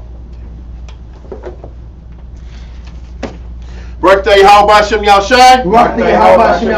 Hahawa Nathalanawa Award La. Bless you, Yahweh, in the name of Yahweh Shai, that gives us the light to see. 3. How by Shem Yashai? Hahawa Nathalanawa Ha'ayah La Ha'ain. Blessed are you, Yahweh, in the name of Yahweh Shai, that gives us the ram's horn to call the people. 4. How by Shem Yashai? Hahawa Nathalanawa Shaman Zayat Lamashak Yashua. Bless you, Yahweh, in the name of Yahweh Shai, that gives us the olive oil to anoint the people, Israel. Okay. Psalm 92. It is a good thing to give thanks unto the Lord. It is a good thing to give thanks unto the Lord. And to sing praise unto thy name. And to sing praise unto thy name. O Yahweh. O Yahweh. To show forth thy loving kindness. To show forth thy loving kindness. In the morning. In the morning. And thy faithfulness. And thy faithfulness. Every night. Every night. Upon an instrument of 10 strings. Upon an instrument of 10 strings. And upon the psaltery. And upon the psaltery. Upon the harp. Upon the harp. With the solemn sound. With the solemn sound. For thou, Yahweh, Yahweh, hast made me glad through thy work. Has made me glad through thy work. I will triumph in the works of thy hands. hands. I will triumph in the works of thy hands. O Yahweh, O Yahweh, how great are thy works, how great are thy works, and thy thoughts are very deep. and thy thoughts are very deep. A brutish man knoweth not, A brutish man knoweth not, neither the fool understandeth. neither the fool understandeth. When the wicked spring as the grass, When the wicked spring is the grass, and when the workers of iniquity do flourish, when the works of iniquity do flourish, it is that they shall be destroyed forever. it is that they should destroy forever. Destroyed forever. But thou, Yahweh, But thou, Yahweh, art most high forevermore. art most high forevermore. For lo, thine enemies, For lo, thy enemies, O Yahweh, O Yahweh, for lo, thine enemies for lo, thy enemies shall perish. shall perish. All the workers of iniquity All the workers of iniquity shall be scattered. shall be scattered. But my horn shalt thou exalt, But my horn shall thou exalt, like the horn of a unicorn. like the horn of a unicorn. I shall be anointed with fresh oil. I shall be anointed with fresh oil. Mine eye also shall see. My eye also shall see. My desire on mine enemies. My desire of my enemies. And my ear shall hear. And my ears shall hear. My desire of the wicked My desire of the wicked that rise up against me. that rise up against me. The righteous shall flourish like the palm tree. The righteous shall flourish like the palm tree. He shall grow like a cedar in Lebanon. He shall grow like a cedar in Lebanon. Those that be planted in the house of the Lord Those that be planted in the house of the Lord shall flourish in the courts of our power. shall flourish in the courts of our power. They shall still bring forth fruit in old age. They shall still bring forth fruit in old age. They shall be fat and They flourishing, shall be fat and flourishing, to show that the Lord is upright. to show that the Lord is upright. He is my rock. He is my rock. There is no unrighteousness in him. There is no unrighteousness in him. By Hashem Yahushua. By Hashem Yahushua. Psalms 133. Shayar, Shayar, Hama Iowa, Iowa, La Duad, Duad, Hana, Hana, Ma, Tuwab, Tuwab, Wama, Wama, Na'ayam, Na'ayam, Shabbat, Shabbat, Akim, Akim, Gam, Gam, Yechad, Yechad, Hashaman, Hashaman, Hatawab, Hatawab, Ayo, Ayo, Hara'ash, Hara'ash, Yarad, Yarad, Ayo, Ayo, Hazakwan, Hazakwan, Zakwan, Zakwan, Aharan, Aharan, Shayarad, Shayarad, Ayo, Ayo, Hayab, Hayab, Manawathiwa, Manawathiwa, Katal, Katal, Karamwan, Karamwan, Shayarad, Shayarad, Ayo, Ayo, Hararyam, Hararyam, Tazayawan, Tazayawan, Kaya, Kaya, Sham, Sham, Tazawah, Tazawah, Yahweh, Yahweh, Habaraka, Habaraka, Kayayam, Kayayam, Ai, Hawalam, Hawalam, by Hashem Yahushua. By Hashem Yahushua. Behold, how good and how pleasant it is for our brethren to dwell together in unity. It is like the precious ointment upon the head that ran down upon the beard, even Aaron's beard that went down to the skirts of his garments, as the dew of Hermon, as the dew that descended upon the mountains of Zion. For there the Lord commanded the blessing, even life evermore. Amen. Amen. 4 pointers. Yahweh, Yahweh, by Hashem, by Hashem, Yahushua, Yahushua, Rachnawa, Rachnawa, Washralia, Washralia, Wabiyath, Wabiyath, Support, Support. Turn. Yahweh, Yahweh, by Hashem, by Hashem, Yahushua, Yahushua, Rachnawa, Rachnawa, Washralia, Washralia, Wabiyath, Wabiyath, Support, Support. Turn. Yahweh, by Hashem, Yahushua, Rachnawa, Washralia, Wabiyath, Support, Turn. Yahweh, by Hashem, Yahushua, Rachnawa, Washralia, Wabiyath, Support. Barak Tha Yahweh, Barak Tha Yahushua, Barak Tha Yahweh, Barak Tha Yahushua. All knowledge, all wisdom, all understanding, all patience, all love, all power is from Yahweh. All power is from Yahweh. All power is from Yahweh. By Hashem, Yahushua, Wada, Miyad, Mat. Circle up. Watch out, fellas. Make sure you don't hit the camera, okay? Saluting out in the heavenly order, Yahweh, Wa Yahweh Shai, Wocha Yasha'ala, men of Israel, Hamaj, Barak, Yahweh by Hashem Yahushua, Kum Yasha'ala, Kum Yasha'ala, Kum Yasha'ala, Kum Yasha'ala, Kum Yasha'ala, Kum Yasha'ala. That's my top. Turn face sisters.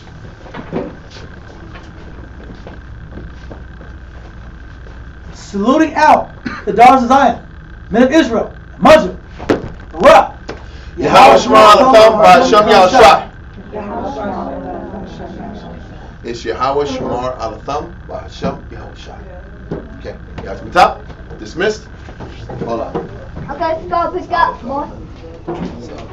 Shalom Israel, for tuning in. Talk to you all on Monday.